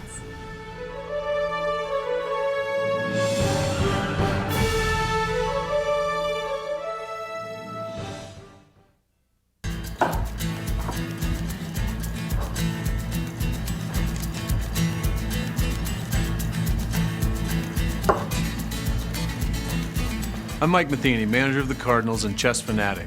Many people don't know that St. Louis has a chess history as rich as its baseball. At the world-renowned Chess Club and Scholastic Center of St. Louis, across from the World Chess Hall of Fame, our goal is to teach, play, and promote the sport. Come to the Central West End and experience all that chess has to offer.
Hello and welcome back to our final game of the day here at the Grand Chess Tour Blitz, and we've got... What a way to close. That's right, we got the matchup we've all been waiting for. Hikaru Nakamura is facing off against Magnus Carlsen. Nakamura, now as we see from the standings, a point and a half ahead of the field, ahead of Magnus, that is. Ahead of Magnus. It's been a two-horse race, and they play each other in this the final game of the Blitz. That's right, and I think that Magnus can be satisfied if he wins this game because he came into today with a point deficit. So if he wins today, at least he's closed some ground with a whole nother 9 games to play. Right. And conversely, if he doesn't win, it's up. Hikaru will have extended his lead as we get ready. What's your prediction? That we're going to be following this game very closely. You got Naka? Prediction. Oh, Naka, as they've I'm built taking to Magnus. play I'm taking so Magnus. well. Who are you taking? He's taking Magnus. Okay, I'll take Hikaru. All right, I'll take Magnus too. I didn't want to gang up against Hikaru, so. We started off with an interesting opening. Eric, do you have the game? One moment, I'm about to get it. I do have the game over here, but it's... So not a Roy Lopez, Yasser, you'll be happy to see. I'm very happy to see. but really busting down some theory here. Whoa. Whoa, what has happened? Holy cow. I'm just getting my board set up. Sorry for the delay on my side. Naturally, it was the very last game. All right, here you go. You got the game. Magnus. Okay, so it was a Queen's Gambit declined, opening. Bishop f4 takes on c4, e3, b5. Wow, knight takes b5, check, and knight d5. And the players. Queen d2, so knight. Look at this knight e2 move. So yeah, just slow down for 1 second. So no knight kidding. e2, because there's no place that we can actually put the knight where pawn takes b4 would be that bad. So he's playing knight e2 to try to grab that bishop on f4. Which he did. And bishop b7, and I think we're up to date. Perhaps not. The players have been playing very And so we're actually very even in pawns at the moment after all those tactical flurries. But of course, c4 being a weakness, but black having a very strong bishop on b7. Eyeballing the g2 pawn. And what do you like here, Eric? Whose game do you prefer? I prefer white's position. The c4 pawn to me looks like the most vulnerable, but black is playing against this d4 pawn. f4 not really much of a weakness. Black has activity and some pressure in the center, but I think white is still a little bit better here. All right, rook f8 b8. What? But I'm just happy to see kind of a new position. To be. Yeah, me too. Oh, I like those Roy Lopez. They always turn out so fun. So rook b8, hoping that at some point this rook will uncover an attack on b4. Obviously, it looks a little strange, but the rook on a8 is already doing a job defending a7. So Magnus decided to, stack the rooks up there in the corner. And now Nakamura adding pressure to the c pawn. He just played a rook on a to c1. Rook a c1. All right. Yeah, I'm assuming bishop d5 at some moment. Note that if he ever tried knight c4, he has to worry about queen d5 last move, and that would attack both the knight and the pawn on g2. And now that the bishop is defended on b7, we would have time to play queen takes c4. Yep. So rook c1 actually brings that back into the position. There was always a knight takes c4, knight e3 kind of defense. You were mentioning the double attack against the c4 and g2. Right, but we could have taken and then played queen c6 maybe, but then you'd have bishop f1. Yeah. So. Exactly. I'm liking white's position still. The problem is, okay, for either side, a lot of the endgames here are quite drawish because they have so many weak pawns. It's hard to convert. But in this position, I think Magnus played queen d5, now bishop f1, and I don't know, maybe f3 coming in, and then you can take on c4. Well, or simply knight takes c4 and recapture with the rook. Don't recapture with the bishop, yes. No, I won't do that. Queen takes g2 mate. Mate on the spot. Oh, that's right. So why bishop f1 instead of bishop f3? I guess he didn't like queen b5 as a response. Bishop Okay. f3, queen b5, I think, is what Hikaru wanted to avoid. Okay, because instinctually you're kind of, the bishop on b7 seems stronger than the one in f1. So. But you can play f3 and then the bishop on f1 just pressures c4 and there's no pressure on the g2 pawn. I see. So you think that's coming up next? I think he might value the bishop more than black's after f3, yeah. And now a difficult decision for Magnus, because if he plays the move bishop a6, queen c3, again, white just piles up the pressure against the c4 pawn. That c4 pawn is going to fall, and white will be a pawn ahead. The question is, should Magnus play a7, a5, hoping to get his rook on a8 in the game? Remember, there's still a weakness on the c7 square as well. So Hikaru looking pretty good. He'll be satisfied with the outcome of the opening. Indeed, and it looks like Magnus Magnus has gone taking into a the deep thing. think. Yeah, that suggests that he agrees with you, that he thinks He's this is a not- critical moment to find some counterplay. He's not satisfied. The world champion definitely fiddling with his pieces there. Yes, he's fiddling with his bishop. Is that a tell? Yes. Fiddling with the bishop? Yeah, well, just the piece, a little bit nervousness here. And If you Hikaru, say fiddle with the bishop one more time, people are going to start to get upset. But he is doing it again. What? and he doesn't seem to be thinking A about full minute below in the clock. Also, Right.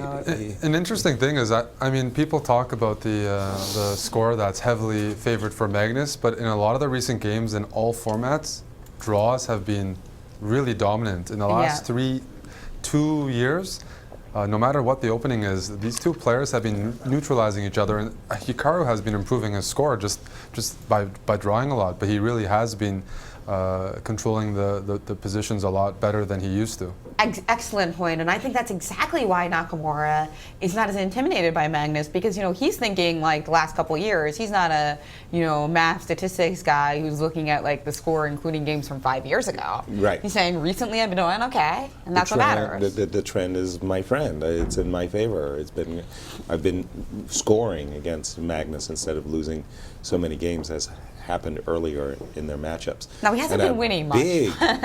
Big think by Magnus, and the best he could produce was just to make Luft h7, h6. Hikaru said, well, now's the time. I'll take the pawn. Knight takes c4, knight takes c4 has been played. Rook takes c4 He box. cleverly avoided checkmate. Very clever. As you said. Now if you can, I think you want to play rook c5 and b5 as white, and then double rooks on the c file, put pressure against c7. So you can achieve b5. That might be... That's a dominating position, what you've just described, and it's definitely something Magnus has to avoid. Magnus dropped back with his queen, recognizing that rook c5 was essentially unstoppable. He's preparing the move bishop to a d5, which is actually what happened. After queen d6, what did Rook Hikaru c5, play? I believe, yes. Or b5? Hikaru played rook c5, bishop d5, and b5. And this is a good position. This is just good for white. Absolutely. You're putting pressure on c7, bishop on f1. Now we see like it does a very, very good job protecting g2. I'm not even sure Hikaru is going to play f3. It protects b5, protects g2, and allows white time to, let's say, play rook d to c1, queen to c3, triple.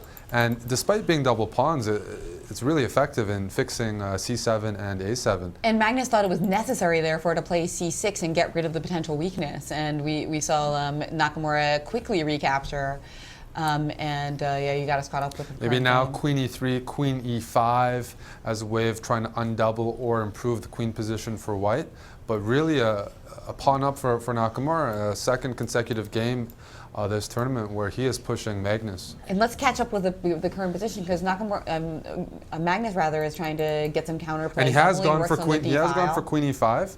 Magnus probably doesn't want to take because d4 is a target, but he has taken. He has taken. Well, he has taken. No, Magnus only 50 seconds in the clock. Now after d takes e5, he's played g5, desperate for some counterplay here. trying to. Well, this is just very, very nice for white. White's extra pawn has now been undoubled. Right, ever since c6, right? And everything since Rook- g5, I was thinking more. The other set of pawns. The other set of pawns. g5 is a good move because Magnus does want to activate the king, maybe improve it. To f5, for instance. I'm doubtful. What about rook c3 to g3? Rook c7 instead. He played Nakamura rook has traded off a c7. pair of rooks. King g7, rook d7, Well, I like rook rook c7. Rook d7, rook d7. And now he's played rook to a1. So just fixing the, oops. aiming perhaps to go to a6. Well, just keeping the black rook honest. Now the black rook is going to be tied down to the a7 pawn for quite Bishop some time. f3. Oh wait, somehow g4. We've got a few more moves in. Yeah. So So Magnus did activate the king. Hikaru felt it necessary to play g4. Stop king f5, exactly. And now h3. And But now black is very active because despite a7 being a weakness, if black gets a rook to d1, I mean, sacrifices the pawn on a7, gets the rook to d1, that's a very annoying pin on the bishop on f1. Right, but king h2, king g3 is on... Well, right now... If king h2, rook... He's played rook d2 and he's read that properly to stop king h2. Why does that stop king h2? That is a good question. You can still play king h2, and what do you play? Bishop, move. I guess bishop e2 after king h2. King h2, bishop e2. Yes. Going into a rook ending. Gotcha. Oh, yeah, that's a good move. So instead, Naka's played rook a3. Nice tickle against that bishop that is dominating in the position. The bishop has dropped back to d5. Yes, back to d5, exactly. And now there's a bishop d3 check. And get the king out of that mating net. Go bishop d3 check, king f. So king f1 walks into rook d3. Yeah. I apologize. So pointing out that we can't play rook takes a7. Rook d1 is just... Well, we can try it, but we can definitely try it. But now we'd have to be compelled to play rook c7 or rook a4. Then rook a4, and now maybe bishop f3, trying to play bishop e2, and it's probably a perpetual after rook a2 bishop. By the way, Hikaru dropped back with the rook after bishop d5. He did not capture on a7. He dropped back with rook a1. And then definitely Magnus would be happy with the draw here. He's just played bishop to f3. Back to f3. That's right. So the idea again being this clever idea that if king h2, bishop e2, because then bishop e2, rook e2, and you can't hold on to all the pawns. That is true. That is true. But once again, let's take a look at that move. Rook a3, bishop d5, rook to a7. So rook d1 threatening bishop c4, which would of course be devastating. I want to play rook c7. So you have to play rook c7 or rook a4. Rook c7, bishop f3 to play bishop e2. And instead he went... rook e2. And instead, though, and now we could play bishop e4, perhaps, but instead it was f3 that's been played by Nakamura. So Nakamura chose a different strategy of playing f3 to blunt that bishop. The problem is the g5 pawn is so good, it fixes all those pawns on light squares, and now after Magnus played f6, he's going to just try to walk the king into f4 to g3, but it's really unpleasant that this one pawn on g5 controls 3 of white's pawns. Well, if we get caught up with the current position, we see that... Bishop takes f3. He didn't go for the king e5 right away. It is comfortable for Magnus. He has a very good position now. Rook on d2. And now Nakamura's got 11 seconds left. It's a position that you're up a pawn as white, but it's much easier to play as black. And we've seen, I think Fabiano made himself in kind of a similar situation, just having a very active rook and bishop for black when he played against Nakamura. And it looks like they've been repeating moves actually a couple times. Nakamura getting kind of nervous. He's got 13 seconds. This is losing, guys. Rook b2 here wins. Rook b2 is winning. Rook b2 is if you winning. Yes, according to Andrews, minus 4. There's a mating net eventually, or a Zugzwang. This is the current position on the board? Yes, this is over. The thing is, black can also just push the e-pawn. He's played rook d4, king g3. So show us what the threat is here. He's just pushing the e-pawn up. He's pushing the e-pawn, and he also has threats of rook h2 and rook h1 mate, and you can't stop both. Just domination. And this is one of those. It's very similar in some ways of that other game between Hikaru and Well, the Fabiano. pawn on G5 Now, is amazing. resignation by Hikaru Nakamura after the move E3, with Wow. E2 coming in the game. Exactly. Wow. And now a massive turnaround there as Magnus Carlsen dances. Closes the gap. Did you see him dancing a little bit as he walked off the Yeah, stage? he had a was big grin on his pumped. face. He was definitely pumped. He was down a pawn, trying to hang on, but his activity paid off. And it looks like Magnus is going to have to sing for us now, right? Oh, boy. And he's only got a half a point differential now between Nakamura and Magnus. Yeah. So Nakamura half a point ahead of the field, but I can tell you he is not happy. Not at all. That was a huge turnaround. This was a funny moment, actually, right here at this moment in the game. Hikaru just played the move B7, B6, because what was going on was that if he didn't play the move B6, this rook on B2 was about to come to the H2 square, threatening an unstoppable checkmate. You would have to give up the rook, and that would be winning. What a turnaround. Maurice is with Magnus in Paris. Like this. Okay. We are with world champion Magnus Carlsen after a stunning reversal. He was down a pawn for most of the game, and somehow by some trickery, Magnus, this game, I didn't expect you to win. I thought you were losing. What happened? Well, I was outplayed. I have to say that. I was much worse, probably losing, but yeah, I managed to keep on fighting, and then again he offered me a draw at some point when he was a pawn up, but I felt that momentum was shifting, and so I really badly needed this win. So you're down a pawn, and you just felt like it was time to play. I had to keep going, and now I'm back in the tournament. So. Wow, great attitude. You were a point and a half down. Now sudden a win in the last round of the day against the main rival. Now you're only a half a point down. You've gained some ground of the day. How are you feeling going into tomorrow? Well, I have a couple of more black games to start tomorrow, and it's gonna be tough. But now, yeah, I really needed this one. If I'd lost it, that would have been it. But now, this was a huge one, and the last one, it was not really about chess at all. It just came down to nerves and yeah. Well, getting Magnus Carlsen, congratulations on your win, and now it's all to play for. Only a half a point separating the two players who are dominating the tournament right now. We'll see what happens in day 2 of the Blitz tomorrow. It should be an exciting day here in Paris. Yeah, that Thank you, Maurice. I was just going to say that in the end, it came down to Nakamura having less time, even though there was that big 1-minute thing by Magnus. And at that point, Magnus had made up for almost a 2-minute deficit nearly at that point. Wow, so I never just a really expected this insane big tournament. And it is really interesting to see how they spend their time. Just want to point out some other results. Well, yes, please do. Fabiano won again. Bravo, Fabi. Wow, Fabi, 4 in a row. Beautiful. And here are our standings. Veselin won against Maxime Bachir-Legrave, really pushing Maxime down and out of contention, really. He's lost 3 in a row. Vladimir Kramnik has won against Wesley So. So yeah, brutal day for Maxime, indeed. But it's all about Nakamura still leading, disappointed leader, but he's still half a point ahead. Right. And Magnus Carlsen, our world champion, is all smiles with an even 20. And Eric, your impressions of this insane finale here in a battle that Magnus said was all nerves. Well, if you showed me that final round game and didn't tell me the players, I would assume black was Nakamura. It was a trademark win. Tough position, resilient, active defense, posing a lot of problems, and then the other player taking too much time and collapsing. So it really looked like he kind of like Naka got knackered. But we're seeing a trend here, really, when you're defending, be active.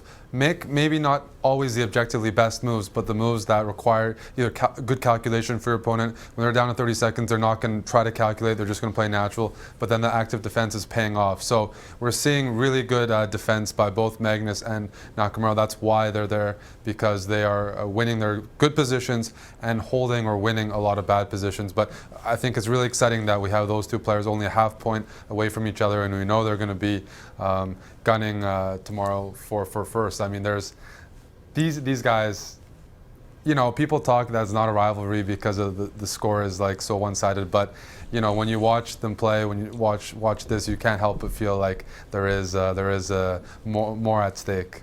But Thank yeah, you, Eric. tomorrow. And let's go to Paris and get Maurice and Alejandro's thoughts. Wow, what a game.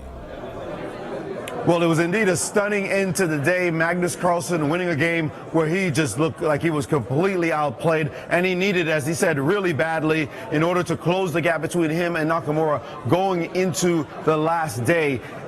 This has just been wild chess all day. We've seen the players, though, separate themselves from the rest of the pack, the two top players. Absolutely. It's just been incredible to see both Hikaru Nakamura and Magnus Carlsen pull away from the pack just in such fashion.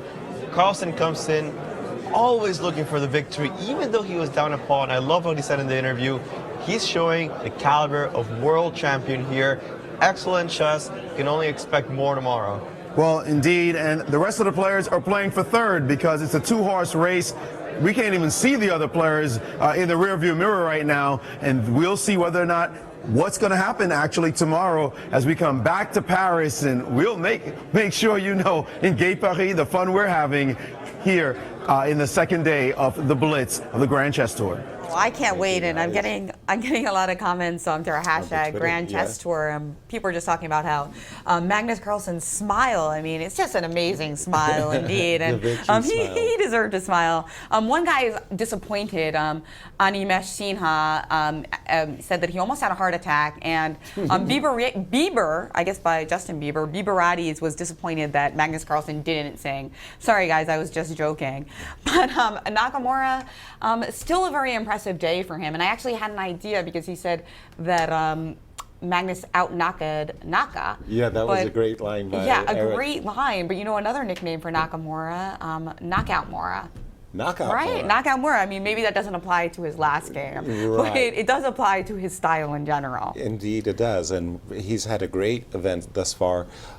His only loss of the tournament was in the last round. What a setup for tomorrow.